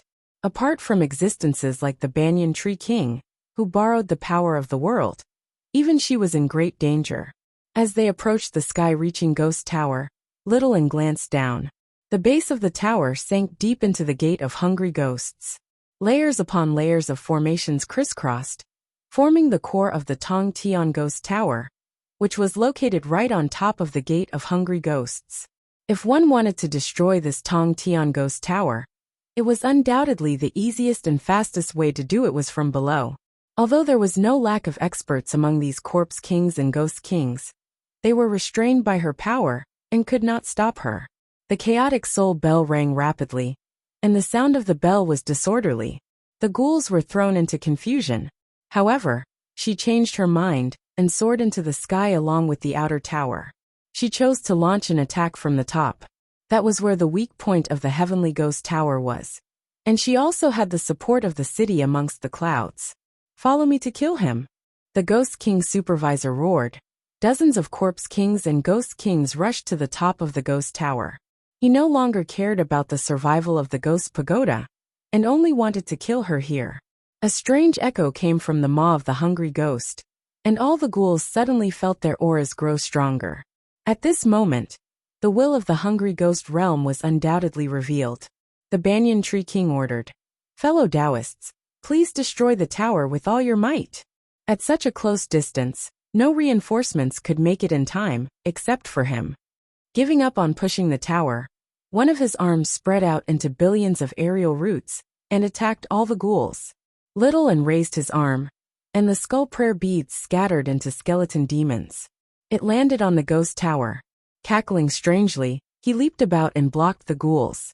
Flames flickered in her eye sockets as layers of white bones flashed in front of her, until he approached the dazzling white light. Just now she stopped moving. He leapt towards the ghost tower and slashed down with his sword. Dang! The Buddha-slaying sword was deflected by a layer of black chi, unable to harm the pagoda in the slightest. The forsaken immortal sword spirit said disdainfully, "The destructive power of your broken sword is too weak. Just watch me." She waved the abandoned immortal sword, and the twisted and sharp sword light cut through the black light. It cut deeply into the white bone, leaving behind a deep wound.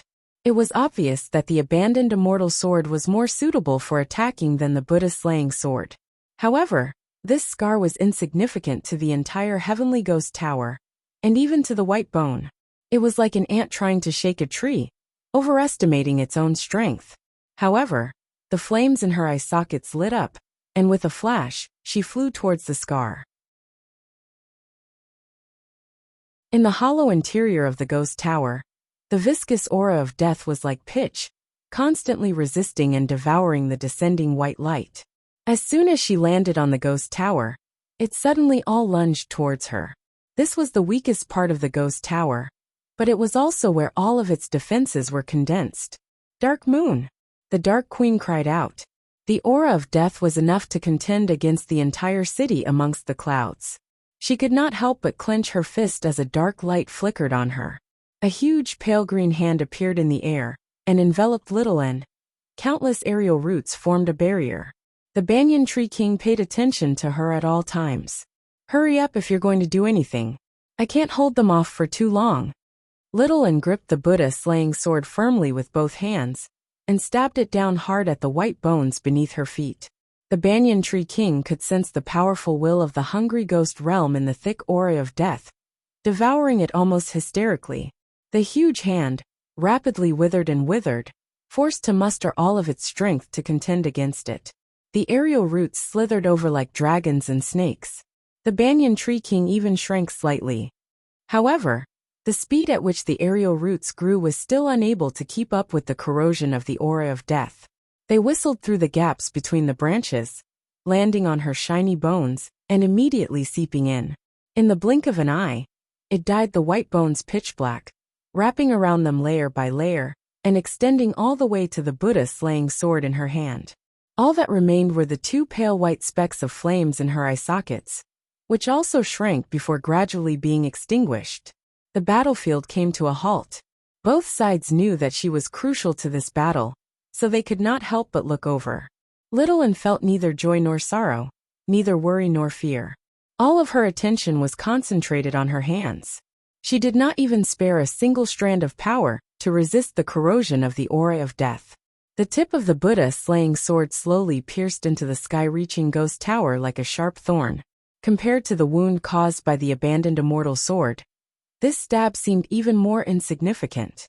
A wisp of flame surged out from the tip of the sword, sinking deep into the white bones beneath her feet. The Banyan Tree King's huge hand had completely festered. The aura of death flooded towards her, covering the sky and covering the earth. Within it, she could vaguely see countless blurry and distorted faces, all of them opening their large mouths. Little N pulled out the Buddha-slaying sword. With a boom, pale white flames surged out from the sword's scar, wrapping around her. It was not enough to resist the erosion of the aura of death. However, in the blink of an eye, the flames spread out continuously. The white bones that were thousands of feet long started burning, and gradually melted in the flames. Immediately after, the two connected white bones also started burning.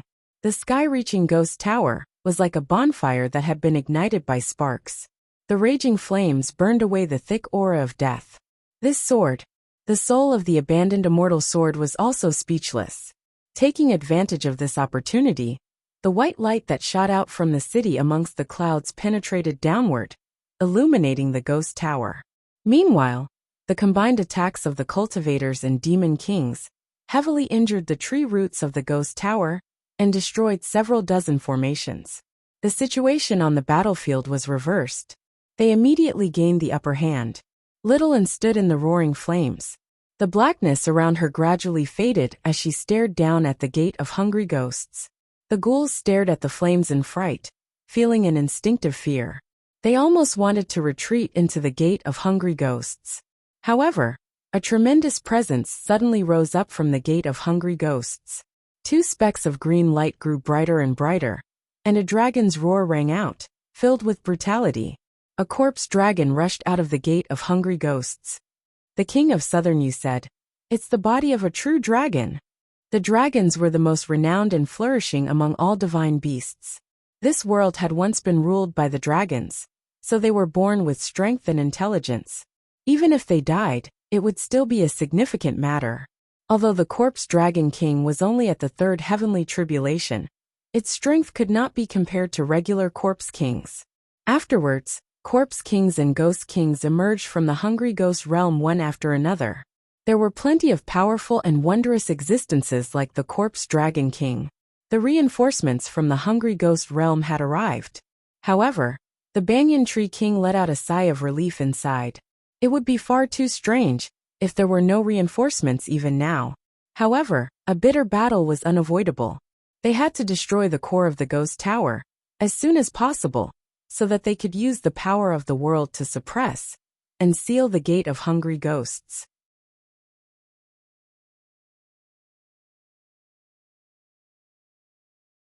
Chapter 1259. The Corpse Dragon King was the first to bear the brunt of the attack. Just as it was about to raise its head and breathe, it was engulfed by the sea of flames. It panicked and circulated its corpse chi to defend, but a white figure passed by it. Little and fell straight down, avoiding the mountain-sized white bones. The chaotic soul bell rang hurriedly, and the celestial abandoned sword cut through the layers of obstacles, not entangling with any of the enemies. As he approached the gate of hungry ghosts, he suddenly felt a trace of unease. However, if he could not destroy the ghost tower and seal the gate of hungry ghosts as soon as possible, he would definitely lose this battle. Thus, he made up his mind and headed straight for the core of the ghost tower. However, more and more corpse kings and ghost kings stepped out of the gate of hungry ghosts, and more enemies blocked their way. The attacks of the cultivators and the monster kings were all blocked by the ghost tower, so it was difficult for them to help. Thus, she charged into the enemy's formation alone. Even though she was riding the momentum of the fire, she couldn't help but be injured again and again. Many cracks appeared on her bones. The banyan tree king knew that success or failure depended on this, so he lunged forward. Millions of roots penetrated the ghost tower and entangled the ghoul, opening a path for her. Little and finally got close to the core of the ghost tower. With the two swords in his hands, he crossed them and slashed down with all his might. All of a sudden, the core of the ghost pagoda shrunk into a single point, bursting forth with a deep and serene light, stopping the tip of the sword from advancing any further. Emperor Li's voice came from within. The fish has taken the bait. As he spoke, the entire ghost pagoda began to collapse inwards. The gigantic white bones suddenly shrunk by 100 times, turning into a cage of white bones, trapping Little and within. Then it rapidly fell down. Not good, it's a trap. The banyan tree king sent billions of aerial roots towards the prison of bones, but the closer they got to the gate of hungry ghosts, the faster they withered. Furthermore, there were over 100 corpse ghouls, and all of them were kings who had undergone 3 heavenly tribulations. They had the geographical advantage and formed a formation that no roots could pass through. The flames in Little An's eye sockets gathered. He raised the abandoned immortal sword and the Buddha-slaying sword before slowly lowering them. It was impossible for the blade to cut through the white bones, so there was no need to try. Perhaps she had no chance of winning from the very beginning. She was alone. How could he go against the hungry ghost realm, one of the 6 paths of reincarnation? He looked up at the sparse stars through the gap in the cage. He silently said in his heart, "Qingshan, I'm sorry, I have to break my promise." The gate of hungry ghosts cracked open a little more, as if it couldn't wait to swallow her. Black Moon. The Dark Queen crossed her fingers and formed a seal. It emitted a faint purplish-blue light. Her figure was faintly discernible. It gradually became blurry, faint and thin. Suddenly, it disappeared and reappeared in the white bone prison. In the dim light, Little An's figure gradually became clear, and she regained her stunning beauty. She was slightly stunned. "Mother." The Dark Queen turned around and gazed at Little An in delight. Her lips parted, but not a single sound or thought could make it out of the cage of bones.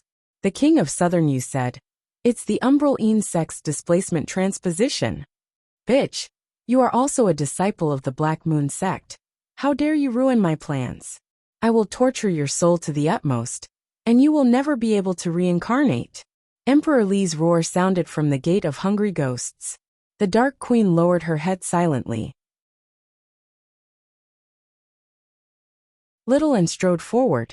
The white bone prison hovered above the gate of hungry ghosts. Emperor Li said, "Do you want to save her? If you come to the hungry ghost realm, I'll release her." The Dark Queen waved her hand anxiously. Little An stopped, turned around and took off. Suddenly, a golden meteor streaked across the sky and attacked her. She was in a daze, unable to dodge in time. The golden light struck her on the back, and with the sound of bones cracking, she fell out of the sky like a bird that had been struck by an arrow. The golden comet flew backwards and landed in the hands of an old monk. It was a wooden fish mallet. The old monk wore a pilot's hat and an embroidered kasaya. His long eyebrows were snow-white like frost, but his face was tender like an infant's. There were layers of light behind his head, and he shone with golden light. He descended from above slowly with boundless dignity. The dauntless monk exclaimed, "The imperial advisor of the left." As it turned out, the old monk was the leader of the Buddhist sects in the world, the abbot of the Lingua Temple, the imperial advisor of the left of the Great Xia Empire. His authority was supreme, and his strength was supreme too. No one expected him to have been hiding in the shadows the entire time, only launching a sudden sneak attack at this moment. The unraging monk flew into a rage. He took a step forward and questioned, "Aren't you afraid of sullying the name of the imperial advisor of the left with such lowly actions?" The imperial advisor of the left's white eyebrows twitched. "To kill the enemy for the sake of the Buddha? Why would I care about a mere reputation? Unraging, so be it if you're shielding a demon, but you're actually shielding the enemy of Buddha now? You've truly fallen too deeply into the demonic path. I'll punish you to the Lingua Temple, and reflect on your mistakes." His voice was flat, but it left no room for doubt, much less change it. All the children of Buddha in the world had to listen to his orders. The dauntless monk said, "My junior brother has spoken rudely, offending the imperial advisor. Please forgive him. The enemy of Buddha is absolutely irreconcilable with our Buddhist sects. But the hungry ghost realm is even more of a great problem. How can we attend to one and lose sight of the other? The Lingua Temple has its own plans regarding the matter of the hungry ghost realm. What this imperial advisor says may not be a golden rule, but there are very few that don't count." The imperial advisor of the left tossed the wooden fish. It swelled in the wind, and the crack widened, swallowing the unraging monk. "If you resist, your punishment will be doubled. Despicable wretch." The unraging monk turned into a demon of war, and sent the wooden fish flying with a punch. Little and landed in the lush vegetation. The fragrance of flowers rippled through the air, drifting through the night wind. She heard the banyan tree king's voice. "Little Anne, the Lingua Temple has already cast down an inescapable net. Many monk kings are hurrying over right now. The power of the hungry ghost realm is erupting. I can't suppress it anymore." Before he had even finished speaking, streaks of golden light leapt over the horizon, and the desolation rapidly spread across the grassland. In the blink of an eye, the vegetation around her had all withered, and countless flowers had withered. The banyan tree king no longer said anything. "The enemy of Buddha? Hee hee, you monster. You can't exist in the two worlds of life and death, Buddhism or demonic. Do you still want to struggle at death's door? If you come to the hungry ghost realm right now and accept your death, I can still save your mother's life. Otherwise, if she ends up in the hands of these bald donkeys, she'll still die a horrible death." Emperor Li was unwilling to let her go. He ordered the ghouls to surround her. The monster kings could not withstand the corrosion of the power of death, so they all retreated far away. The white camel sand king said, "I didn't believe in the bald donkey's tricks, but this is Pearl City's retribution." The great cultivators all retreated back into the Silver Dragon King. The king of Southern Yu frowned deeply, rather hesitant. One of the officials said, "Your Majesty, this child is heartless. She doesn't even care if her own mother suffers in her place. So why should we risk our lives for her? Why don't we quickly get out of here, and let the bald donkeys think of a way to deal with those dead ghosts?" The king of Southern Yu let out a long sigh. The Silver Dragon King turned towards the south, taking off through the air. Only the dauntless monk was left with no idea how to stop the unraging monk's fury. He glanced at her from time to time, and his gaze was cold and indifferent. The enemy of Buddha was still the enemy of Buddha after all. The forsaken immortal sword said, "My beloved master, don't be sad. I will not abandon you like those fellows. I will do my best to protect you. However, in this situation, I have no other choice. It would be better for me to cut my own throat to avoid being humiliated in vain. You know how sharp I am. There will be no pain." She lay on the wasteland, her ethereal eyes reflecting the endless starry sky.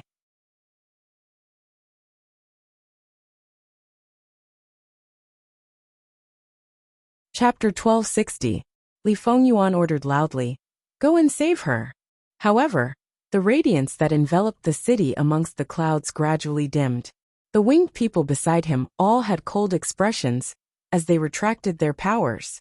Although Li Fengyuan could control the city amongst the clouds, he needed the cooperation of all the winged people to unleash its true power. He said angrily, "Are you rebelling? My king, you asked us to deal with the hungry ghost realm.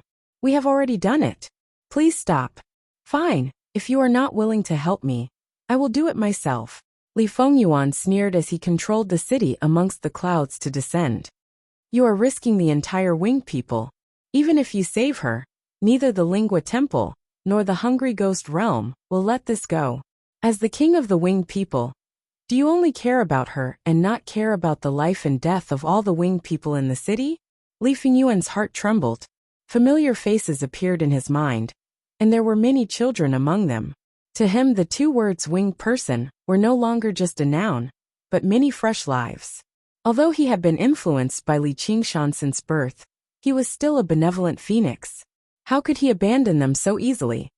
"The city of winged people will stay here. I will go down myself. Is that fine?" Li Fengyuan was about to leave when a winged person pulled his sleeve. "You are throwing your life away. Furthermore, the winged people cannot be without a king." All the winged people said, "My king, please reconsider." Unknowingly, not only did he have a winged person in his heart, but the winged people also had him in their hearts. Benevolence could always gather people's hearts. And heartless people, but they were destined to be lonely. Boom!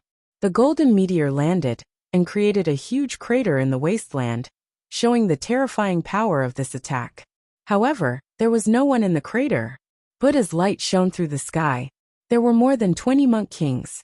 The left master had not only gathered all the monk kings of the Lingua Temple, but also the monk kings of all the major sects and temples in the world, to kill the enemy of Buddha.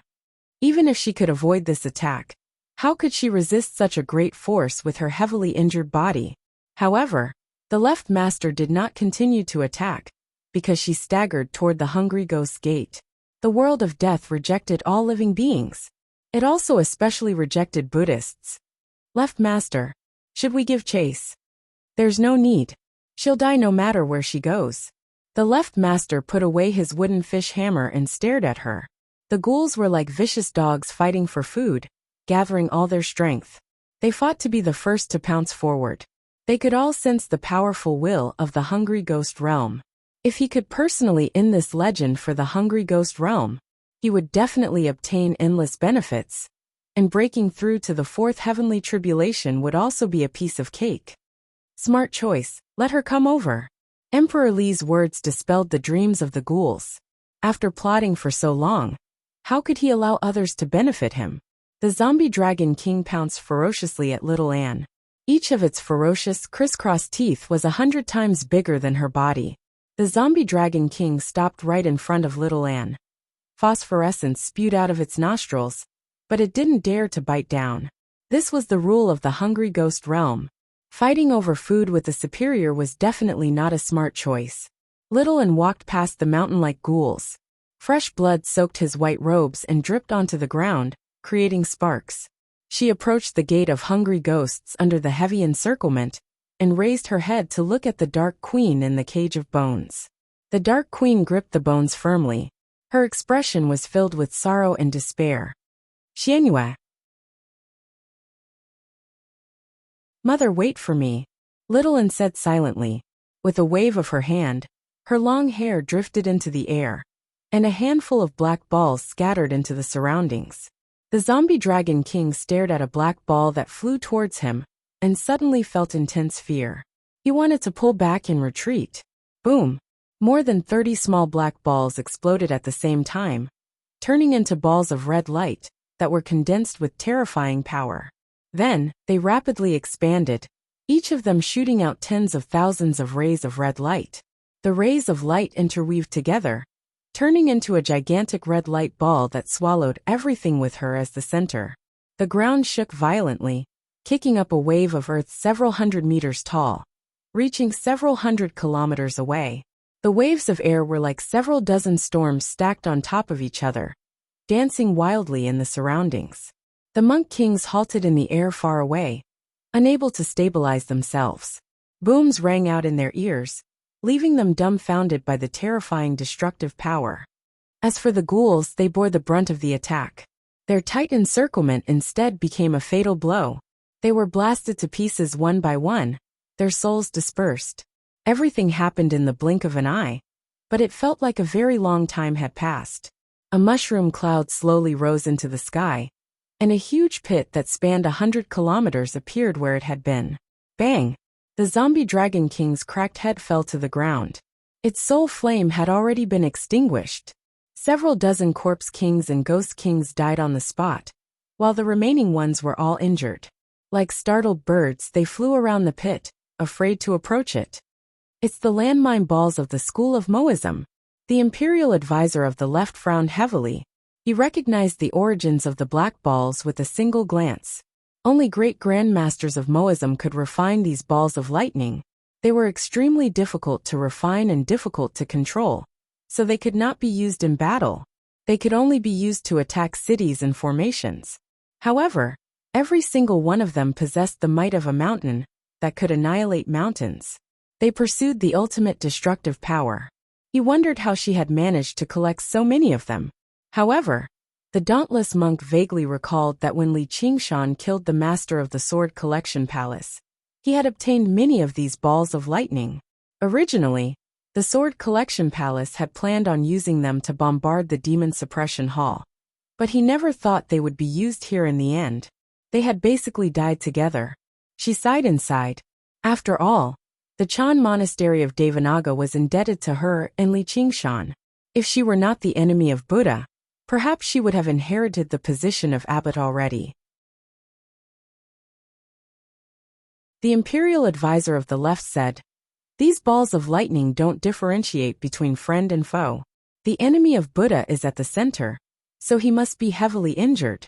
We have to use this opportunity to kill the enemy of Buddha, or he'll definitely become a great problem in the future." "Yes," the monk king answered. The dauntless monk said, "Imperial advisor, this is a heaven-sent opportunity. Why don't you send some people to seal up the gate of hungry ghosts and rid the world of a great problem?" The imperial advisor of the left hesitated slightly. The hungry ghost realm was indeed a great problem. Roar! A hysterical roar rang out from the gate of hungry ghosts. Emperor Li was clearly utterly furious. Not only had he failed after all his planning and preparations, but he even suffered heavy losses instead. Deathly aura surged out from the gate of hungry ghosts. The tear expanded like a great mouth roaring at the sky. The wasteland of death expanded rapidly until it approached the boundary of the Mist Province. The clear sky was shrouded by dark clouds again, and they became even thicker. In the vast sea of trees, the Banyan Tree King watched this happen. He knew this was not just Emperor Li's power. The size of the gate of hungry ghosts was the result of the final balance between the two worlds. Even if the ghost tower constantly rose, it would only expand the wasteland of death. This was the expansion of the hungry ghost realm. It was eager to devour this world and devour her. The destruction of the world seemed to be unavoidable. The imperial advisor of the left said, "Ignore these ghouls for now. We have to find her." With the power of a god, the Banyan Tree King slowly sent his consciousness underground, but he gave up again. "Little Anne, I don't want to become enemies with you. That goes against my agreement with Qingshan. But I can't become friends with you either, as I know what you're going to do." Under the scouring of the deathly aura, the Dark Queen's body rapidly withered. She was dying. You're tuning in to the Li Mei's Wuxia Whispers YouTube channel. We're so grateful for your support, and don't forget to subscribe to join us on this incredible journey through captivating stories. Your generosity through donations truly makes a world of difference, as it's the primary source of revenue that allows me to expand and enhance this channel for you. Thank you from the bottom of my heart for being a part of this adventure.